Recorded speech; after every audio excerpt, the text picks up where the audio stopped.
Good.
Good morning, everyone. Welcome to the Trade Ideas pre-market show for Thursday, October the 9th. My name is Barry Anderson, moderator of your trading room. A couple of yeses to let me know you guys can hear me and see my screen. Thank you, William. And somebody in YouTube, you can do the same thing. I just want to make sure you guys can hear me and see my screen in YouTube. All right, guys. So, yeah, lots of action again. Look at this one, TTRX up 347%. Don, if you can hear me, try this, okay? Go to your account and then do a couple of resets, okay? Thank you, Dustin, and stack 'em high. Do a couple of resets, okay? That might clear it up.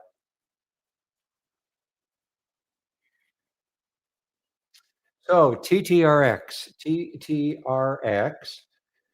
Let's see the news they had. The only thing I could see is that they resumed commences trading on Nasdaq. That was yesterday, but I don't see any other news on it. It's a bio. But yeah, I don't see any news on it other than that. That's a big move, 355%. Okay. Yeah, so just a general statement, guys. If you look like you're not getting data, especially in a top list window, just go to your account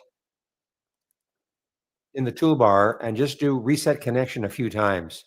Okay? We usually will clear it up.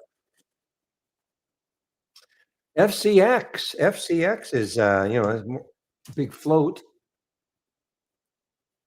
FCX, sorry, not FXC. FCX, Freeport McMoran.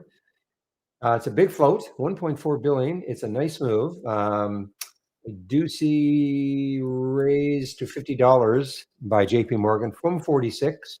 Okay, so that's a price raise target by JP Morgan. I guess that's the reason why global copper surplus set to flip into deficit.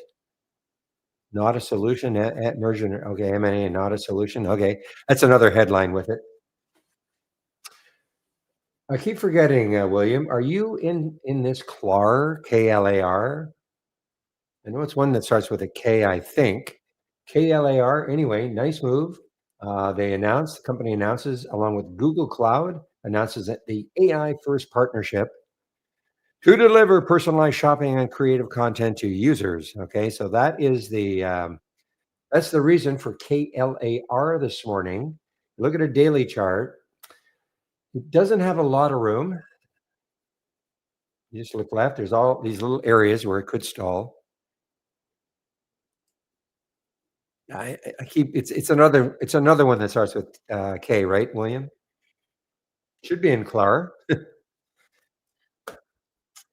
Wow, DGNX. Now this is the one I was wanting to short yesterday, and man, it just kept going. I mean, I didn't take a loss on it or anything, but closed near the high. Also, it's had 3 wonderful days now. 16. The low of 3 days ago was 1682. Yesterday's high was 31, and we have another big run, $39 right now. And it's not a low float, 187 million in the float. Freely admit, I don't really know what's going on with this company. Blockchain financial services, oh, I guess, okay, it's running with Bitcoin. Of course, Bitcoin had a huge move over the last few days, so I guess it's just basically a Bitcoin play. But it's a lifetime high. It is a lifetime high for DGNX.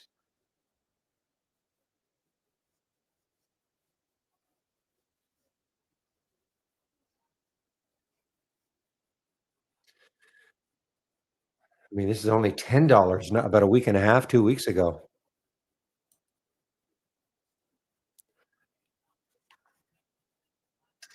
The airlines guys. So Delta, DAL released earnings, and the reaction is very positive so far. Very positive. 640 million in the float, 8.5% move. That's a big move. And they're saying that's an earnings play today. So this is all about it. The market's reacting really well. Take a look at all the other airlines are moving. They're not moving on earnings; they're just moving on, I guess, sympathy with Delta. Here is the ETF for the airline industry moving. Jets. If you look at UAL, remember now, Delta's up about 8%. UAL is up 6%. I mean, remember now, it's not an earnings play yet. We have earnings next week.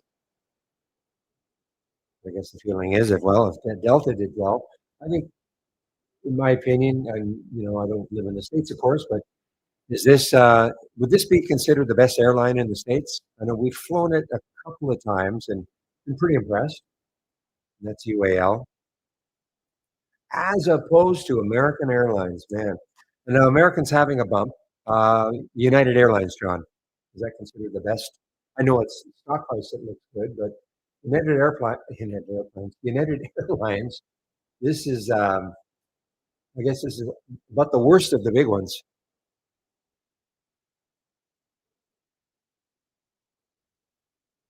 Yeah, yeah, I shouldn't use terms like best, I guess. But I've traveled, when I've had to travel in the States, I've traveled American and I've traveled UAL, and I always seem to, yeah, I mean, there's not that much to choose from, but I mean, I think I have a better experience from UAL.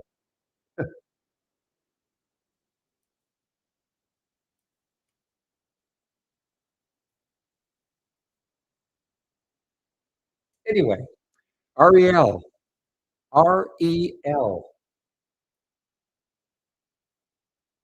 earnings play, guys, really flattening out here. This is an earnings play. REL is an earnings play. I guess the big news right now is that it's through that 200-day moving average, okay, through the 200-day. It is really flattening out now. It's up 20%, low float, 10 million in the float.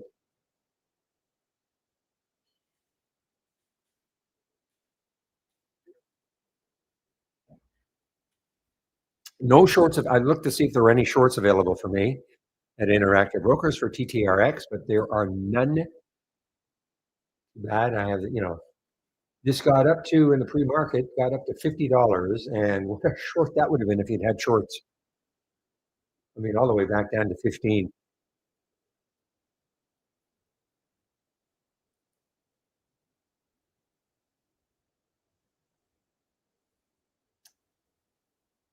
Another frothy one, guys. HCTI popped up to 420, came all the way back down to 3.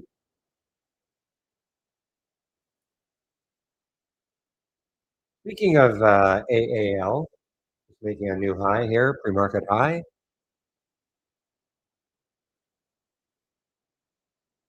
So there's a 200-day moving average, not that far away, 1281 or so. That is a 200-day moving average, 1282 to be exact. So, the closer it gets, I'd be looking at a potential short because it's not running. It's only running because of the airlines, or sorry, because of Delta. Shares of airline companies trading higher in sympathy with Delta Airlines after the company, etc., reported better than expected Q3 financials and raised their EPS guidance above estimates. So that, I mean, it's always about the guidance.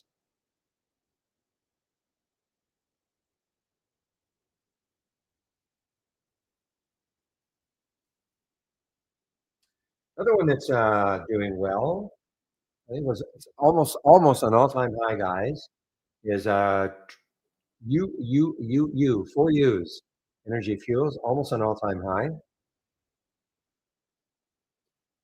Where would that all-time high be? 1931? I guess so. 1931 would be the all-time high. So this has been on a run also. 2.5 weeks ago, $8 stock, $19 now.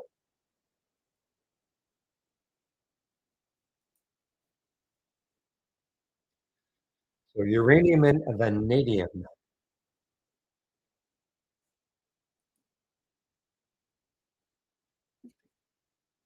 Look at CCJ.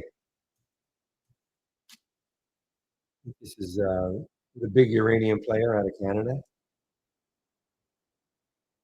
Yeah, the same sort of thing, Look at that lifetime range. I mean, there it is. I mean, there's the high, all-time high for CCJ. And let's take a look at URA, which is the ETF. Got to be near an all-time high. Yeah, URA. This is the ETF for the industry, for the sector. Sorry.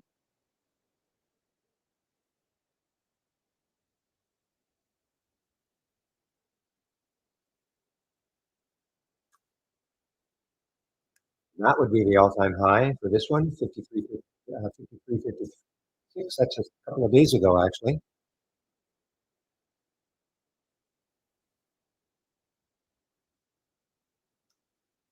Remember if I mentioned BJDX? I don't think I did. BJDX, Blue Jay Diagnostics. This was, yeah, I looked to see if this was shortable for me at Interactive Brokers. It is not. Got up to 560, pulled back down into the cloud, the high of the cloud, right at the at the VWAP right now, trading higher after the company announced it entered into an agreement to amend the master service agreement, the MSA, and the master supply agreement with Sanyo Seiko. Excuse me.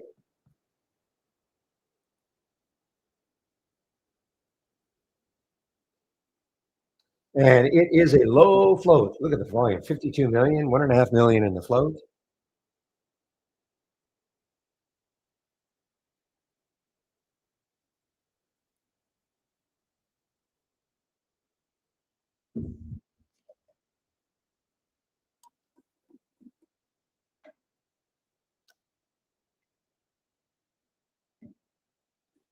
Spirit. Well, I'll just start typing in Spirit. Are they still trading as Spirit? I know that was the on again, off again.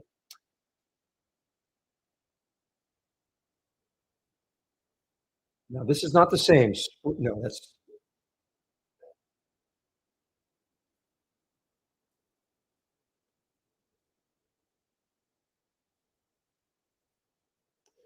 so. This looks like it was relegated to the pinks, right? Fly Spirit Aviation. Is that the same? This is not. This is Spirit Aero Systems Holdings. I do not think that's the same company. I don't think it is though. I may be wrong. See, it's the design and manufacture. You're talking about the retail airline, right?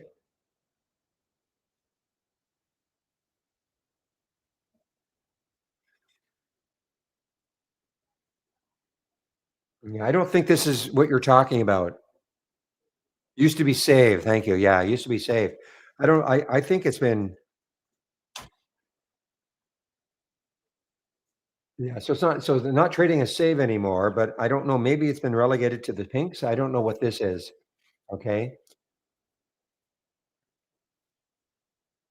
this one, Spirit Aviation Holdings, FlyQ. I don't know if this is actually. Yeah, this is. I think this is it. Okay, I think this is it. I think it's an OTC stock now. Operates as an airline and travel company. So this is delegate relegated back to the or to the pinks.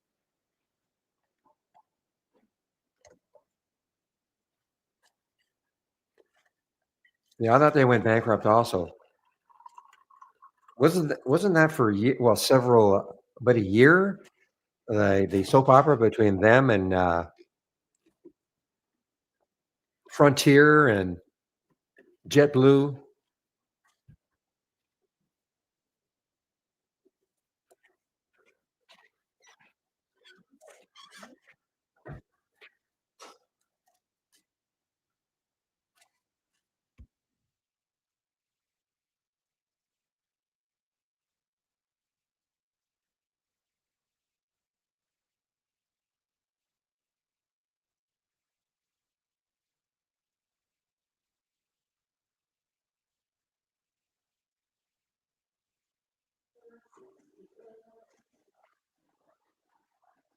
Yeah, I got that here, Obi. Thank you. Yeah, FlyQ.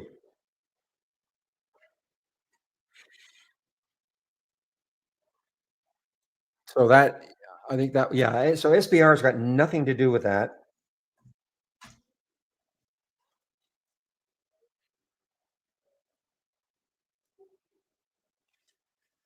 Bad though. What's the next high looking left? 4091.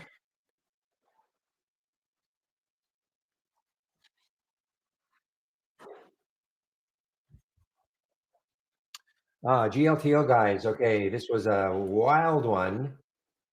Wild one 2 days ago. Okay, and I'm just hearing it. If it takes out the high right there, 1150, 1165.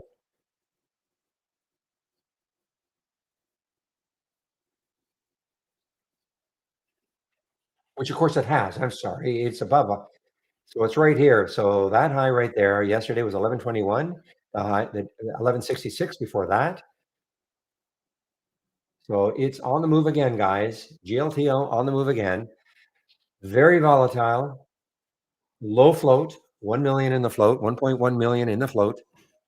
So very volatile. I'm sure we're not going to find any reason why it's moving. Not even sure we knew why it was moving 2 days ago, 3 days ago,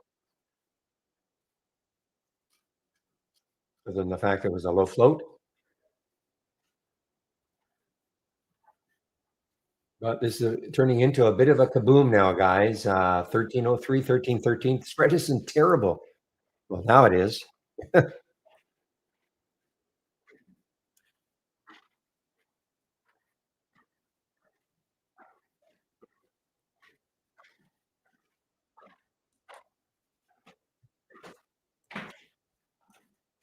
Just one moment, please.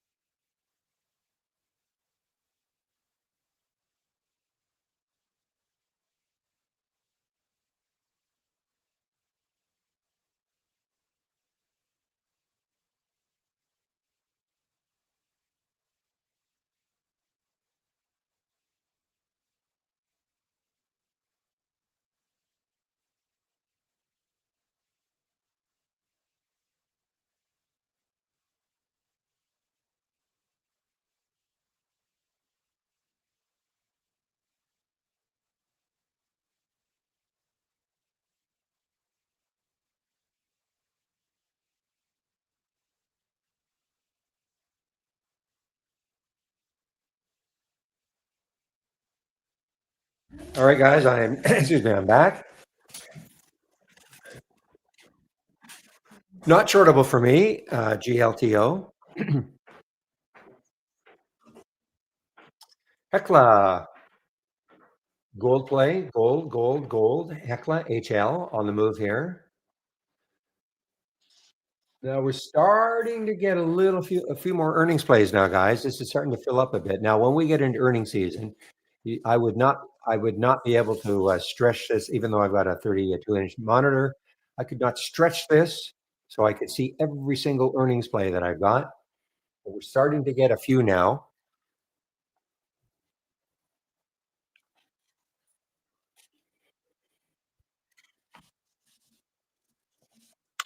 $9.18. So I took a quick look at XLE, still above the 200-day moving average, but starting to. I don't know why that happens. Did not even. There we go. XLE. There's the 200-day moving average, but you can kind of see drifting down towards it. Healthcare. Let's take a look at the healthcare ETF.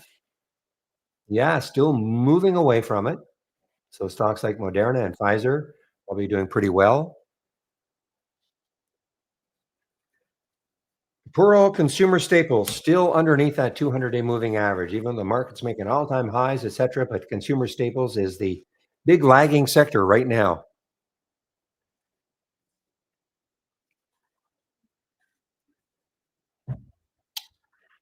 Okay, thanks for that, Stan. I'm not going to click on it, but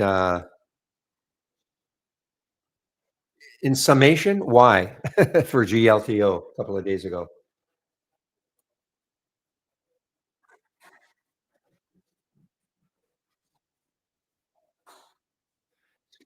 Well, it's interesting you mentioned that, William, because I actually need some staples, and my little stapler is just about out. I just can't remember the last time I bought them. I guess they still make staples, right? So I did mention this one, a lot of volume. This is under a dollar. Some of you, don't mind playing these stocks under a dollar. SCWO.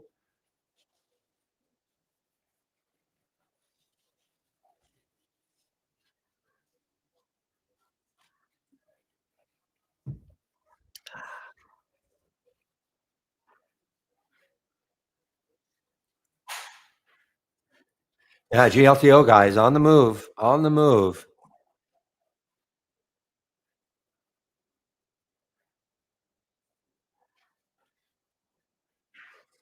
That's what traders are looking at. There's I don't see any news on this one right now, but it's a lot of volume coming in.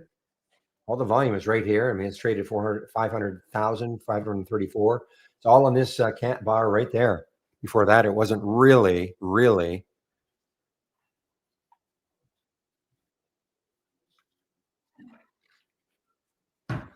Oh, sorry to hear that, Sten, on GLTO.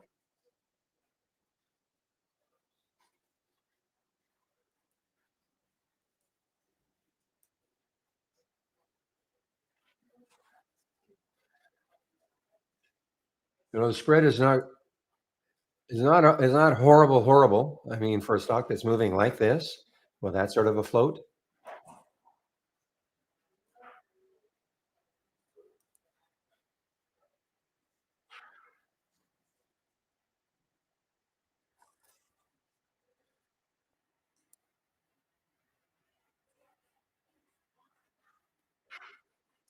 Because the challenge always is when you get into one of these is where are you going to put a stop? It's got to be far enough away because these things can be so whippy. But boy, that is moving.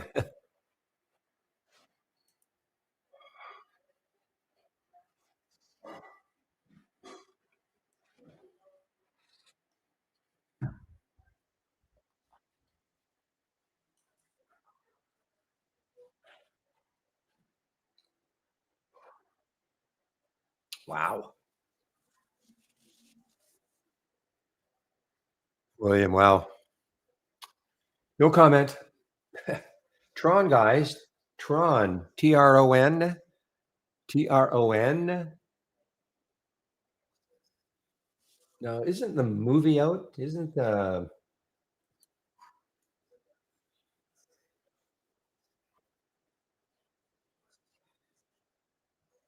or has this got nothing to do with that? Game manufacturing. Isn't the movie out? Tron, the movie?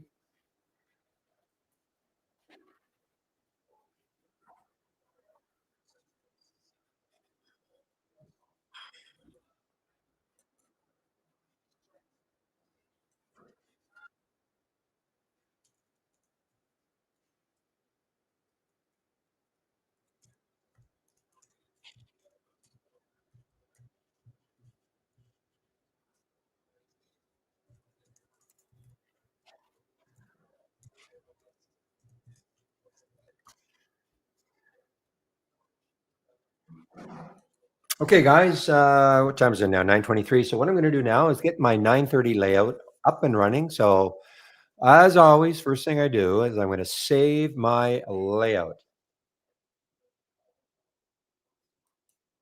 Even though I haven't made any changes that I can think of, always a good practice to save your layout. You just might have made a little change and you forgot.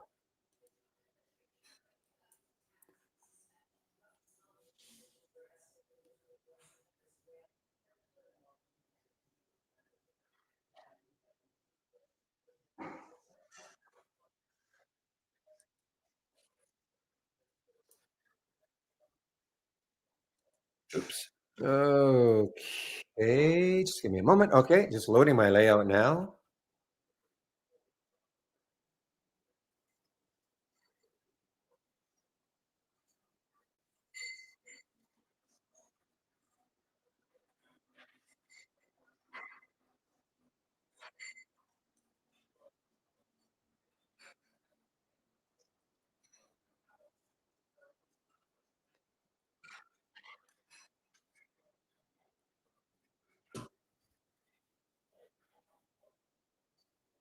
Okay, guys. So this is what I've got here. These are the top six.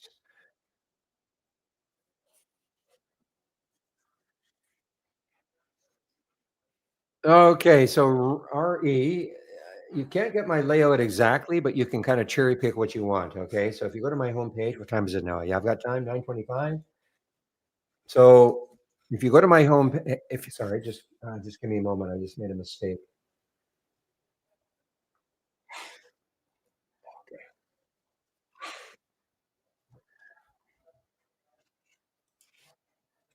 Okay, go to my homepage. I just put my homepage link underneath where you asked. Okay, so click on my homepage link, scroll down, and here are my scans that I'm currently sharing. Okay, so what you saw before was the pre-market actives up and down. Okay, that's what you saw before. And now this, what I've got running here, it doesn't really matter about this one. This is the same as the pre-market actives down up. It's just the top six instead of the top 15. This is the race that you can see. The biggest gainers from the start of the race. This is one that you can actually get. These two races, you may want them, you may not want them. They're not on. They're not on here. These are large cap gainers and large cap losers. Okay. The halts resumes is right over here. Okay. I do have other scans that I'm sharing. The momentum scan, gap scan, and this combo scan. I don't have them up and running though. Okay. I do not have them up and running, but I'm sharing them. Okay. So kind of do it that way. You can kind of cherry pick. Not everybody wants, everything that I've got. So you kind of cherry pick the ones that you might like. Okay. And as far as time frames, charts are concerned, you can obviously have your own time frames.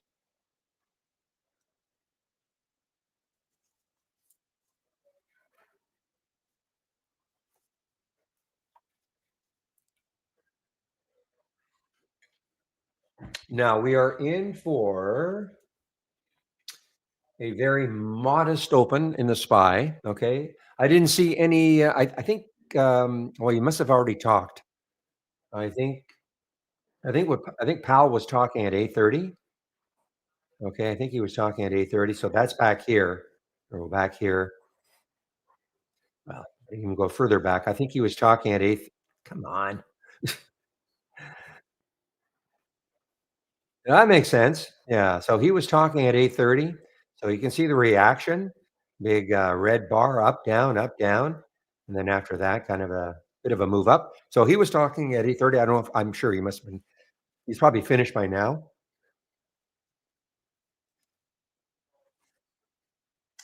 And no other economic indicators that I can see on my calendar today.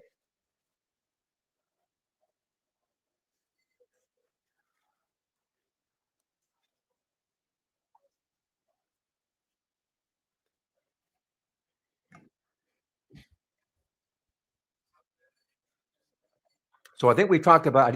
I think I did not talk about AMBO. So there's AMBO getting into the VWAP up here. The BAOS. I don't think I talked about that one either. BAOS, BOAS.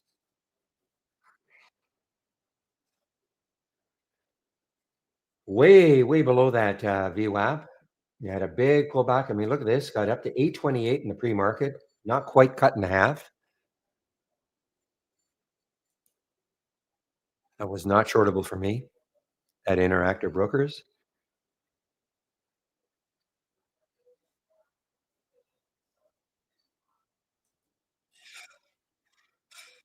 Wholesale inventories. I didn't see that. I don't think on my calendar, but maybe I missed it. There's so many other countries.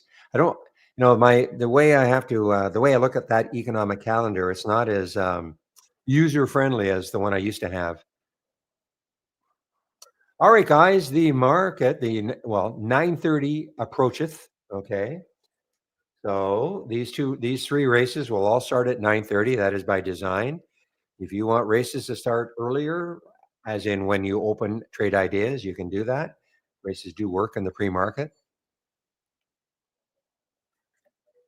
I have just chosen to start running them at 9:30.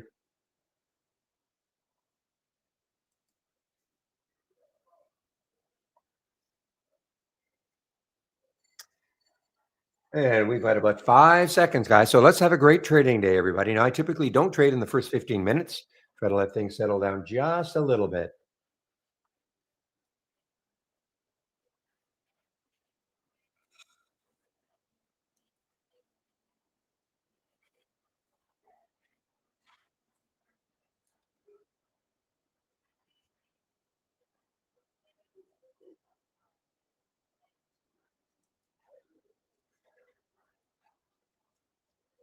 Okay, these are early ones, guys. Now, I didn't have a chance really to look at my small gap breakout yesterday at all.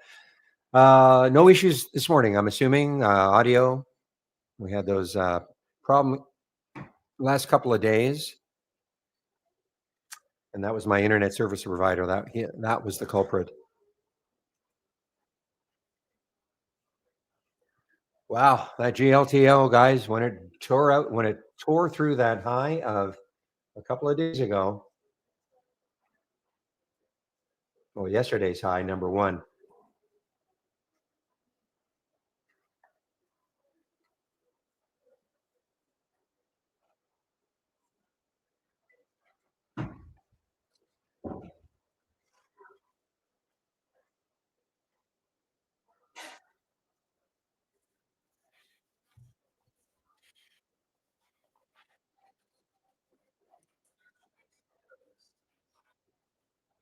A little move for Nike, guys. Now, Nike's coming right into the 200-day moving average. NKE coming right into the 200-day moving average. Had earnings on the 30th. Actually, the reaction was really good. It's interesting. The reaction was really good. But ever since then, it has been selling off. It's not like the market was collapsing. So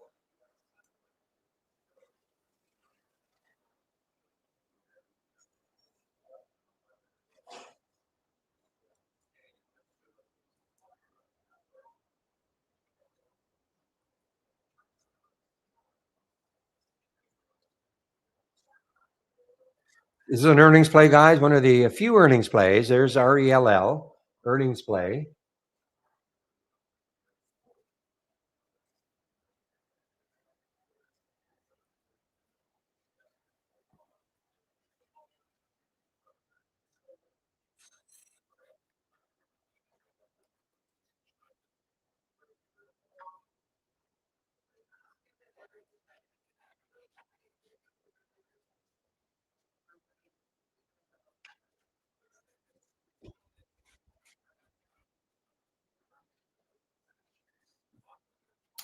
All right. Let's see now. There's might be interesting. TSCO over the whole number.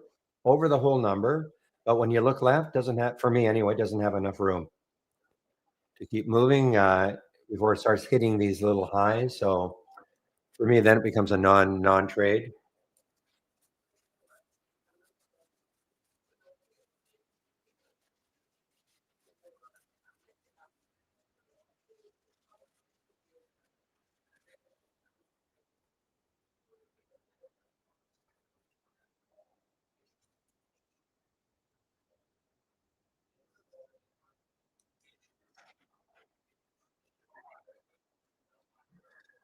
Okay, this one, VNTG. I saw this in the pre-market.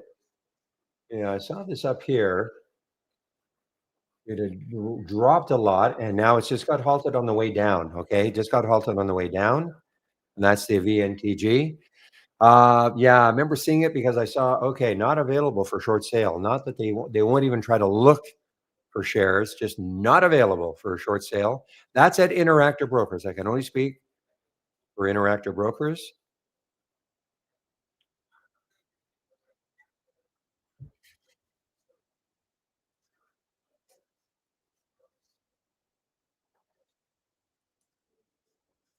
Well, these nukes have been really active, haven't they? Over the last few weeks. Look at these moves on the daily chart. This is SMR. So it's the next high looking left is 4062.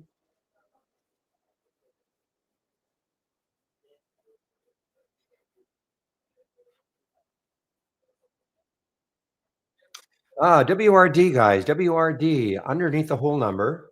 See if anything. This is we ride. However, here's the 200-day moving average that could act as support. Now, if it breaks down through that 200-day moving average, the next low looking left is 1127. But that 200-day moving average, the blue line on my daily chart, that could act as support.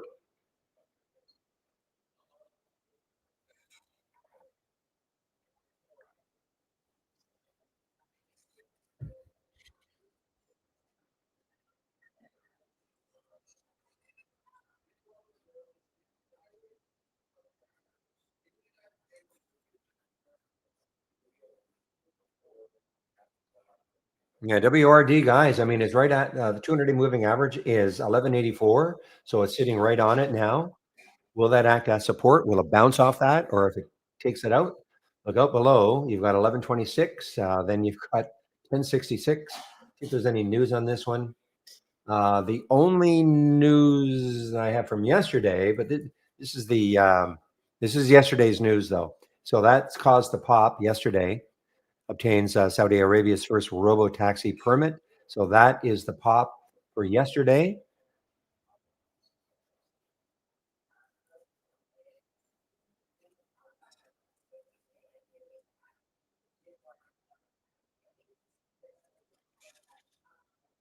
Okay, BJDX, BJDX. Now look at GLTO. Never took it, guys, but ripping now. Halted on the way up. So I'm going to display this screen for the first time today. This is time and sales from Interactive Brokers. Okay, this blue screen, nothing to do with trade ideas. Okay, time and sales. There's your halt of the. Sometimes you don't see the symbol, but this is the halt price, 1664. This column trying to tell you where it could open. And so if you're in this one right now, what you of course want to see is a number above the halt price. Right now, that's what you're seeing. This is where it could open. But usually there are usually they are 5-minute halts.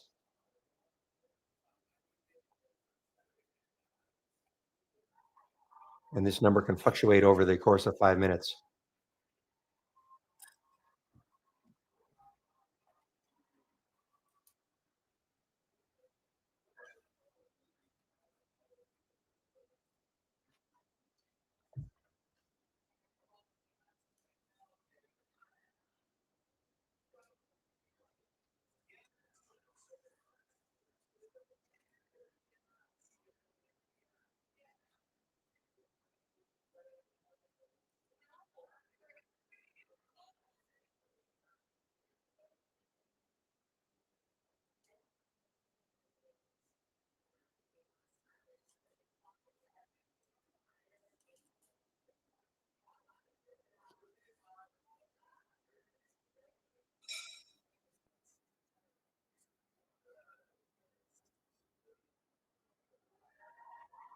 All right, guys. Let's see, anything else? XPAV, China EV player.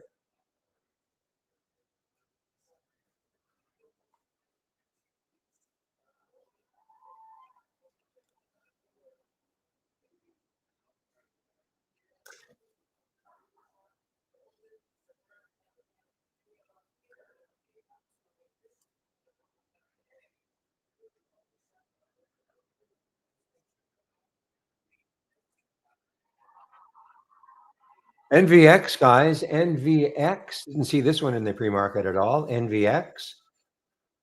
Yeah, nice move. I mean, it's didn't see the market at all. 25% now. Probably a low float. Don't have the float information right here. Let me click on another symbol and then click back on it. I'm sure actually it's not. It's 139 million in the float. That's a big float.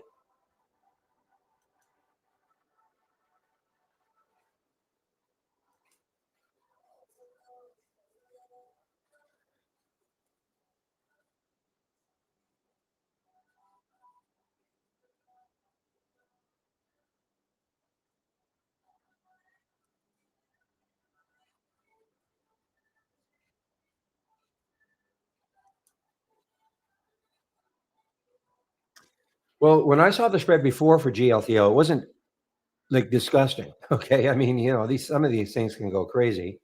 I didn't see that it was horrible, horrible.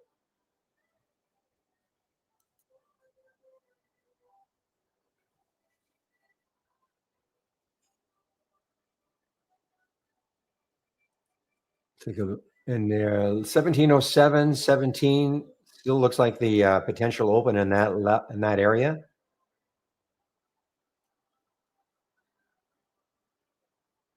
Well, it's halted now, Kerry. It's halted right now.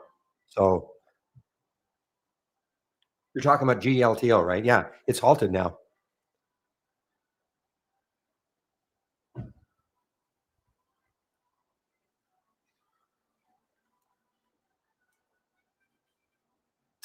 Well, let's see where it opens. You may not be happy. Depends where it opens.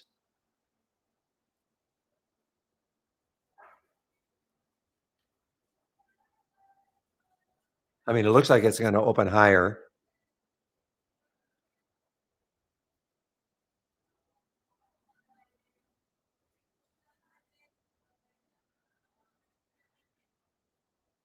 Yeah, I'm not a big fan of, I'm not a big fan of, animated. I know this K-pop, Demon Hunters are all the rage right now. Just not a big fan of animated stuff.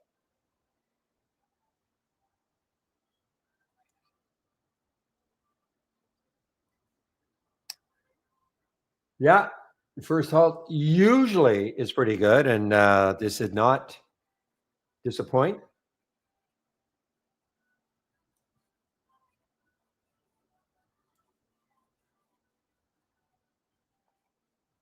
but it's still wildly, now you see the spread, I mean, it's not horrible, I mean, it can expand and all that, but I mean, I think it's gonna get halted right now, guys, halted right now.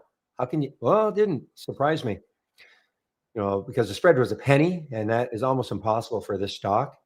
Wow. So now are you still happy you're not in it anymore, Terry? Not to rub it in.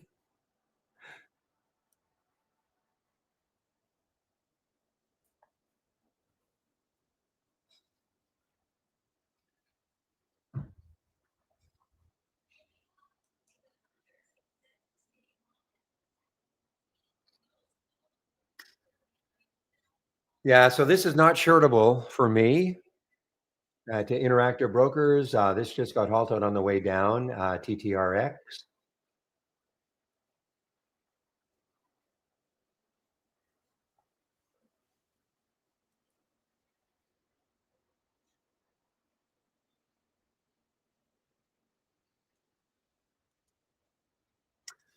All right, market. What's the market doing? Well, so right now we're mildly negative on the SPY anyway. Let's see, the Dow's up a little, Qs are down a little, SPY is down a little. We've had a bit of a sell-off since 940. Oh, this is a 1 minute. What am I? Oh, that's right, because I was watching. So that's a little more dramatic, even looking on a 5 minute.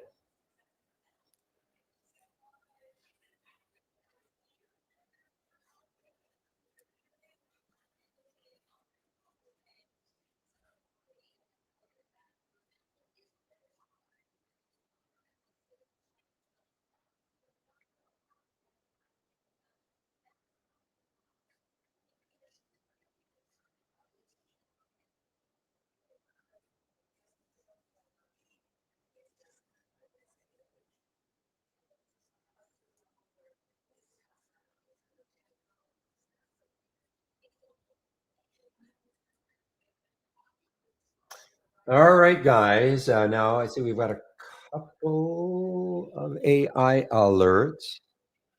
Well, okay, this one got halted. It's got halted on the way down, I think. The VNTG just opened.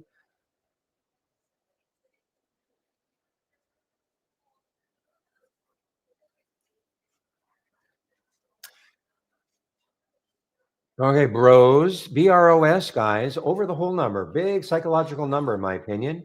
A little bit of room, no, not much room on a percentage basis for me anyway. 50.75. If it took that out, then it's got a little more room. This is BROS I'm talking about, and 52.45.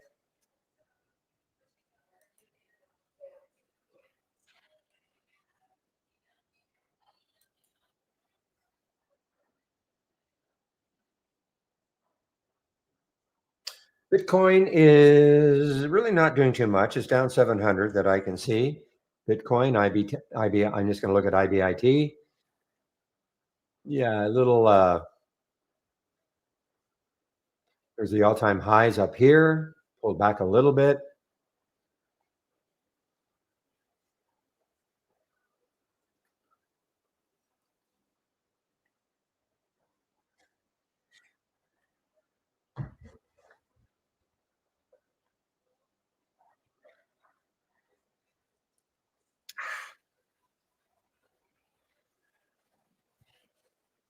Serve was pretty good, guys. I was looking at it and it just popped too quickly for me. This is an AI play from us, from our AI.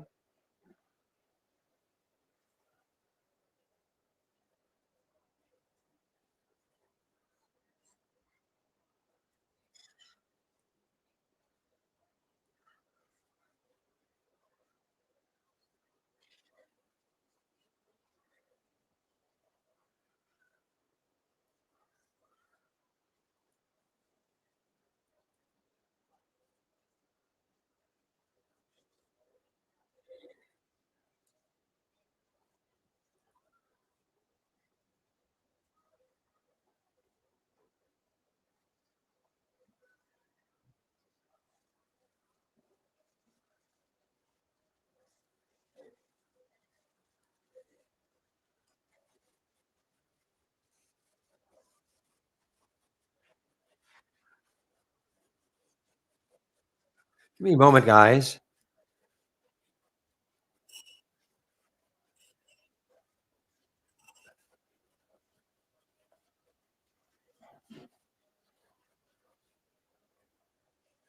Ah,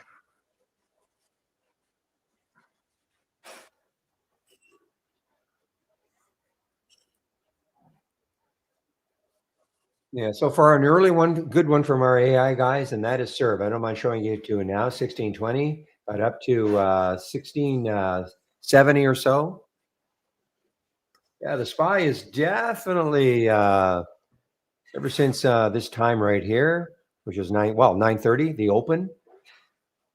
Remember now what that meant was that bar was blue, but this is definitely some kind of a, as you call it, bit of a SPY dump.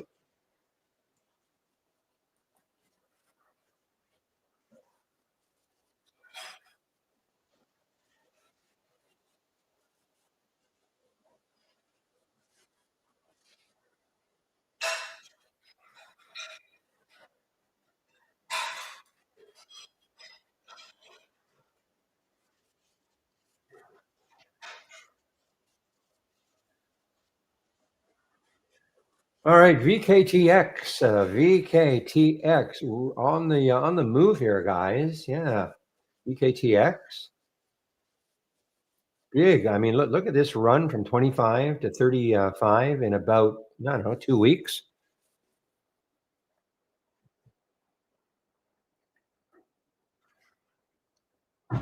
Okay, another one that's been super active is RCAT, RCAT, over the whole number, RCAT over the whole number. The next, wow, too bad. The next high looking left is, well, it's a few pennies away, and then even then a few more. So it becomes nothing I want to trade right now, just because of when I look left. There are a couple of highs right there.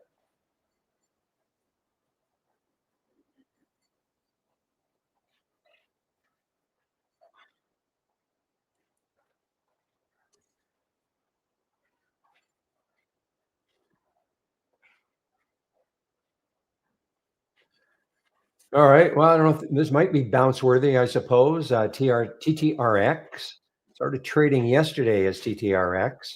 I don't think this was not a an IPO.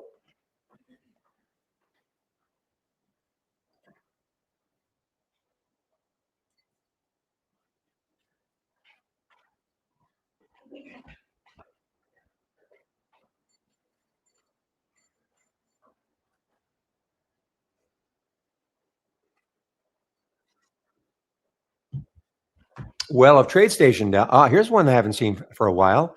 ZSPC. ZSPC. This is in leading this race right here.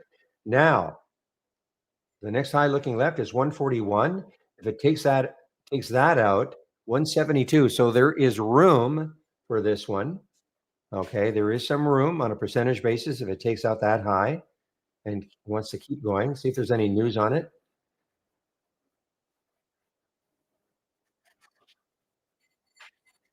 Yesterday, it said that the CFO surrendering 6,800 shares at 99. I don't know what that means exactly. What is a surrender?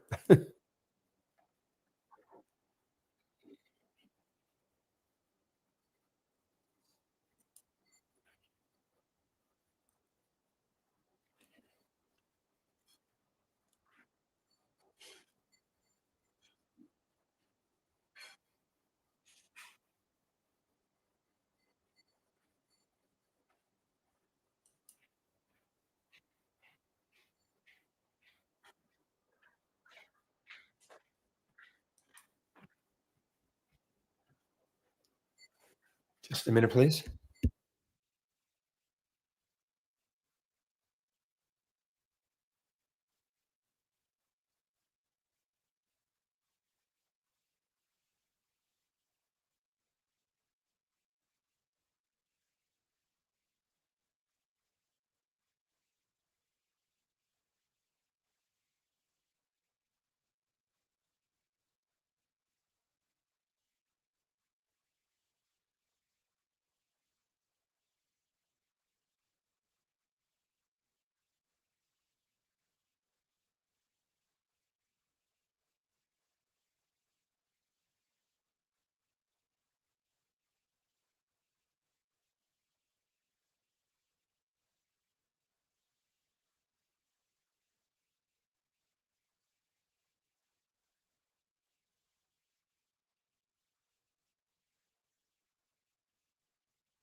Oh, sorry. Yeah, sorry about that. I had myself on mute, but um, Training Graham, if you can hear me though, but you can't see,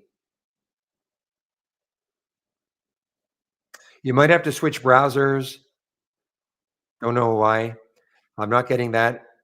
We did have some problems for a couple of days, but it was more my internet service provider. My SP was having some problems, so that was not the room. But if you can hear me, maybe switch browsers.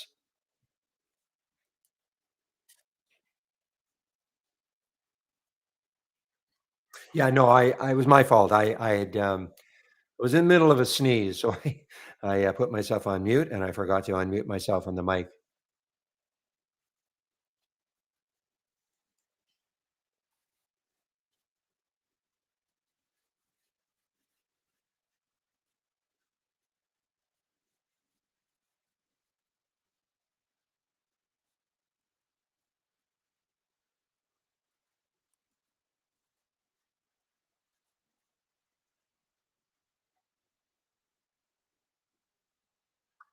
All right, guys, it is now 9:56. So what I think I'll do now is go over my homepage, okay, which has all the scans that I'm currently sharing.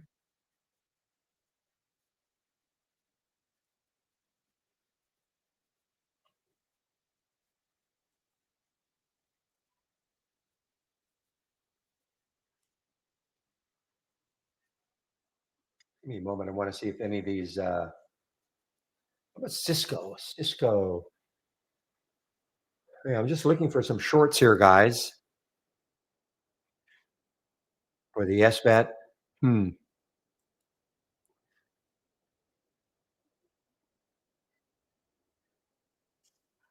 I always found a hard time trading this one intraday. The SBET can be very jumpy.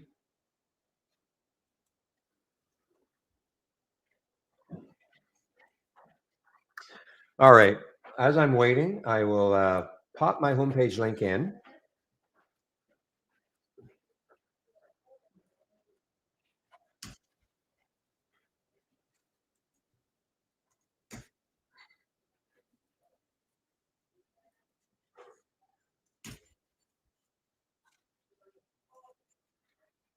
Okay, so if you click on my homepage link, this is what you're going to see. The promos are still alive. So we have three promo codes you can use. So if you're willing to take out a premium annual subscription, you'll get 30% off that. If you want to take out a premium monthly subscription, remember the code is only good for the first month, you'll get 22% off. And the other two, the standard monthly and the standard monthly, you'll get 15% off the first month only, or the standard annual, you'll get 15% off the entire year. Okay, so these are the codes. For those of you who are on YouTube, there is another room. Some of you just don't know that. If you can stay on YouTube if you want, but there is another room. It's called the trading room. A lot more action, a lot more interaction amongst traders. So this is how you can get into it. You can just save my homepage link, and this is how you can get into it. If you just keep scrolling down, keep it simple. Get the trade of the week. This is free. You'll get it before the market opens every Monday morning. And if you do sign up for it and you don't think you're getting it, please check your spam folder. And if you have Gmail, check your promotions folder. Okay.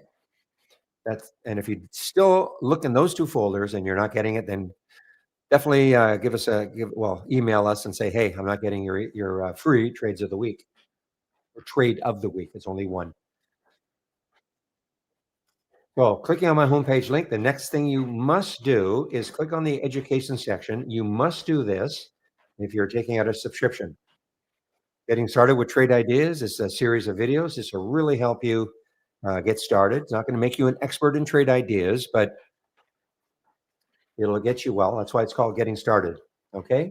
Now, if you don't have trade ideas and you're thinking about and you're wondering about if this program is something you might want to try, start off with the second video and run through till the end. Again, they're very short videos that should give you an idea about whether or not it's something you might want to try for at least a month, just to see if it meets your needs. Okay. Back to basics. If you're new to trading, this is for you. Okay. It's a free series of videos. If you are new to trading, because Trade Ideas, fabulous program, but it is named Trade Ideas for a reason. Yes, it generates ideas, but if you click on a symbol and you're looking at a chart and you haven't got a clue what it's trying to tell you, it's not going to help you. So that's why at least probably look at this. It'll give you an idea about chart support and resistance, things like that, and then you can use our simulator to practice trading before you commit money to the market. Last, if you're looking for before I do that, education section again, At the top here is our user guide. I just want to direct you to, you click on that. Just want to direct you to TI Stock Racing. I'm running 3 races, okay? I'm going to go over this one, but this is your reference guide to stock racing. Don't expect you to remember everything I say, okay? So this is your reference guide to TI Stock Racing. Now, if you're new to all this, both rooms, welcome to the room. This is the format. Monday to Friday, the main room, as I call it, is open at quarter to 6:45, quarter to 7 Eastern time in the morning, of course. I try to open the YouTube room between 8:30 and 8:40. I get on the mic at 9 for both rooms. Why so late? I live in Vancouver, Canada, so West Coast time, not conducive to my opening the room at quarter to 4 my time, okay? So Obi in our main room, he does it. Doesn't have to, but he does. And then even when I leave, sometimes I leave sometimes, well, most of the time between 2 and 2:30. I'll always stay later though if there are questions. But if I do leave between 2 and 2:30, either William or Obi will keep the main room open usually. Again, they don't have to, but usually they will. Sometime, to about maybe 3:30, 3:45. And as we get into earning season, the rooms a lot of times will be open till 4. So on a big day, the room is open from quarter to 7 to 4 o'clock Eastern time. Okay.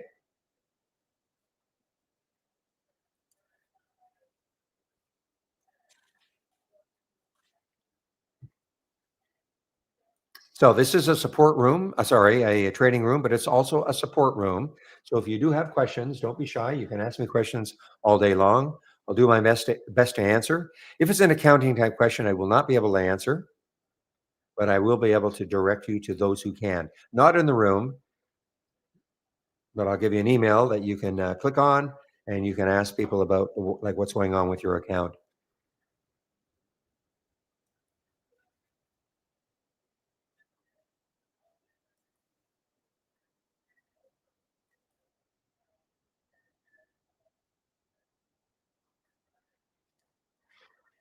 All right, let me go over this race right here, this biggest gainers from the start of the race, and let me explain what you're seeing, why I think it is good for those of you who are new to trading, but even if you're a seasoned veteran, I think these races can be very beneficial because it automatically creates a top 10 list for you to follow all day long. Okay. So how does that happen? So I am now, remember now, everything I'm saying is customizable. I'm running a 4-minute race. You can run whatever time frame you want. But I'm running a 4-minute race, and I start the race at 9:30 Eastern time. You can run the race in the pre-market if you want, and continuing into into not the 9:30 and beyond if you want. I just choose to start running it at 9:30. For that, again, customizable. So PRSO 5%. What does that mean? That means that since the race started, quite 3 minutes ago, this stock has moved the most, 6.4%. It's only 9 cents, but it's a cheap stock, but that is 6.4% since the race started. So if we click on it, let's take a look at what PRSO is looking at. You can see exactly what's happening. See how it's moving?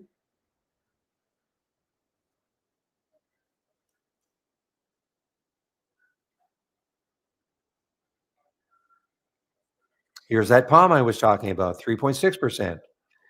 So what happens is when this race is over, there'll be a winner declared. Now, as long as PRSO maintains that big lead it's got, but it could pull back. I mean, all of a sudden some selling could come in and it could pull back.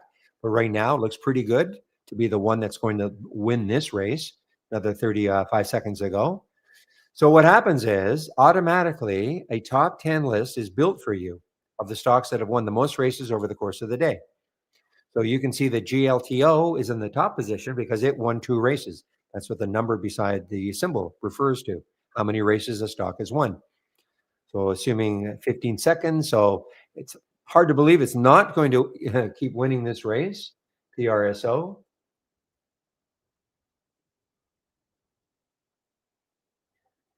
Let's give it a moment, 2 seconds, 1 second. Boom. Okay, so that won the last race, and you can see there it is. The last winner was PRSO, and now it is in the eighth position, tied with a lot of the other ones that have just won one race. But again, eventually a top 10 list will be built. You can see in this race, there are 9, but eventually there will be a top 10 list built for you. Now, you don't have to, number one, you don't have to wait for a race to be over in order for you to click on a symbol. You don't have to, but certainly if something is at top here, I would click on it and see what is happening.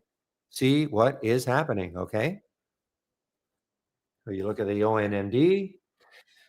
A lot of times, what could be happening is this is not just for seeing stocks that are near the high of the day or anything. A stock could have pulled back a lot and then it starts to move again. So maybe it's pulled back into the VWAP, if you're a bit of a VWAP player, or a moving average that you like to see if a stock can move into a moving average that can act as support. Okay. So it depends on your style of trading. Now, the stock could be still near the high of the day, and maybe it keeps moving. I would not discount a stock just because it's up, 100% that it's not going to keep moving. So that's number one. So you don't have to wait for the race to be over. So, again, click on LWLG. A little bit of a move here, a little bit of that's why, it's 2%. G Pro, 2%. But what I would do is I would click on anything you see here. Okay. See what's happening.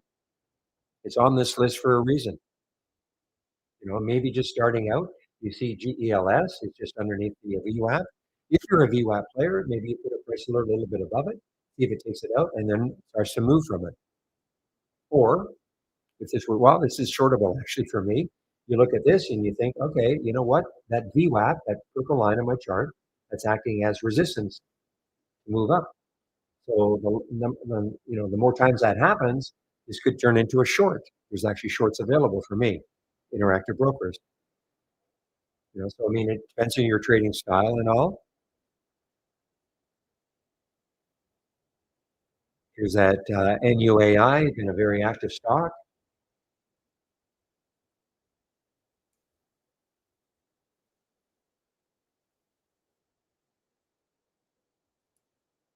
So notice that there's a big difference in the percentage moves in this race right here. You see there's a 5% move now.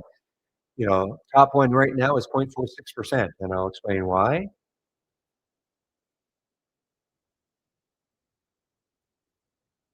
All right. Stan, you're saying you're getting an echo. Anybody else getting an echo? Now, you don't have YouTube open at the same time, do you?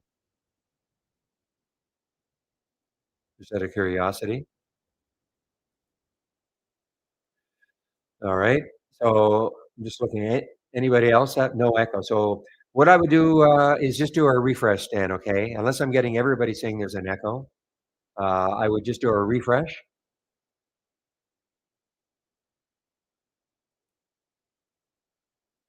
Okay. So the question really now should be, why are these stocks showing up? These ones here, these ones here, these ones here. If I right click on the race, right click on it, a box pops up, and I'm going to click on open top list window.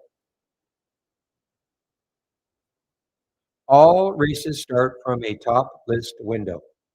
Notice when I click on this top list window, right click on it, launch real-time stock race. Okay, so all races start from a top list window. So in this top list window, this is what I'm looking for. If the stock is between $1 and $50, 200,000 shares minimum are traded, and it's up at least 2% from yesterday's close, it'll be in this list of stocks. Okay, that's my top list window. Now I've restricted it to the top 50. And the other thing I'm going to do is just going to sort on the change from yesterday's close. So before we had races, the way in which a person could use a top list window would be, show me the stocks that are up the most today. Based on certain filters I might have, maybe a price range and minimum volume, things like that. So that's what I've done is I have sorted. Interesting. It's usually we see stocks that are up a lot more from yesterday's close, but this is the top one, 39%, 32% PRSO. And then there's Tilray at 28%, et cetera, all the way down. So that's how a top list window was used. Show me the stock up the most, show me the stocks down the most, rank them, sort them. What are the ones that have moved the most in the last 5 minutes? Sort them, show me them. But since we had developed the concept of racing maybe a couple of years ago, there's a very cool way in which you can use a top list and show a race. So a lot of people don't care. They don't want to see stocks that have already moved the most, though I still say just because the stock is up 20, boy, there's not a lot of stocks up a big number right now. Interesting. A lot of pullbacks of the big ones earlier on today. So, just give me a moment. So, a lot of you will say, though, I don't want to see the stocks necessarily near the high of the day, but again, don't discount these ones. I mean, these are not up that much. I mean, I know 28% seems like a lot, but we see stocks that are up 100 to 150%, and at the end of the day, they're up 300%. So don't discount the ones that are higher. But what the race does, got another minute 49 in this race. So what the race does, it does not discriminate, okay? It doesn't care whether or not the stock is near the high of the day. All it cares about all it cares about is what stock in this list of stocks is moving the most percentage-wise. So right now, RCAT at 4.2%. Where is RCAT? It's a good example, probably. I don't even know where it is. RCAT, where are you? There you are. It's up 12%, but it could be now really starting to move up 12%, 14%, 15%. I'm just making numbers up, of course. Or one of these ones down here, like Rocket's been a very active one, RCKT. It's up right now 5% from yesterday's close. But what if all of a sudden it really started to make a move? 6%, 8%, 10%, and moving up this list of stocks. Well, how would you know that? What are you going to do? Stare at a list of stocks all day long? No, you let the race do that for you. The race, again, doesn't care. All it cares about, what stock is moving the most in this list of stocks, percentage-wise. That's all it cares about. Okay?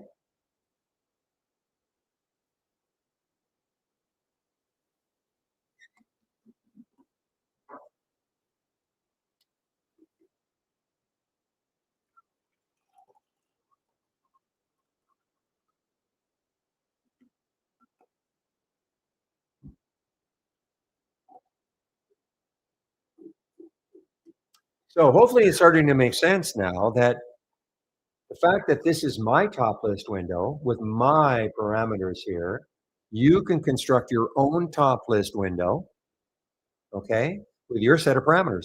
You could take this one, but maybe you don't like my price range. It could be other things you don't like. Maybe you'll have filters that you would like to add. Go ahead.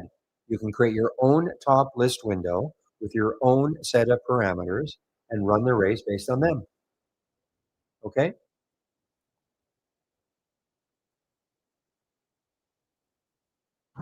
Because once you set it, create it, then you just right click and launch the real-time stock race. Okay? Hopefully that makes sense. And again, in the guide, it's showing you how you do all this and how you, again, customize it to your style of trading.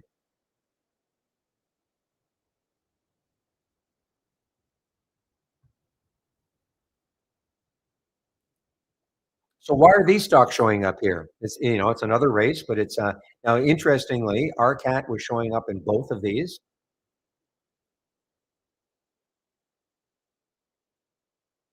Wow, RCAT really moving here, guys. So this race, and if you're new to trading, I would probably maybe concentrate on this race here. The reason being is that while this race will generate some huge percentage moves, but you can see how volatile they can be. Witness the GLTO. A stock that got up to what, $18, 1837. Just remember a 2-minute chart. Now it's back down to 13. I mean, these can be very volatile. Look at that. Look at the size of that bar. Whereas I'm not saying these aren't volatile at all, but because, this is what I call these, it's a large cap. So what have I done? What's different? If I right click, again, open the top list. Now, Right now, there is only one stock meeting the filter requirements. Doesn't mean that that's going to be it for the day. It just means that as we speak, this is the only stock that's meeting the filter requirements. If I right click, click on configure, this is what this one is looking for. So 10 and $70 is my price range. 200,000 shares is the same as this one, 2% from the close, same as this is what this is why you're not seeing so as many stocks, because a couple of things. I said, okay, I want a market cap of at least 500 million.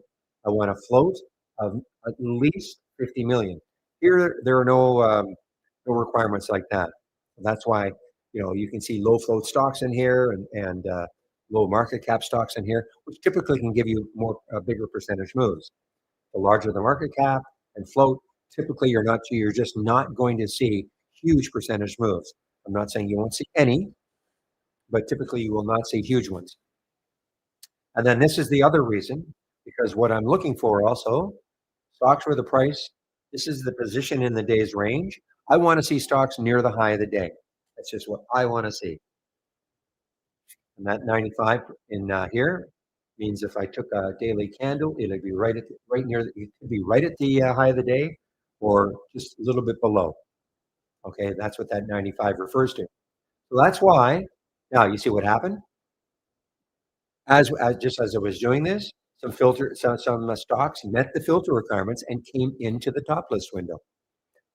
And so this top list window, just like this one, could have different symbols all day long. All depends on what stocks are meeting the filter requirements. Okay. And this race down here is essentially the same race as this one, except it's looking for large cap stocks losing. Okay. These are the winners. Well, I'll call loser or biggest gainers. This is biggest losers. And again, a top 10 list is created for you. So if you're new to trading, you probably don't care that much about shorting. But I'm telling you, depending on the market, like for instance, if you look at the market is still weakening. I had a little pop here. But if all of a sudden the market stops moving down and maybe puts in, 30-minute, 45-minute recovery, a lot of these stocks could be bouncing also. Unless the stock is down because it has specific news for it. Maybe it's an earnings play, maybe there was some bad news. But if it's just moving down with the market, then if the market turns around, you might look at some of these as potential bounce plays.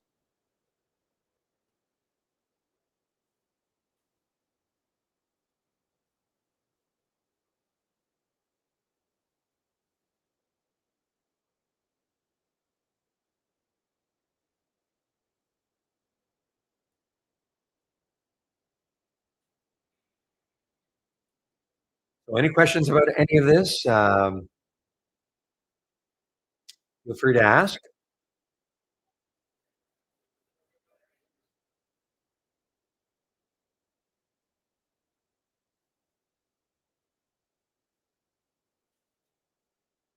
Yeah, not unlike yesterday, I haven't had a chance to look at my small gap breakouts.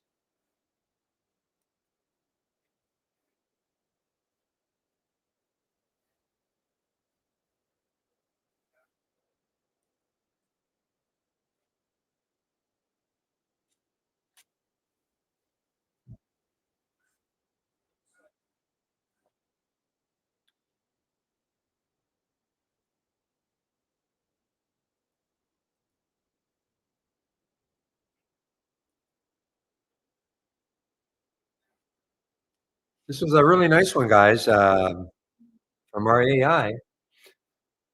On a day that the market is down, our AI found this one at 1620 before it pulled back. Well, it chopped a little bit here, but before it pulled back up here, I mean, that was a great percentage move, 1758. I'm not saying you could have got out right at the high. I'm not saying you should be out everything now.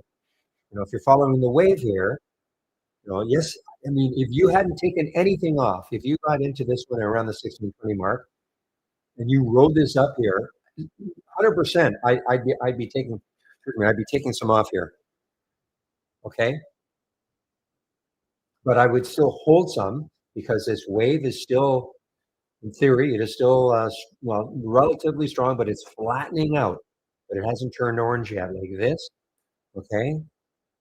Well, I think that this market, but this might be following the market, starting to follow the market a little bit more now. You can see though that when the market was doing this, it didn't care. So this was a great alpha stock. It did not care what the market was doing. And that's what we're always striving to find, the alpha stock is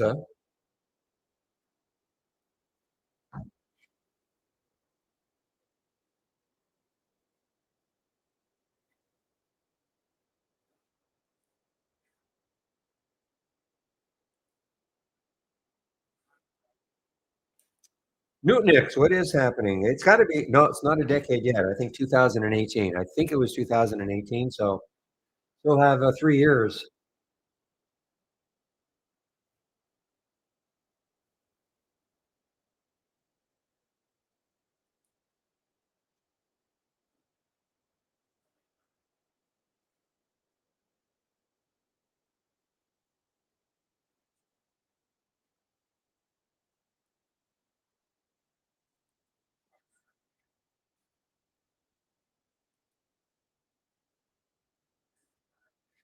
Pretty good one also. Westwater Resources. This is from our AI, 182. Got up to 206 on a percentage move. That is a great percentage move, of course.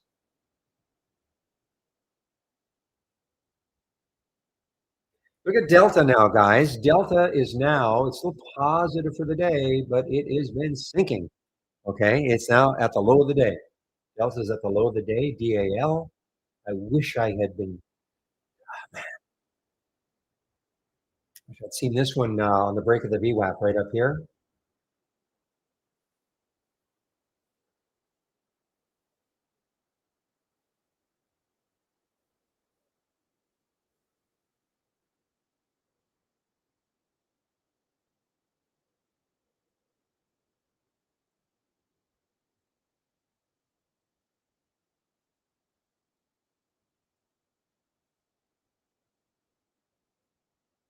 All right, guys, TTRX just got halted, and I got halted on the way down. No shorts available for me. Too bad. The low over here is 627. This looks like one of those. If I had shorts available, man, this looks like it's just going to crater here.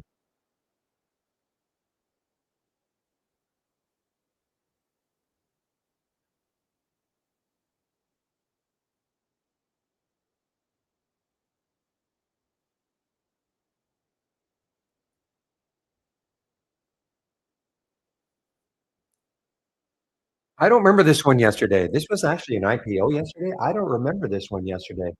Now this is it's well, its debut on Nasdaq. I don't remember this one. I don't know if it's a symbol name change or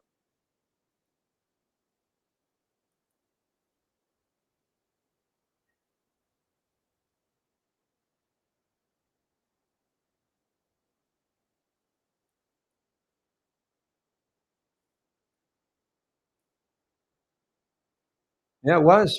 It was. I don't really remember seeing it yesterday. This was it was a direct listing. Interesting. It's not an IPO. Look at that. NOT, not an IPO. This is a direct listing on Nasdaq. Okay, the listing was filed under Global Health Solution. Company is changing its name to Turn Therapeutics. I see. Okay, and out of California. Okay, so it was not an IPO, even though it's listed in the IPO calendar.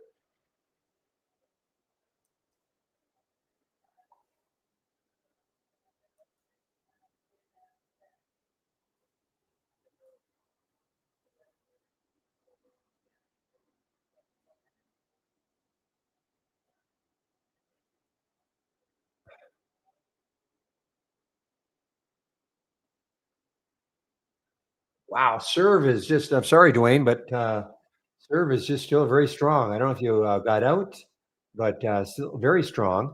And let's take a look on the weekly chart. Where could it go? You can't see anything on the weekly chart. on the monthly chart. Wow, the next high looking left is $23 or so. So it is, still has room to run if it wants to.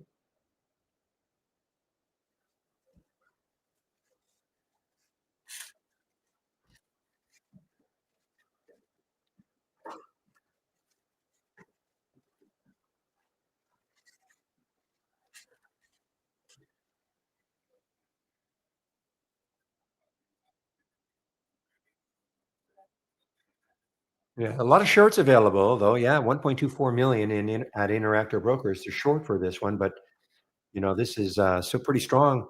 Um, so this is the news on it. Now it's a partnership with DoorDash, most popular food delivery service in the US.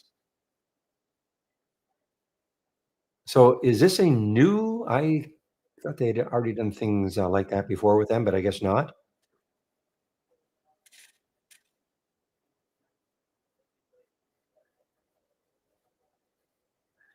Do you guys have that DoorDash commercial? I'm sure you must. The one we get in Canada, I find it disgusting. There's several of them, but the couple that gets out of bed who are sick and they go through these gyration dance and slam the door in the guy's face. I just don't think it's a great commercial.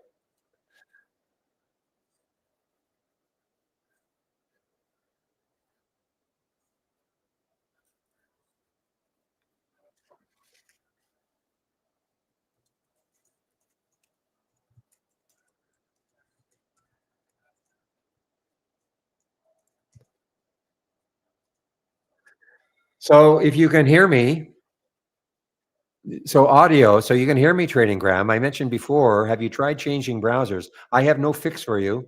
If everybody was saying the same thing, then I'd have to kind of worry. Well, not that I don't want to try to help you, but it must be something going on with your configuration. But have you tried changing browsers? Okay. Sometimes that can help.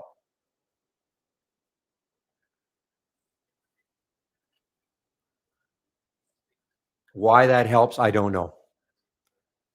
But you can maybe try that.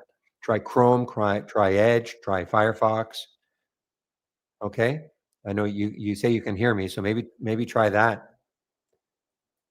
Let me ask you the other question. Were you able to see my screen before, or is it just the last 2 days, or did you just come in 2 days ago?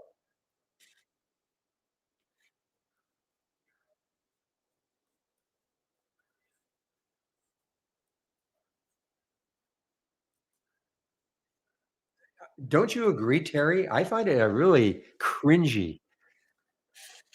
I know what they're trying to accomplish with that commercial, but it turns me off anyway. But maybe I'm the wrong demographic. What what I don't have any paid news subscriptions with. This is just part of the service. Okay, here's my Interactive Brokers. It's not.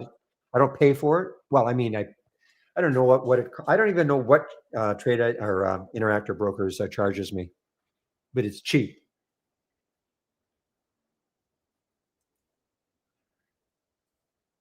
Well, okay, then try changing to Chrome or to Firefox. There's not much more I can't help you with that, Trading Gram. I'm sorry. If it was working before, yeah, don't know why.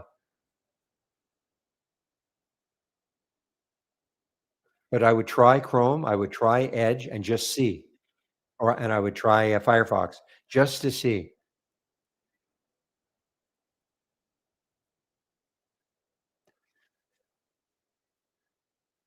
Yeah, sometimes if you just but have you've tried to refresh, right? You have tried to refresh. The little I don't know what you guys see, but that little reload or refresh. I don't know what you guys see, but that's the refresh.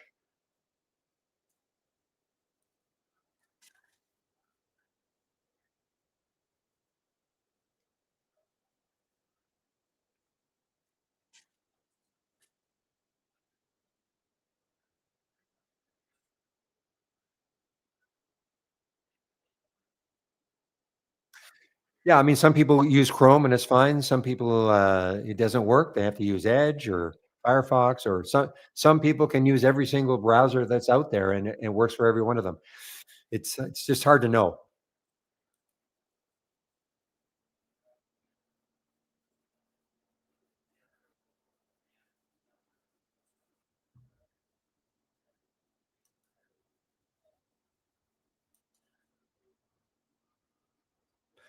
All right, now I wonder if this ZS. Now the next high looking left is 250 on a monthly chart. Let's take a look at it on the weekly chart. Yeah, I mean it's got that. Wow, 232 on a weekly chart. Let's take a look on the daily now.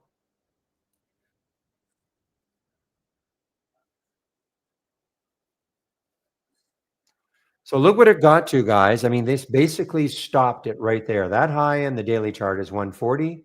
And what did it get to today? It got up to 141. So that little high right there has stopped it for a while anyway. So we put a price alert there. Let's see if it takes it out later, because then the next high is 172, certainly far enough away on a percentage basis.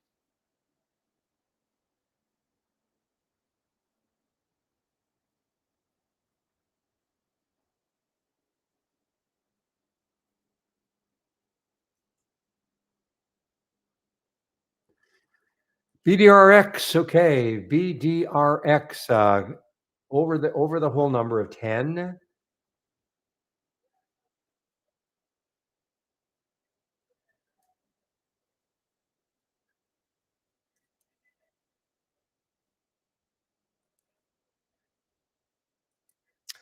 The only other thing I can suggest trading, Graham, is going to Yahoo or Yahoo, going to YouTube and seeing if that works for you. You'll have a slight delay, but it's not the end of the world.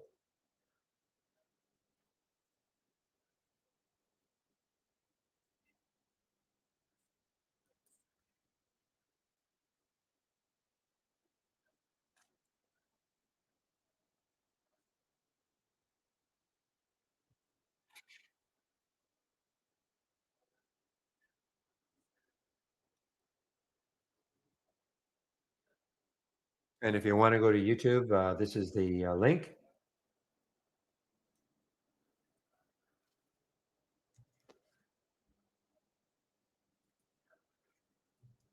Just remember, though, if you do go to YouTube, put the audio. You can only have one audio up and running. Otherwise, you'll get an echo.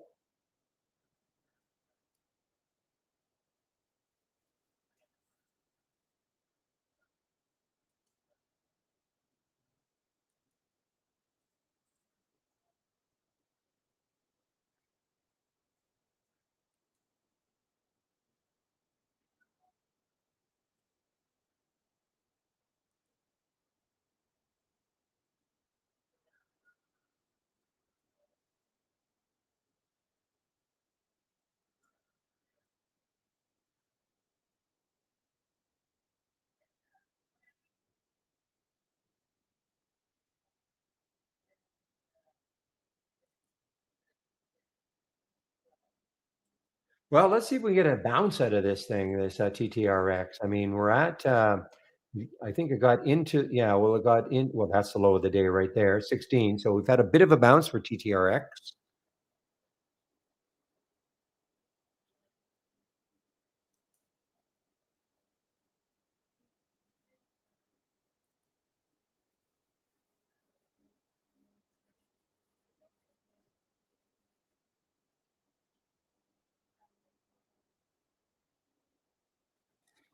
All right, Chewy. Chewy's over the whole number. CHWY, just a little bit over the whole number. Let's see what this is moving.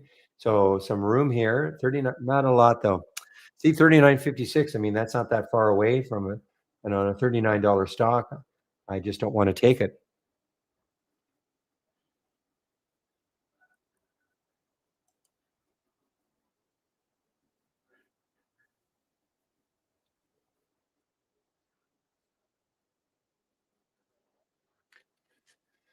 Well, this has obviously done a lot of reverse splits. Only 620,000 shares in the float, which is insanely low, of course. And is right. I mean, even though this looks like, well, how can this be near the low of the all-time low when it's up here? Well, because it's probably done multiple reverse splits. Out of curiosity, let's take a look. Reverse split adjusted. Let's take a look at the price. So reverse split adjusted, it is $32,000. So if you took all the reverse splits it did, let's make up some numbers. One for 20, one to 20, one for 1 to 30, one for 8. One, multiply all those ratios together, and you multiply by the current price. That is why it's showing up here. But people getting into it right now, they don't care.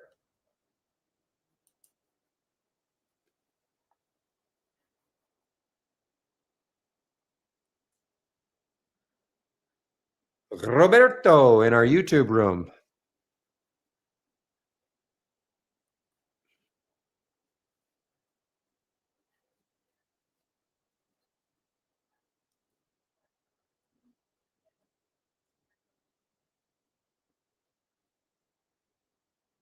And remember now, with that float, things like this can happen. I mean, what did it get up to? 1072, and this, remember, 2-minute chart, 988.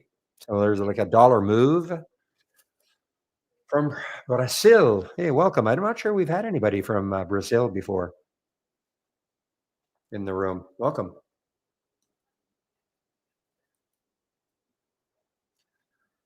Bom dia. How's that?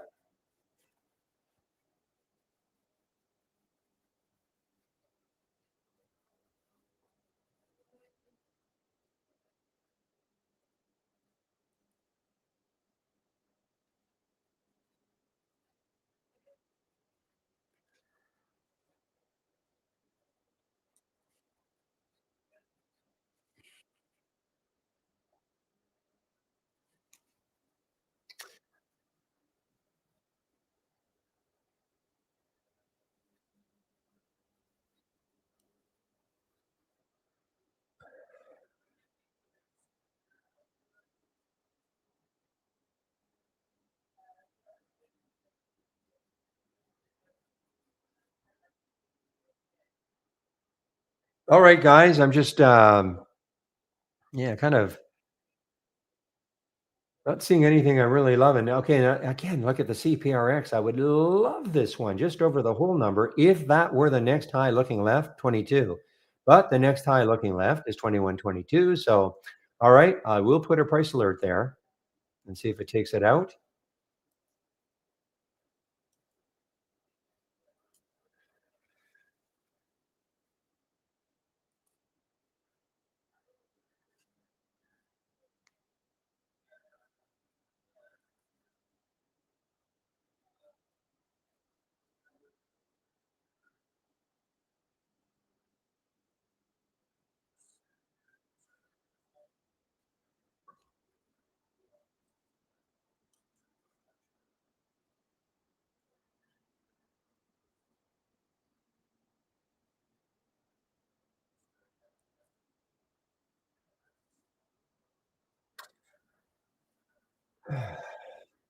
Okay, I'm looking at Bitcoin now, down 1900. So Bitcoin's a little bit weaker off that. What did it get up to? About 125,000 a couple of days ago. That was the high.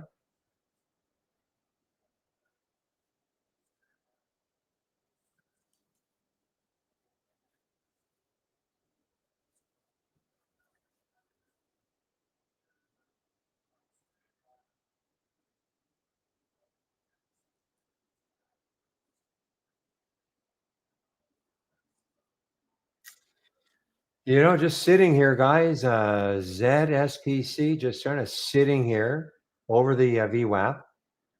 I guess I should put a price alert in this area, see if it can take out the VWAP in a bigger way and move from there. Low float, 4.8 million in the float.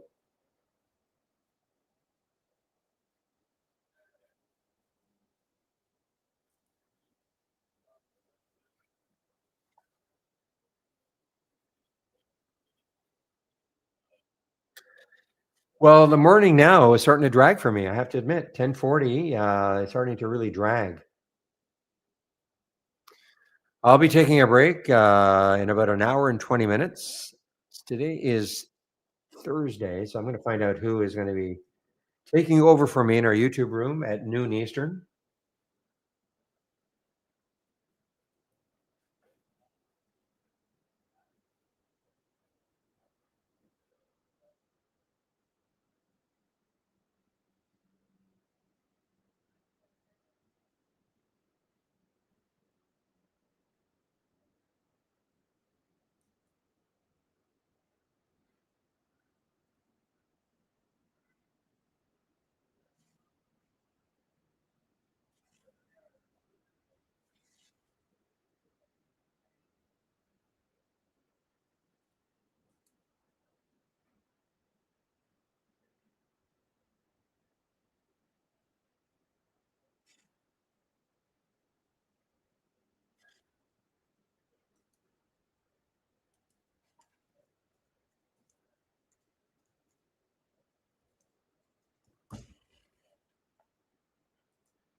All right, BR Bruker. Okay, this is Scientific Instruments. Now Bruker's got some room, guys. 36.88, a little over $1 to the next high. I feel like I'd be chasing it though. I'd love to see it base a bit.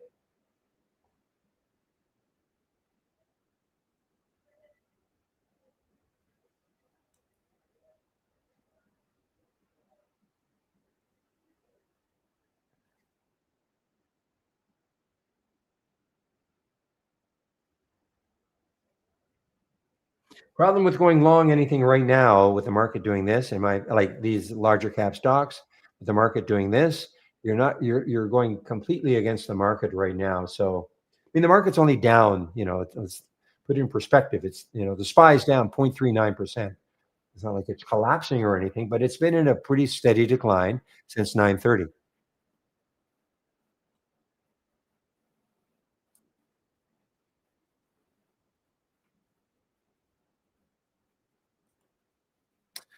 All right, so it will be Steve Gomez in our YouTube room taking over for me in about an hour and 15 minutes. So if you've got money machine questions, he's been running it I think he'll probably start one right at noon. If you got money machine questions, he's your guy.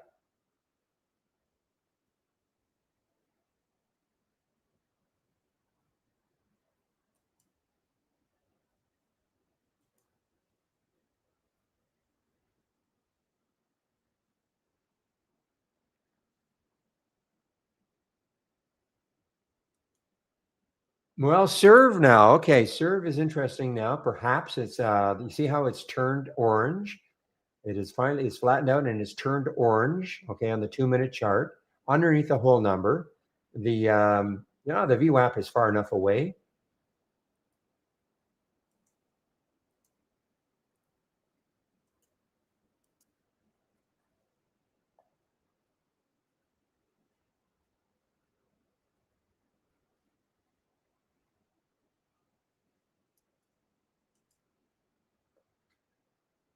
Okay, it might turn into just a little bit of a scalp trade for me because I mean it's still strong. It's still strong.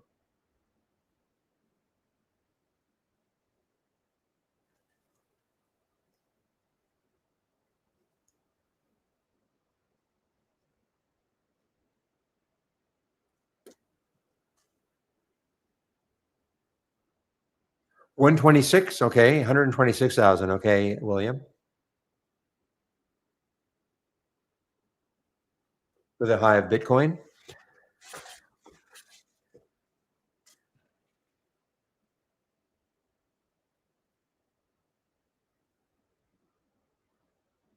Oh no, I don't think I said. I have no idea how they. I know how they are popular. How they were populated. SKM. It's just that in the past you had to be using a multi-strategy window, and then you get a new high in that multi-strategy, like a high of the day. And when you clicked on it, yeah, you would get that. You would get that red line that showed you the next high in a daily chart. So I knew how it was populated. It was just that it was a bit of a pain that that's the only way you could get it.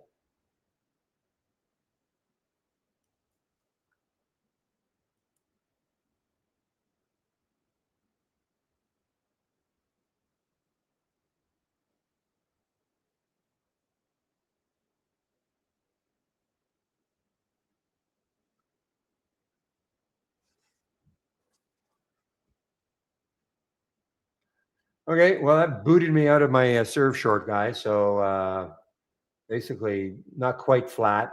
The minute I was in at 1691, 16, yeah, 1691. Moved down to 16 mid 80s. Minute it started getting back into the 1690s, that's when I got a little antsy.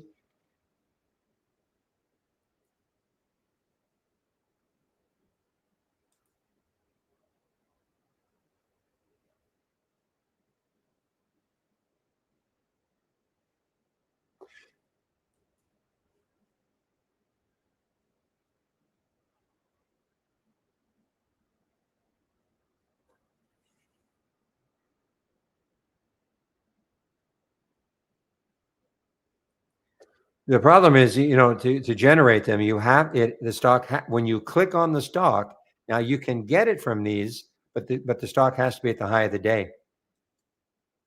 And you don't know, of course, if the stock's at the high of the day when you click on something from here. But if you have an alert window and your alert and your trigger is a new high or a new low of the day, yeah, you'll get those.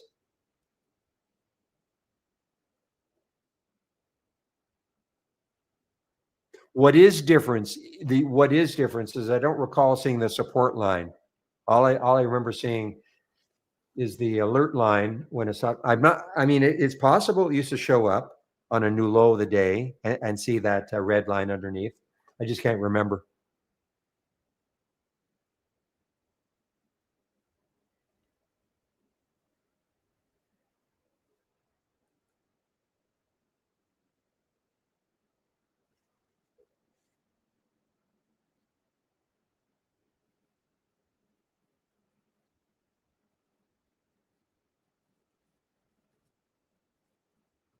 Now, when I looked at INDP, it was moving into the VWAP.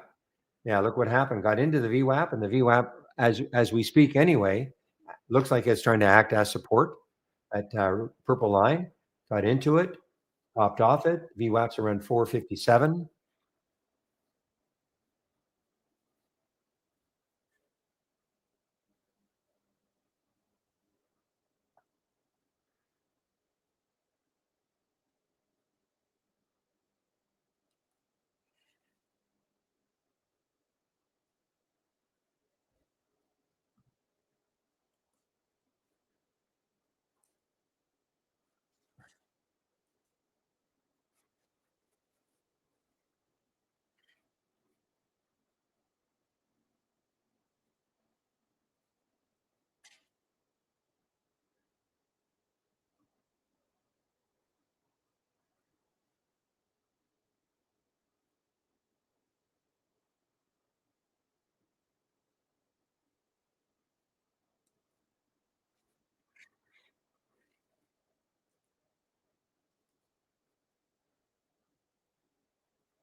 I just wish this weren't quite doing this. SYRE.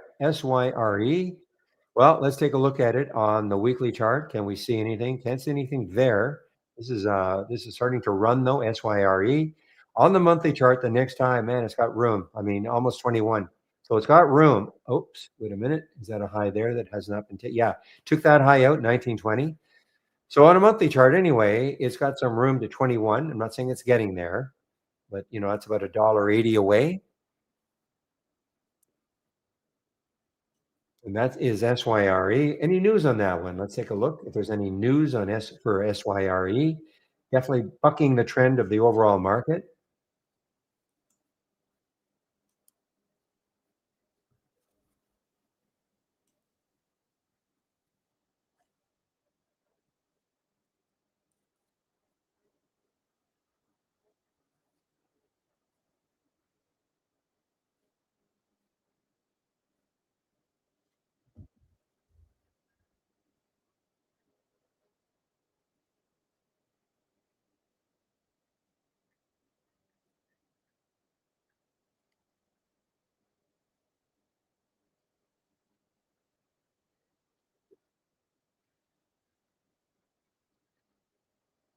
Okay, ZSPC. I came to that level right here.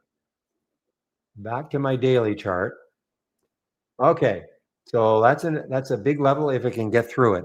Okay, in my opinion. Look, it's tried. It has tried a couple of times now to get through this high right there of 140. It actually got to 141, but it stopped. Low float.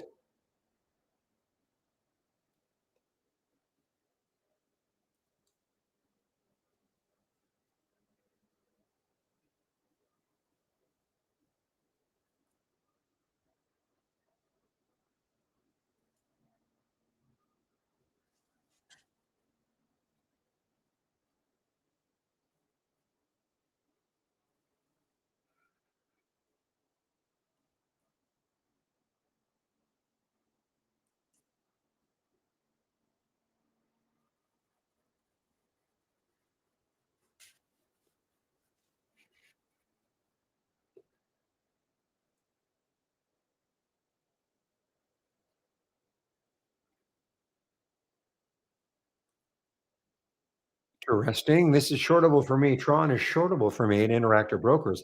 A lot of shares available. It's sitting right on the VWAP now. That is TRON.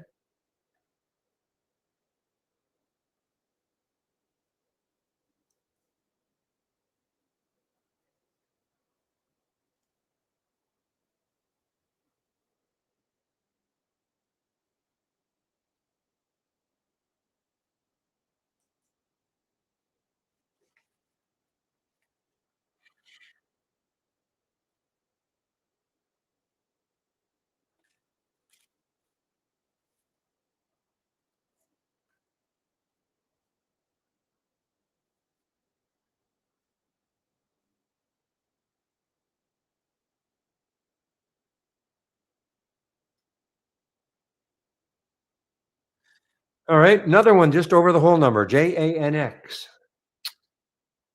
But broken record, next high is too close on the daily chart for me anyway.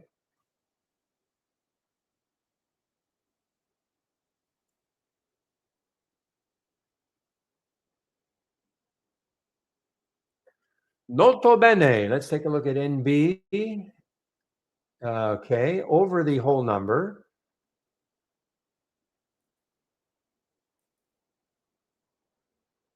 All-time high. I don't have to look. This is an all-time high right now, guys, for this one, NB. All-time high. Let's see if it settles just a little, but this is an all-time high.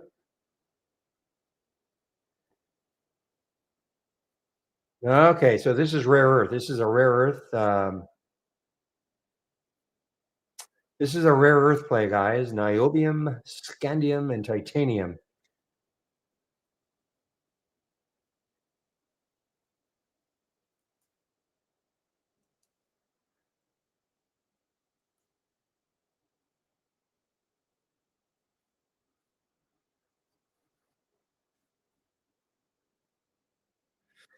No, but I took fourth grade Latin, William.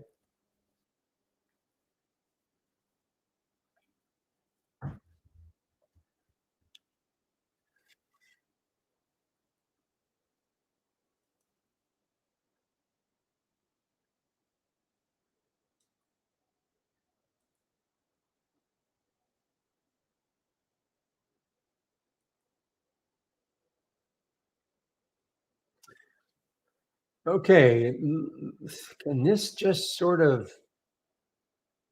I mean, it's an all-time high.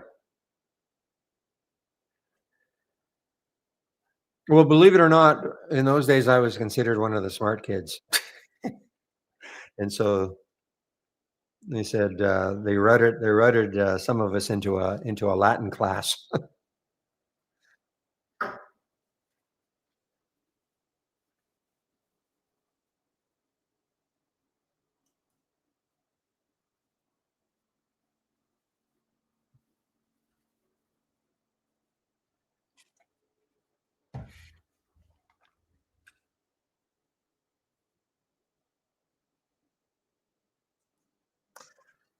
Well, guys, I'm telling you, I'm just Other than that little short that I tried on Serve, I've done nothing today.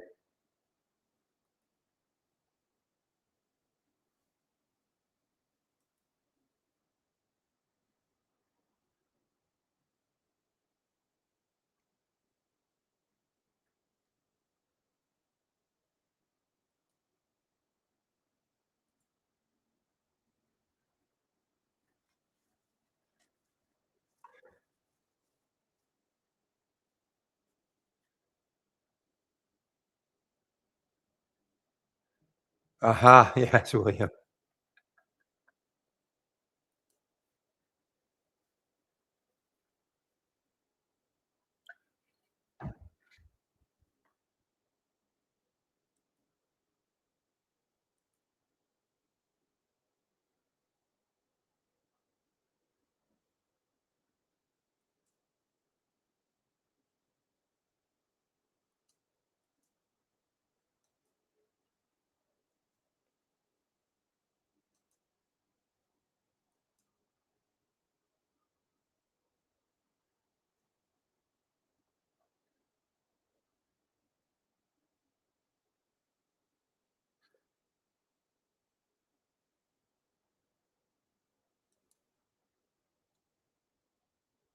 HELE is an earnings play, isn't it? HELE is an earnings play. I'm sure you know that, William. It is an earnings play, and it's been just thumped. Really, I mean, it's been a couple of jogs up here on the 15, but it's been pretty steadily down.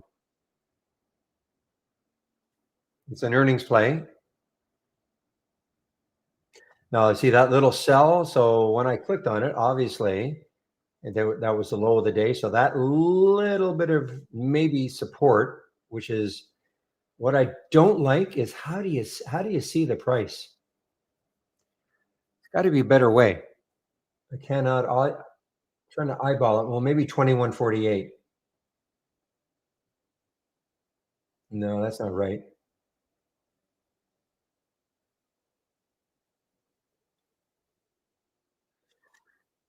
Hard to eyeball that price. What if I left click on it? Does that hover? No, it doesn't tell me. Am I right, Pepe? It's hard to see these prices. You cannot, like, I'm hovering over it and I feel like I'm right on the line and it says 21.46, but that can't, but the, oh, maybe that's it. Okay. Maybe that is it. 21.51. That's the price right there.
Well, right now the wave, I know you don't follow it probably, William, but the wave on HELE is still on the 2 minute anyway, is still weak.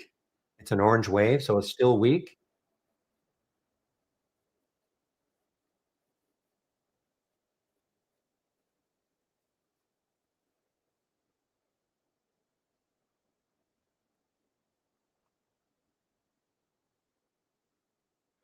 Take a look at it on a 1 minute chart, see if it's broken at all. I don't think so though. I think it's still going to be orange. Yeah, but it's flattening out a little bit, flattening out a little bit. So, the trend could be starting to change.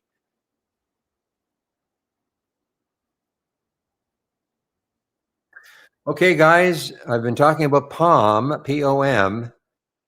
It's looks like it's trying to it's trying to get close to 5 again.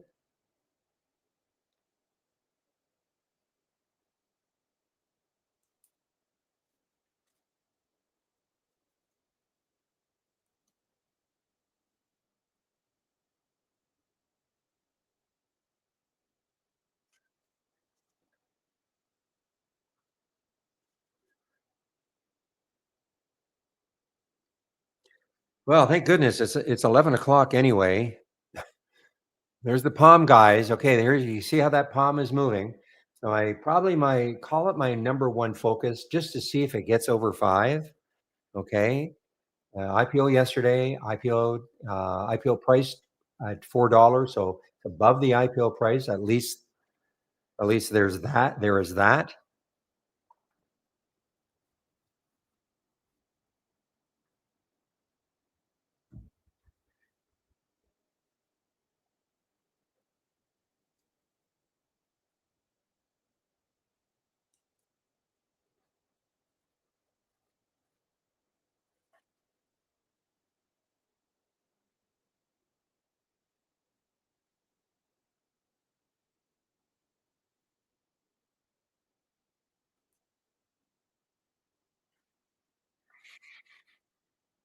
So let's take a look at HELE. Is it changing yet? No, it's still moving down. And you know what? I mean, this is basically a lifetime low, guys.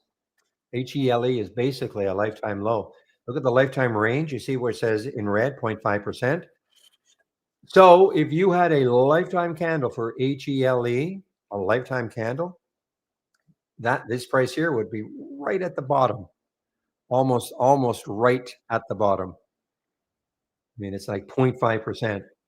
So let's take a look at it on a monthly chart. Where is that? Looks like the lifetime low is here, 1993. What did they do? Hydro Flask. I had a Hydro Flask once.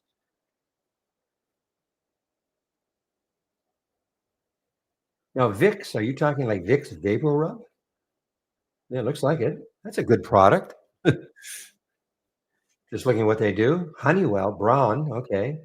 Hot Tools, they do a lot. Revlon, they do a lot of things. Unfortunately, market's not loving them.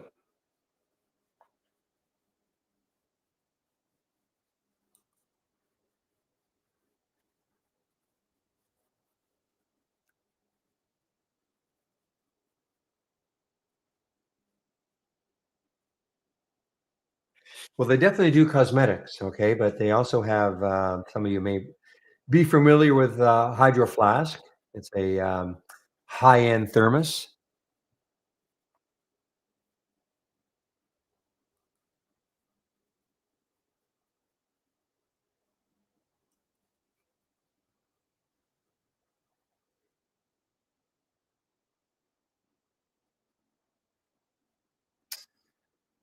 Yes, Helena Troy.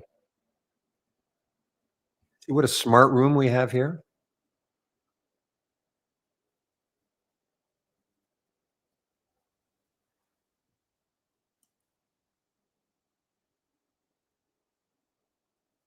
Because that was the high of the day, Ryan. So I mean, I'm not saying I'm taking it if it hits five, like right at 5. I want to see if it does though. That's all. Just because that was the high of the day yesterday, and it just started trading yesterday. Yes, uh, the IPO was priced at 4, so it's above the IPO price. So there's a little bit of enthusiasm for it. And if it takes out 5, that's a pretty psychological number. And obviously, there's no chart resistance if it does take out 5 in a big way.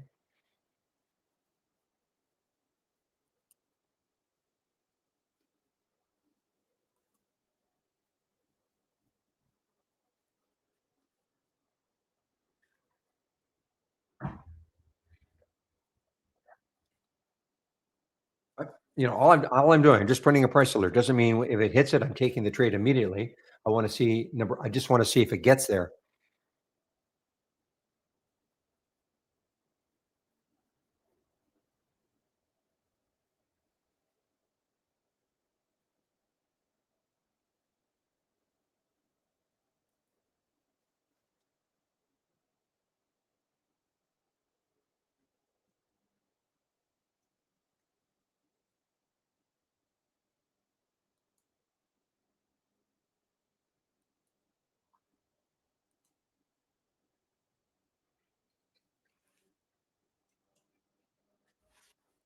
Well, I mean, that's fine. I there are no shorts available for me at Interactive Brokers, so I don't know who's your broker, Ryan?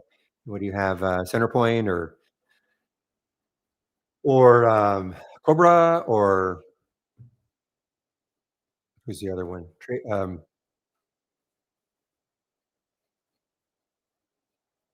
'Cause I have no shorts available for me at Interactive Brokers. Yeah, typically that's the case when it's one of these cheaper IPOs. What I have found at IB now, though, if it's a more traditional IPO with lots of big guys behind it, the next day there are shorts available. But on these cheap China IPOs, it usually takes a while for shorts to show up. At Interactive Brokers, I can only speak for Interactive Brokers.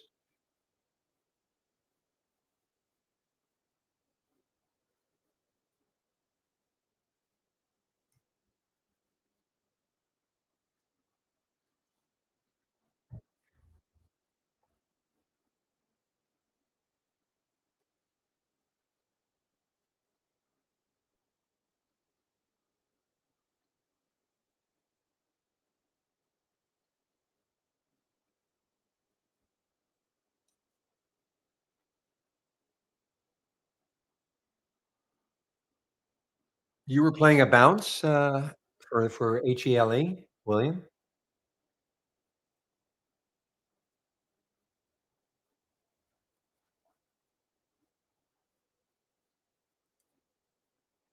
Yeah. I mean, there's that wave, guys. I mean, it is, very strong still.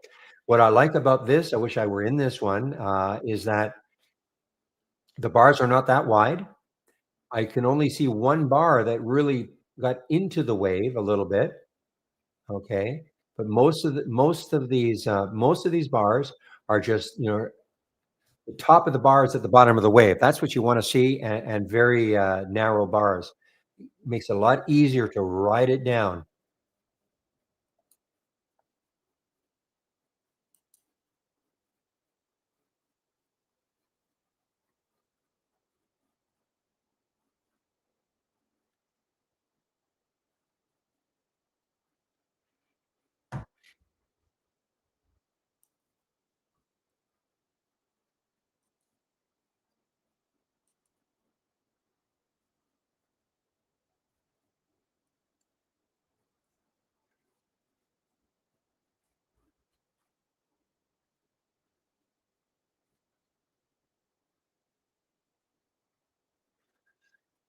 All right, guys. Well, here's the NTLA over another whole number, 26. It's been on the move, whole number after whole number,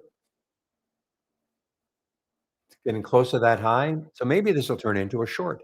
26.44. There's the high. Maybe I'm going to watch this. I want to see if this transitions to orange. Now, see, this is getting a little more parabolic. The wider the wave, the more parabolic it's getting. Though, the bottom of those candles are still not really piercing too much of the wave.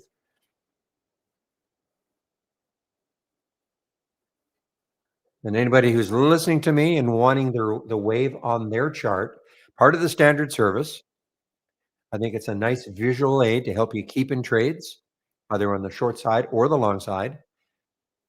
So if you're interested, just let me know.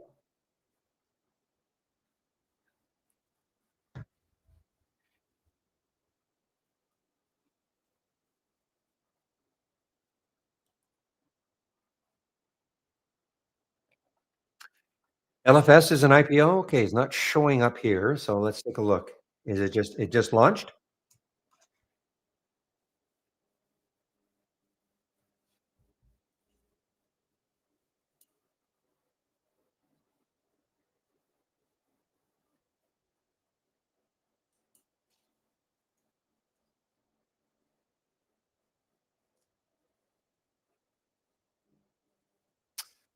Hmm.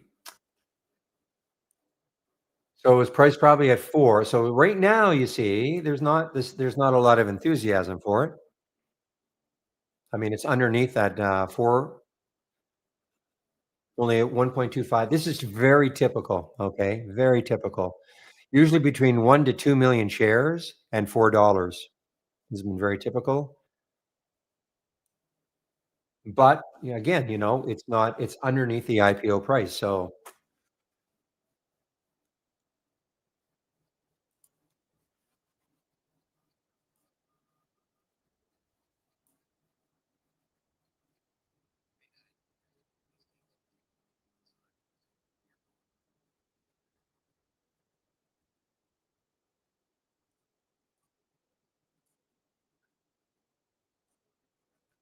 probably out of China.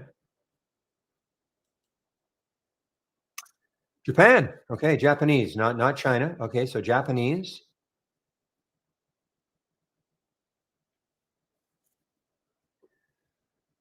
Shibuya-ku, Tokyo. Okay, so, Japanese.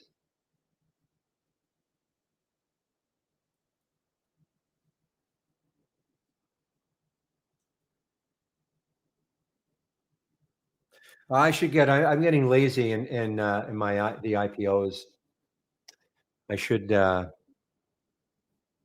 comes in now 11:30. Well, this is what I do for the IPOs. What I really have to start doing again. I've just been lazy. I've been lazy because Obi has been spoiling me. So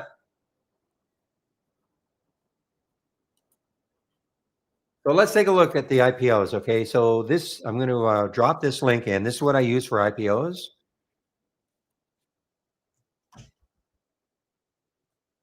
Okay, drop it in both rooms. So go to my calendar, my IPO calendar. So this is going to tell me the upcoming IPOs. Okay.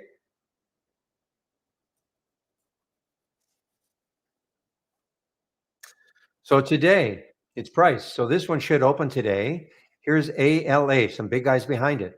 I typically don't care about these ones, but I mean, if some of you might. So, but look who's behind it: Bank of America, J.P. Morgan, Morgan Stanley, Goldman Sachs, etc. So a big one. Alliance Laundry.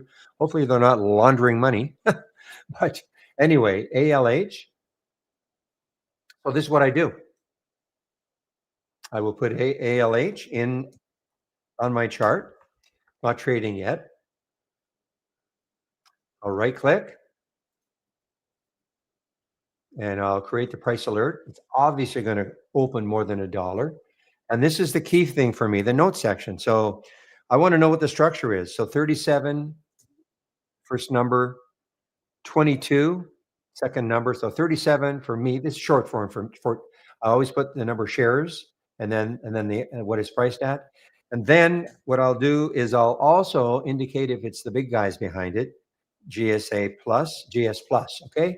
So I know Goldman Sachs is behind and others are behind this one. So when it starts to trade, what's going to happen is on my price alerts window, look at it's right at the very bottom here. Okay, right at the very bottom. When it starts to trade, it's going to pop up to the top. Okay, and so, but why I like doing it this way is because I immediately see in the notes section what the structure is, rather than having to figure out. I wonder, like when it opened, if it let's say it opens at 18, I won't know if that's good or bad. Okay, but if it opens at say 25 or 27, then I'll know. Okay, there's some enthusiasm for it. I'll know who's behind it. Okay, so that's what I like to do. So here's the LFS. It's already open. Many times, if it is an IPO, it's not designed that way. But in the Halts resumes, it'll show up as a resume. I would say 90% of the time, it shows up as a resume. Well, let me keep going. So again, I can almost guarantee this is going to be a China one in one green technologies. You just have to click on it. Well, it's incorporated in the Cayman Islands, but Philippine. Okay, so it's not necessarily China, but it's not US. Okay, so that's what I typically do is I want to know because it's these ones that are non-US and can go crazy. So same thing I'll do. Y DDL. Okay, right click, create the price alert. dollar. It'll certainly open over a dollar. And then, you know, 2.5, 4. And I'm going to put, so I'm going to put the Philippines. Okay. So now I know it's not US. If it's the US, I don't bother. I just leave it blank. Here's another big one. Look at this one. Now, not many shares though. Interesting. And these are supposed to, now the difference is here. It said it's not saying priced. Okay. So if it doesn't say priced, more than likely it's not going to open today. It does, in theory, it should open on Thursday, but if it doesn't say priced, then it's may not open. But this one is priced. This should open today. Another big one. Look at the big guys: Morgan Stanley, Goldman Sachs, etc.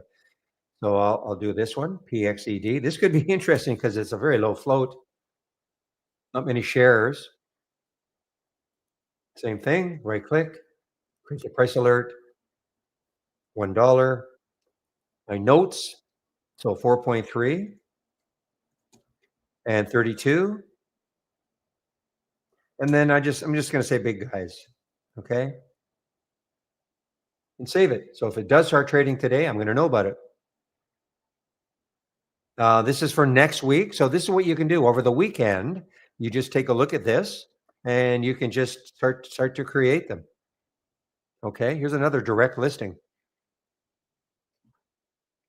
I wouldn't care so much about these ones that these are SPACs. The ones that end in U. I mean, you can do it if you want, but you can see they're all opening at 10. So, okay, so that's what you can do. I find that better than actually having some kind of an IPO scan. I mean, you want to have a scan. I mean, I think Shady says he's got some kind of a scan. That's great. I just like to see the structure immediately rather than have to figure out going back into the calendar and figuring it out. It's just nice to see in the notes section that's the structure.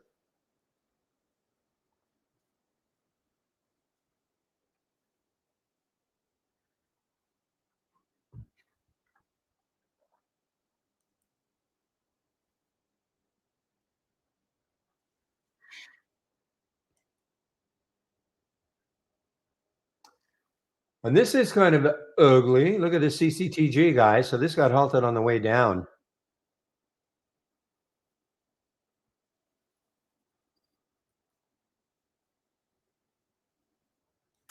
Can it? Well, I can see by the price that it is popping a bit. So now you see how that orange line is flattened out. This could be your clue that it's going to turn around a bit. If I went to a 1-minute chart, we may even get a sliver of blue. Here we go. Flat though, okay, flat. So yes, the transition is trying to turn a little bit positive.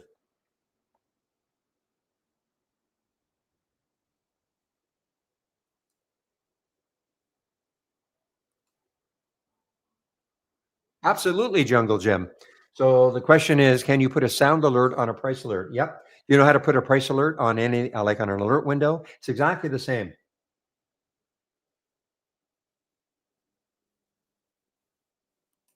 So here's my price alert window. Now, here's how I believe you should use the price alert window.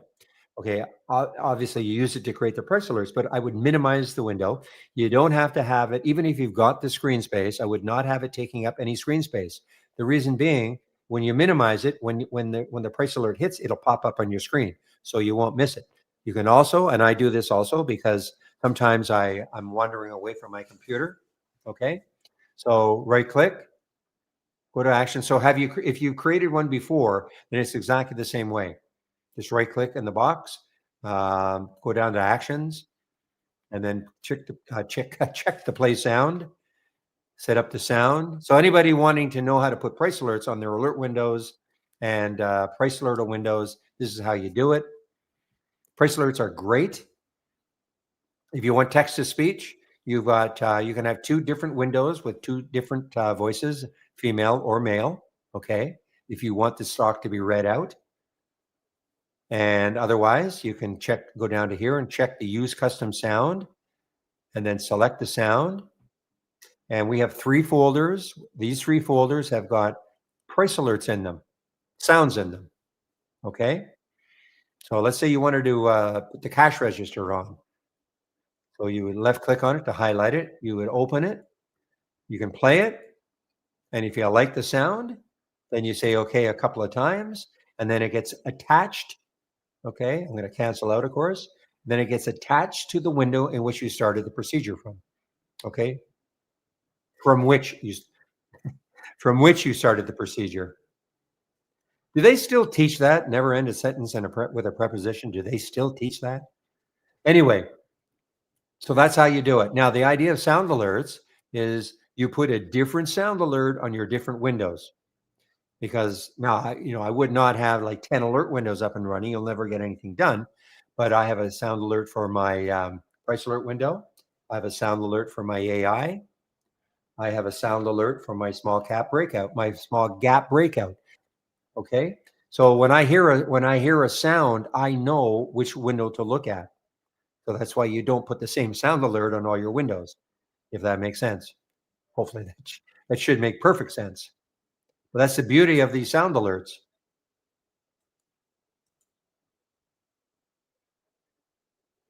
And then minimize the window, okay?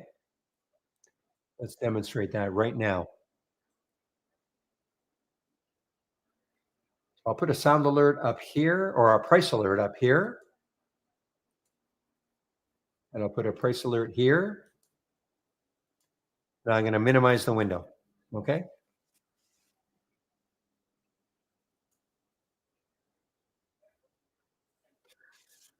Okay, as usual, William will keep the room open between 3:30 and 3:45-ish after I leave, sometime between 2 and 2:30-ish.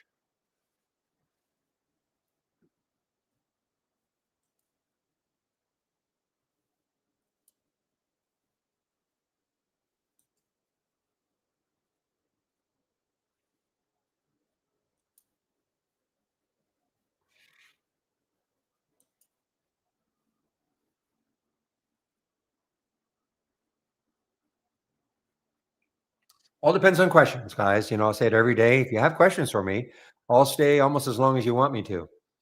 Okay, so you see how that worked, guys? See how it triggered? Okay, it triggered, hit the price alert, and my box popped up. You cannot miss it. If you minimize it, just minimize the window and it'll pop up. And now the reason I put a sound alert on it is because I have a wireless headset. So, sometimes I'm wandering away from my computer. And so when I hear a sound alert, I can come racing back and seeing what was the alert. Could be a price alert, could be, something from one of my other windows, but so that's why I do it. For this one though, also, even though obviously you're sitting here, you can't miss it.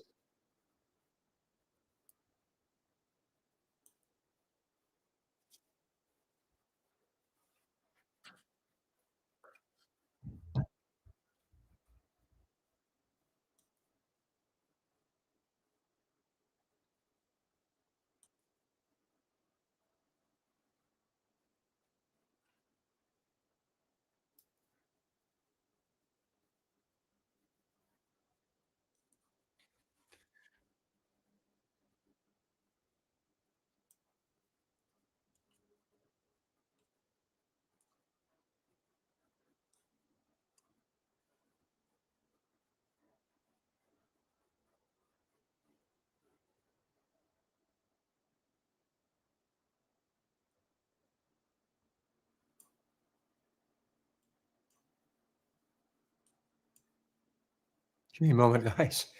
Just rearranging something on my other monitor.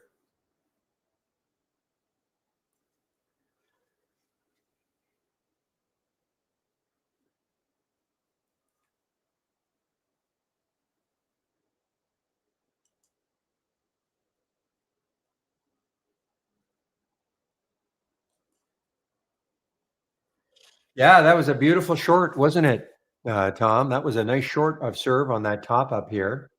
Even if you'd just waited for the transition to orange, right here, That's still 1661, and down to 1623. That's a pretty good move percentage wise.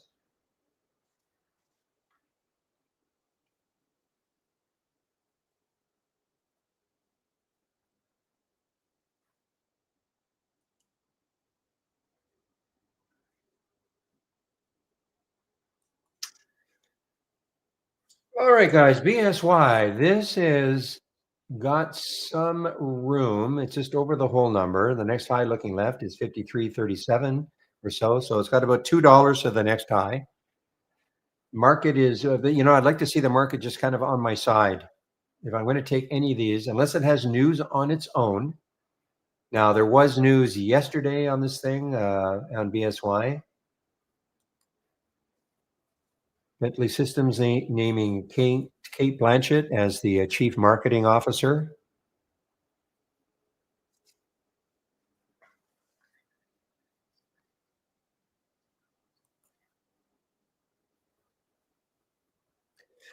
I'm just seeing if anybody's paying attention.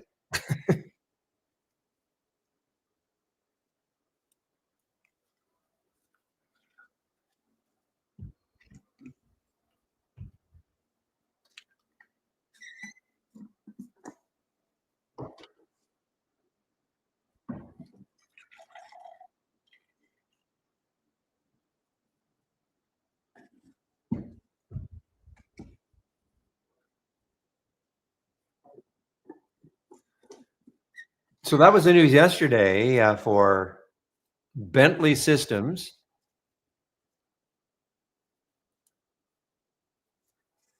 which didn't help. It didn't help.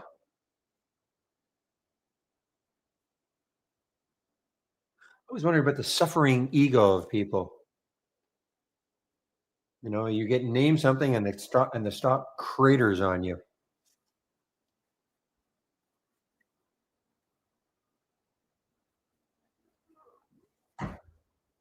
Same thing happens sometimes when they turf somebody and the stock explodes. How does that person feel? Probably not bad. Probably got out of the, depending on the company, probably got millions.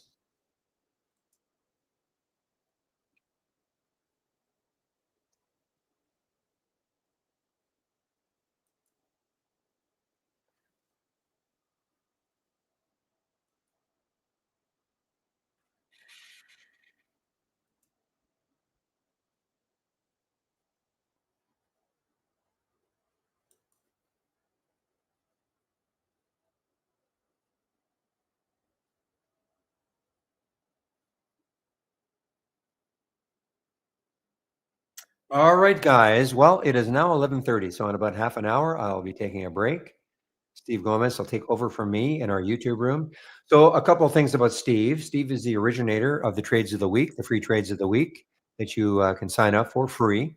You'll get them before the market opens every Monday morning, and he's also really testing the money machine. Again, if you're wondering why I'm not testing the money machine, is a couple of, well, the main reason is that then that's all I would be able to do. I wouldn't be able to do anything else because in order to really put you to use the money machine, you have to be able to manage your exits and really, watch it. And so unless I do that, it'd be useless for me to just run it and not look at it. So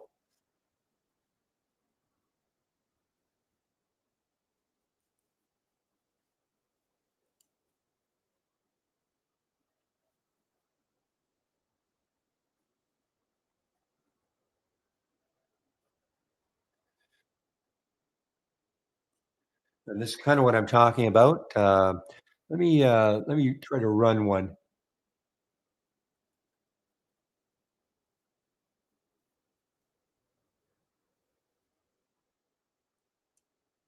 I'll go big momentum rider, okay?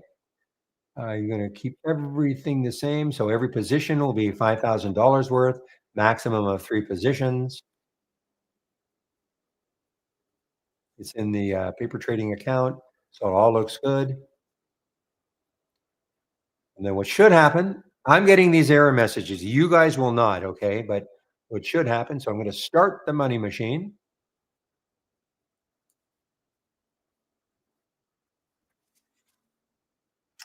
And you can see it took 3 right off the bat, okay? And it's these should be these 3, the top 3 right here, okay? And that tells me how many shares it took. Remember, I'm committing $5,000 per trade. So if you're gonna do it this way, you'd have to have at least $15,000.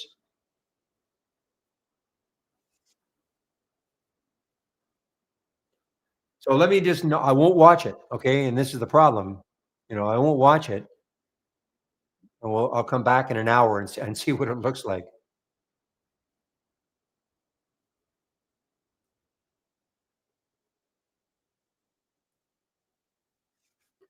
No, excuse me, Dan did, I don't think it's available yet, even in the version I got. I'm always on a development version. Let me ask Steve.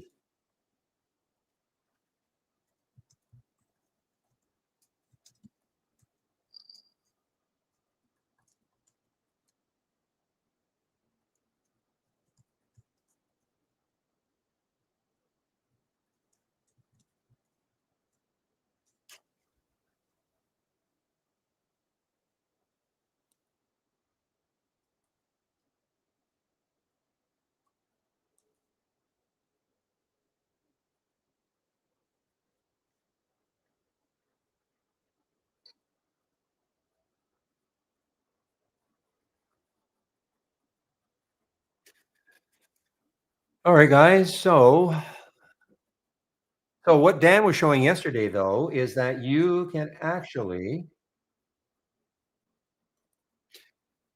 you can direct it to your price alerts window and take, I'm assuming you can limit it to say the top to 3 or 4, whatever that number is.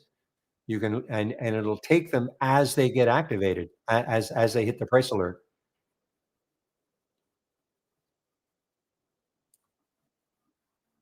So you can create your own price alert window, stocks you want to follow, and it'll automatically take. But I don't think it's available yet. Remember, all this is in the simulator. In the simulator, anyway.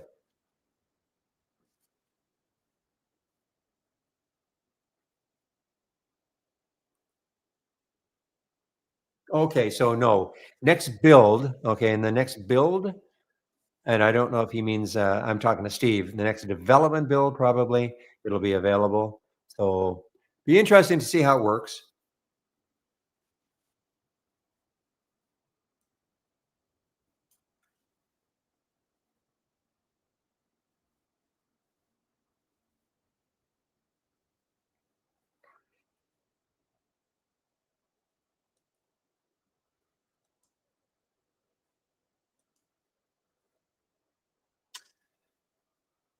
Last winner was BDRX right up here. Okay, so it's won 3 races now. Yeah. Now coming into the VWAP, I wonder if that'll hold it, stop it.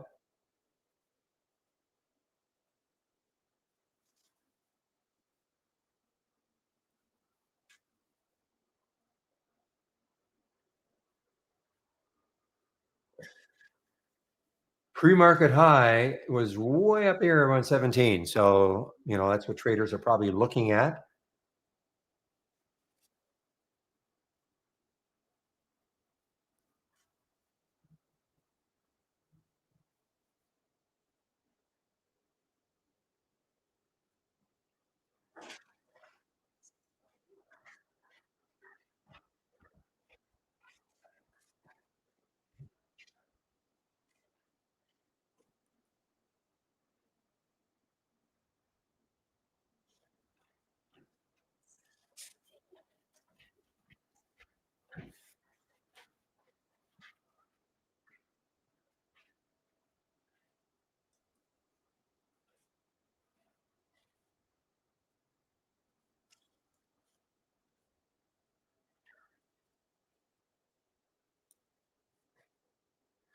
So I don't know why this is showing up on for BDRX, but what's the name of this company? Biodexa.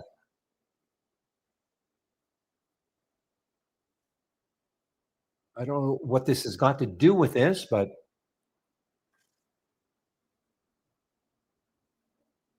oh, I'm sorry, I had the wrong. Just give me a moment. BDRX.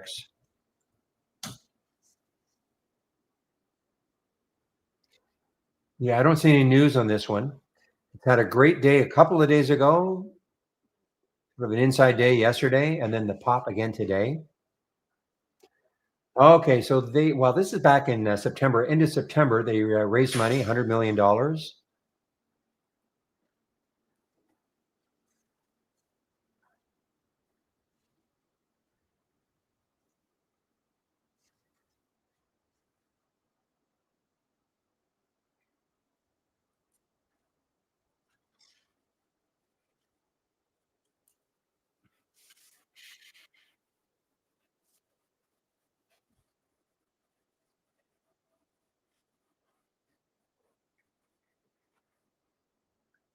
Mm,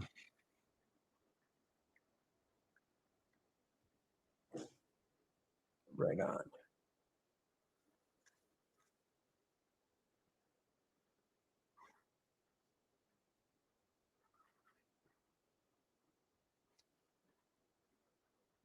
Other cheapy guys, GXAI, another cheap one, popping here, volume coming in. Okay, this CCTG was halted for a while, probably 10 minutes. Still down for the day though.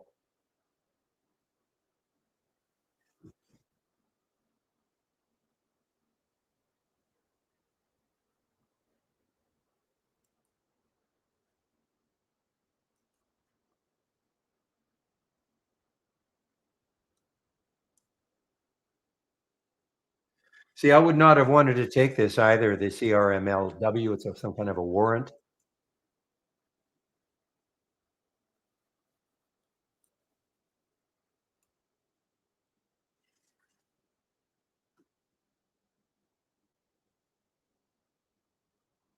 Well, let's see if I'm right here. What I want to do, I want to get rid of all these. Okay, I'm going to flatten them. Okay, now it should, but it could, because these are the top three. Yeah, it's going to take them anyway.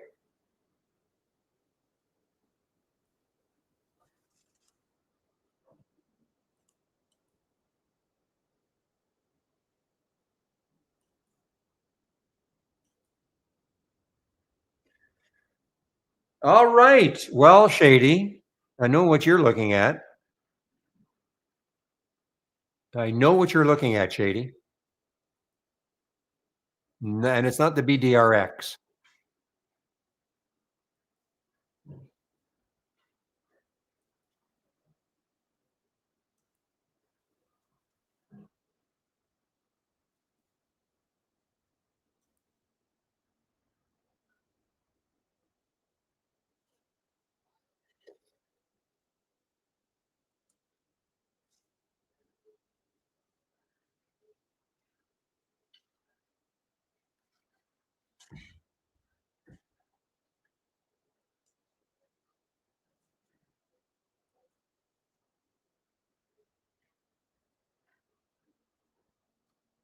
All right, guys, 11:40, 20 minutes for me.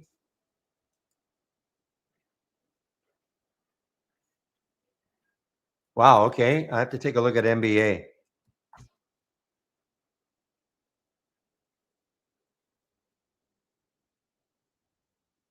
BMA. Also, why is this a 1 minute? Oh, I had a 1 minute chart before. Okay. Ah,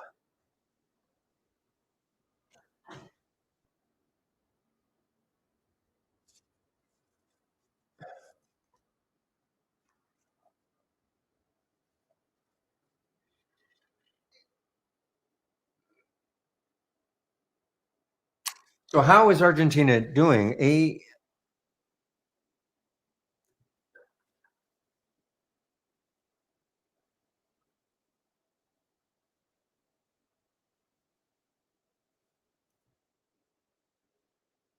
Come on, I should know this by now. Country.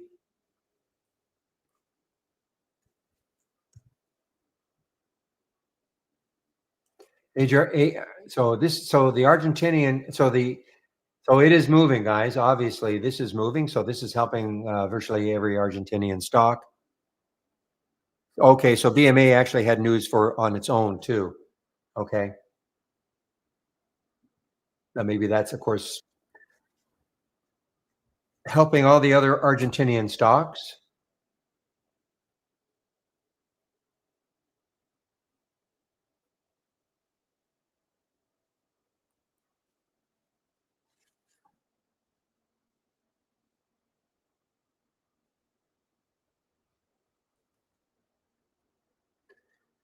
Yes, I am talking about SPRB. So I um I actually traded it out, Shady. Kept a little bit, and then when I saw it get down to 140, I thought, okay, you're gonna have like this is obviously a lot, and it's not like I got a lot of shares, but enough that if just anything. So I basically picked back the shares that I traded out at around 146. So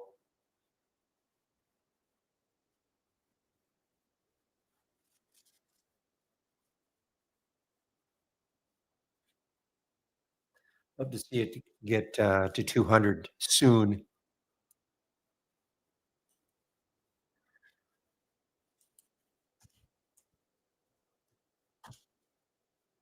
Yeah, it's the float. My goodness, the float. It's incredible, isn't it? 530,000 for a $159 stock.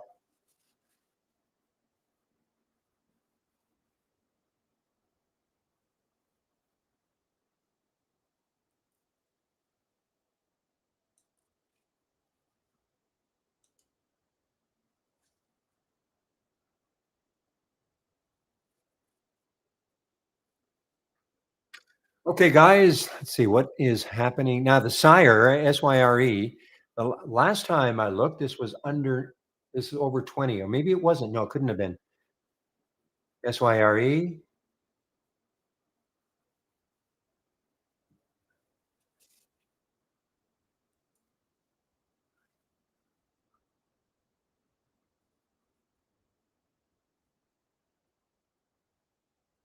Oh, okay, right, right. That's what you mentioned. So a million. So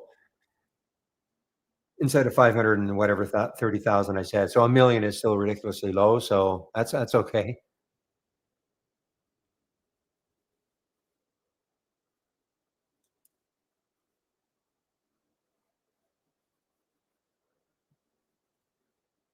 Well, again, it depends what you mean by holding its gains. I mean, remember, this was up at $300 at one point. I think if I went to this day here and looked at the pre-market, I think, or probably was up. Well, anyways, 239. But you're right; it's holding. At least it's well above the financing price. So see what happens. Always have to deal with the spread.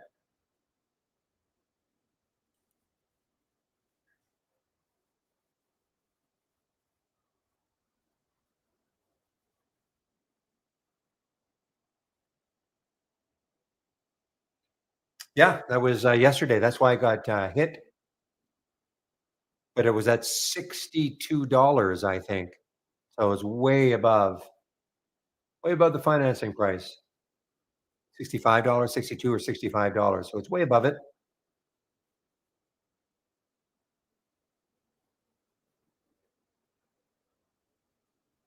They raised, yeah, look at that. They raised $50 million, 49.9999769 million in funding.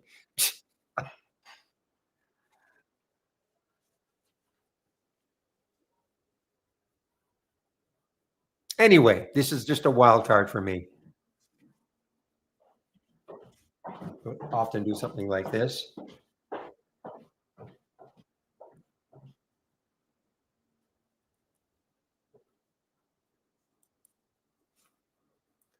All right, guys, 11:46. So I got about 14 minutes left until I take my break. Before I take my break, I'll put the YouTube link into our main room so you can head over and listen to Steve. Again, if you're interested in the money machine, you should head over.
Sorry about that, guys. Give me a moment. I'll be, well, I'm here, but I have a couple of things I have to do.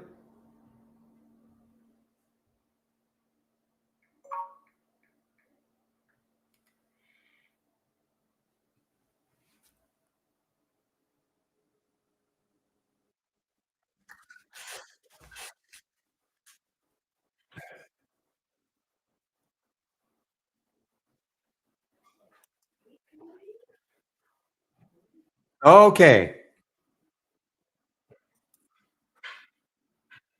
So another 10 minutes, guys, before I take my break. Aha. So the ZSPC, I didn't take it, but yeah, it is. Shoot. It did well too. I mean, look how it kind of rested at that 140 mark, and then yeah, I wouldn't have taken just because it got to the 140 mark, but we had the alert. Look what it did. It just kind of rested, and then boom. So from 140, I mean, it's not a huge boom, but at least it's over.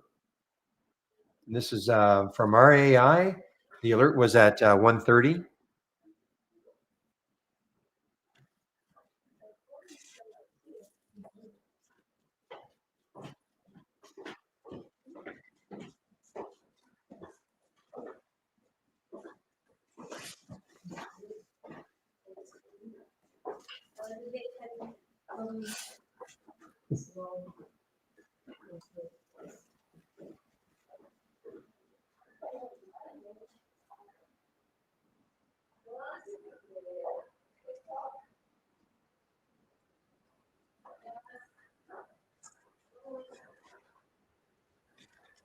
Give a look at TE. Okay, why not? TE. I haven't seen that at all. The T1 Energy.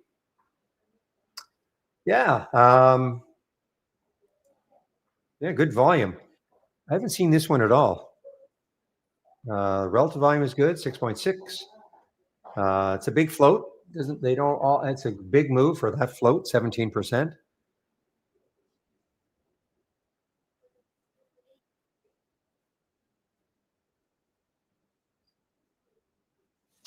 Battery Solutions. I'm just trying to see if there's any news on this one.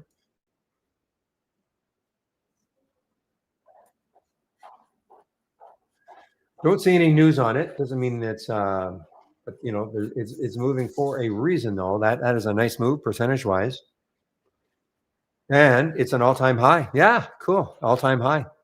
I don't think I've ever seen this one. For whatever reason, it has not met the filter requirements. Oh, there's no such thing as a good float or a bad float, Carlos. Okay, I don't.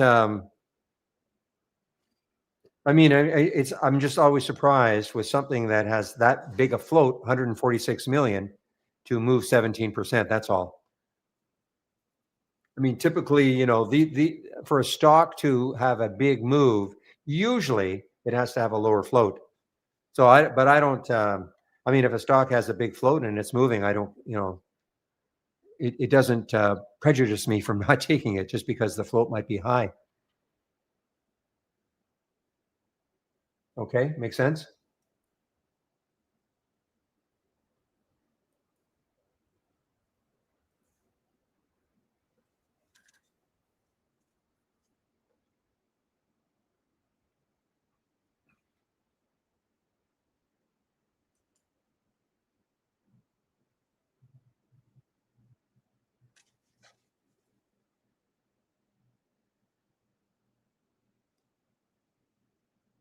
But yeah, this is this has been one of those ones under the radar. I mean, 2 to 350 in about a week and a half. Yeah.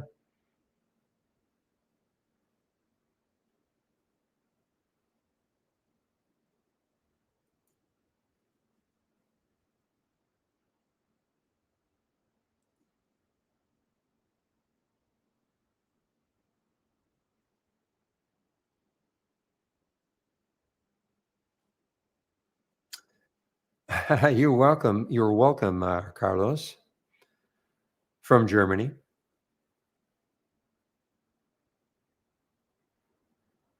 All right, guys, it's 153. So I think now give it another couple of minutes and I'll put the YouTube link in.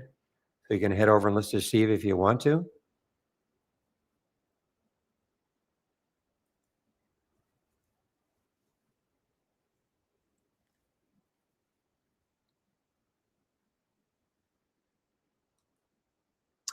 Do know this, all the shorts have dried up for SPRB. No shorts available anymore. They probably come and go. This is at Interactive Brokers, of course. That's all I can speak for.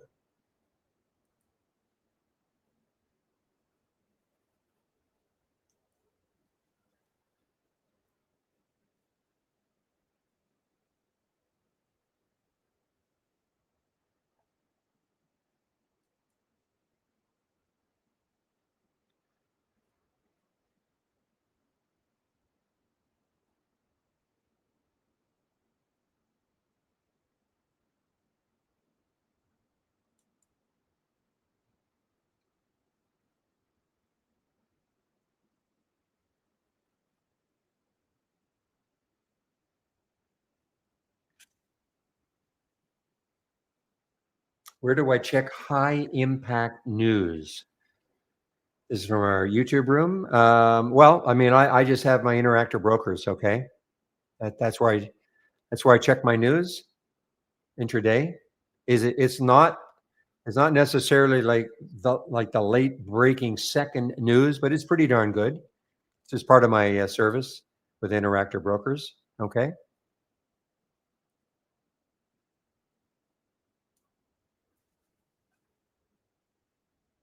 Most of the time, you see it in the pre-market. Why is the stock moving? A lot of times, it's an earnings play. Well, we're not in earnings season right now, but next couple of weeks when we get into earnings season, we'll probably see a lot. We're going to see a lot of stocks moving because of earnings, up or down, and it's easy enough to check. Though you always see you see news though if it's stock is doing a financing or some other news. Maybe in the bios. They've come up with some stage 1, 2, or phase 1, 2, 3 testing. Either good or bad.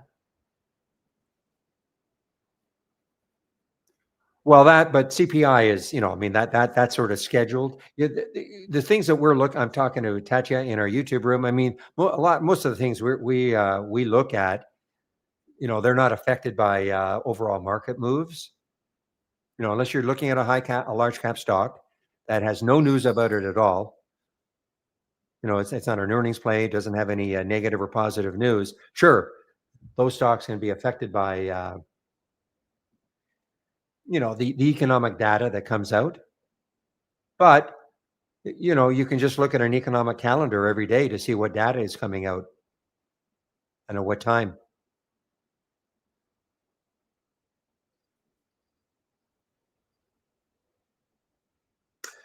Okay, guys, I don't want to allow this to creep up on me. So this is the link to get into YouTube.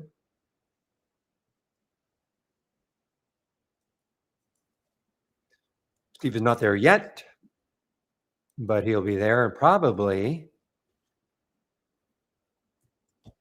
in about 3 minutes from now. He'll take over for me in our YouTube room. And I'll put the announcement up.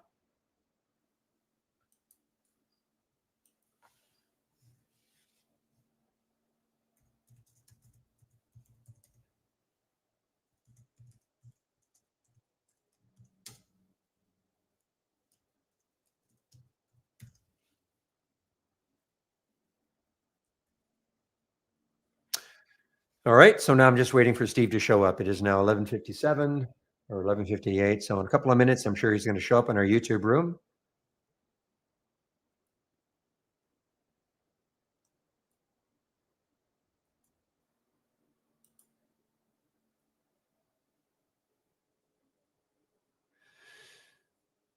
Pepe, I'll use you as my barometer.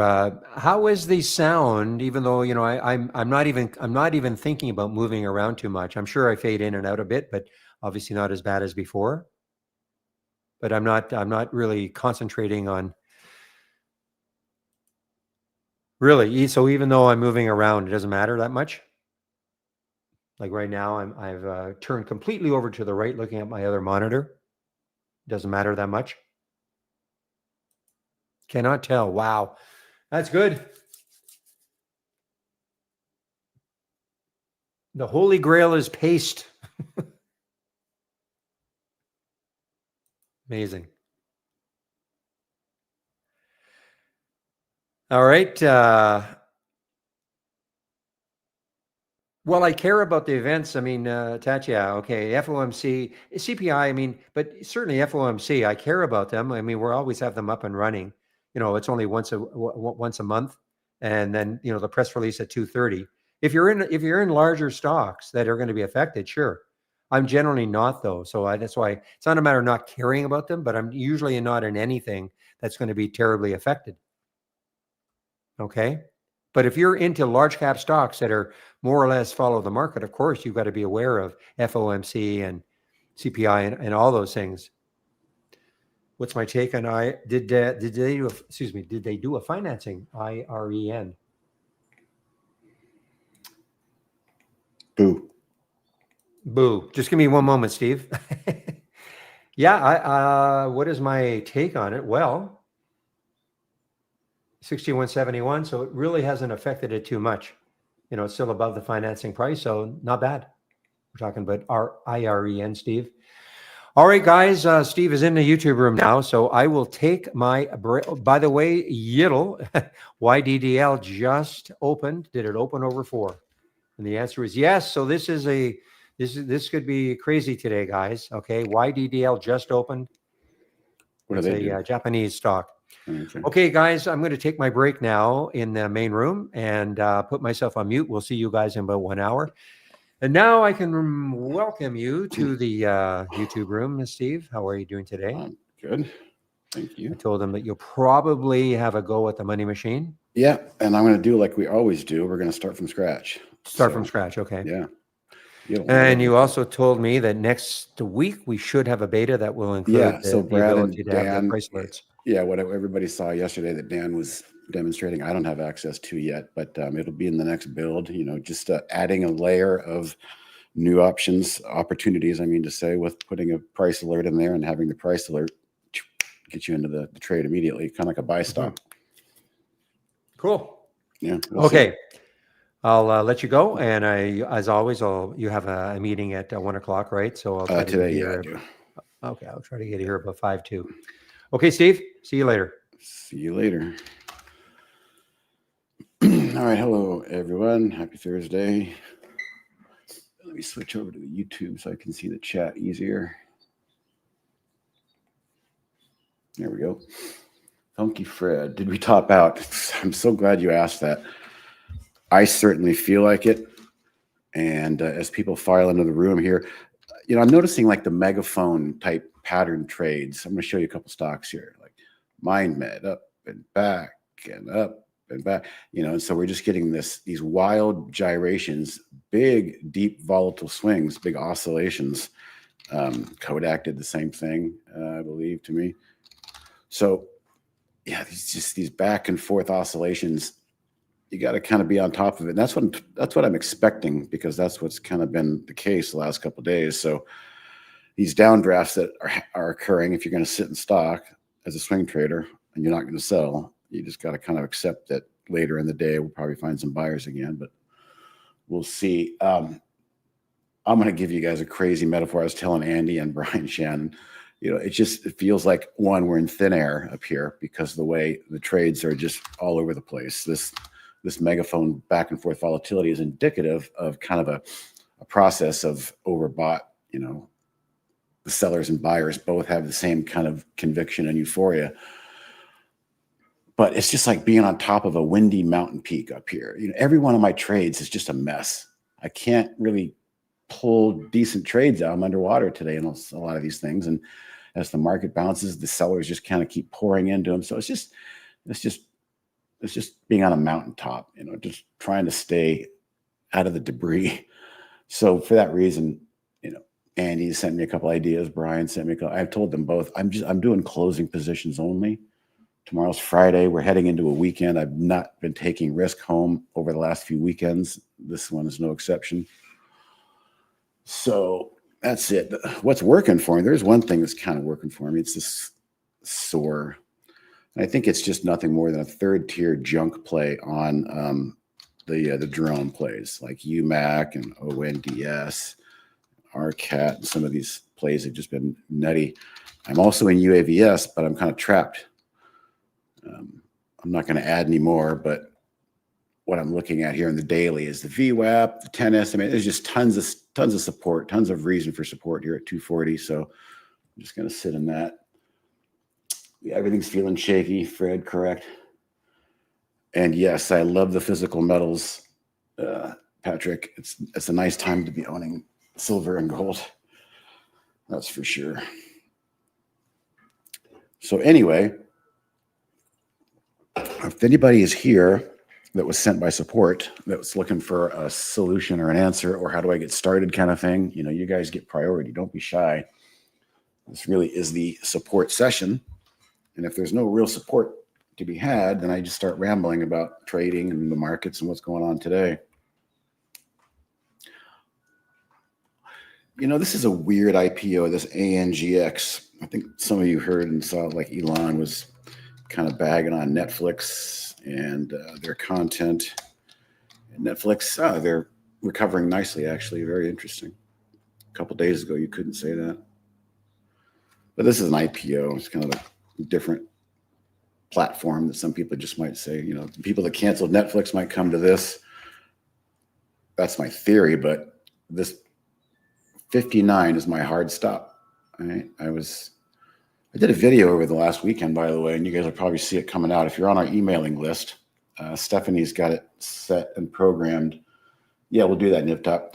Stephanie's got the video. It's a 45-minute video I did. It's basically straight up educational of how I achieved like the really good returns that I've had in my 401k Schwab account at the same time working here at Trade Ideas and just kind of meshing it all together.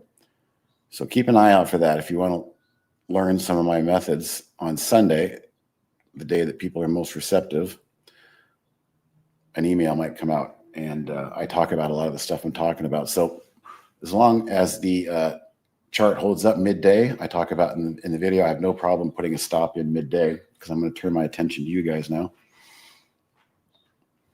All right, so near the top, here we go. And everybody else that is curious about the money machine. All right, it's in simulation mode. If you have a premium subscription, you have access to it, but you've got to get the the alpha download. And inside that alpha download, all of a sudden we've got these settings here, the money machine settings, and there's a video on it. If you need the video, you can ask support. But I just turned on step one. I just turned on our Trade Ideas simulation portal. So now we're green, which activates this menu. Profile will pretty much always start off blank. And so I don't have a default selected. I'm just going to go ahead and look at my menu. And the one I'm using currently for a long strategy is the 130 pullback, which is my 5-day average pullback. And this is the name of it. And the configurations are all pretty much in there. And it's to go long. So we save the profile. So we're locking in that this is the profile we want to use. And we're going to start. Let me grab that scan and we can take a look at it. You'll notice they're red because they're pulling back into the 130. Oh, shoot, let me just load this first. Version 5, load. Okay, so those are the names. This is the actual top list that's associated with what's running on the money machine. 3 of them popped in. The reason 3 of them popped in is because my settings are entry candidates 3. Get me in the top 3 candidates. If these shuffle around at all in the top 3, we could squeeze another one in, but it's maxed out at 5. I'm never going to have more than 5. Max position size is $5,000 allocation. Now here's what I do. There's no real guaranteed setup to come in here and try and massage your stops and your exits and your trailing stops and ratchet to the perfect degree. It's never going to be the case because every stock chart is different. Now we've got our maximum 5. So the dealer is giving us 5 hands here. So now what I do, this is the way I'm doing it, is I'm going to come in and start setting. Well, there's no guarantee to make a profit net trade, but I will give you the settings on the money machine. Okay, so I'm going to go over this. There's no best settings. That's what I'm going to say. There's no best settings to come in here. And I'm not going to recommend any settings, but I'm going to show you how I'm doing it. Maximum 5 trades.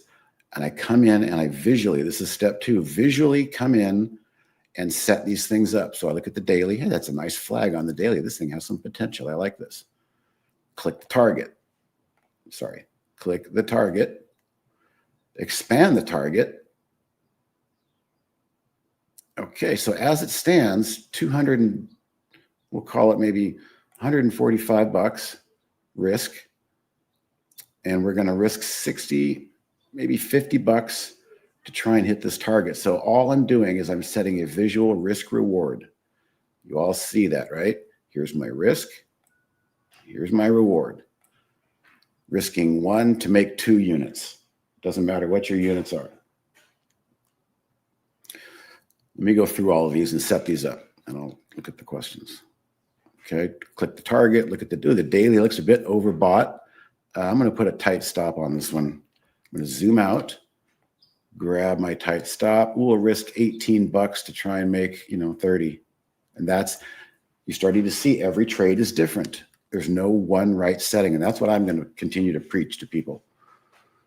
There's no, oh, this is sweet. This is voluptuous. Look at how it started way up here. And my program settings are to find an entry where it's certainly not chasing this crap up here. My program settings are to wait until it falls into the 5-day moving average. And look at this setup.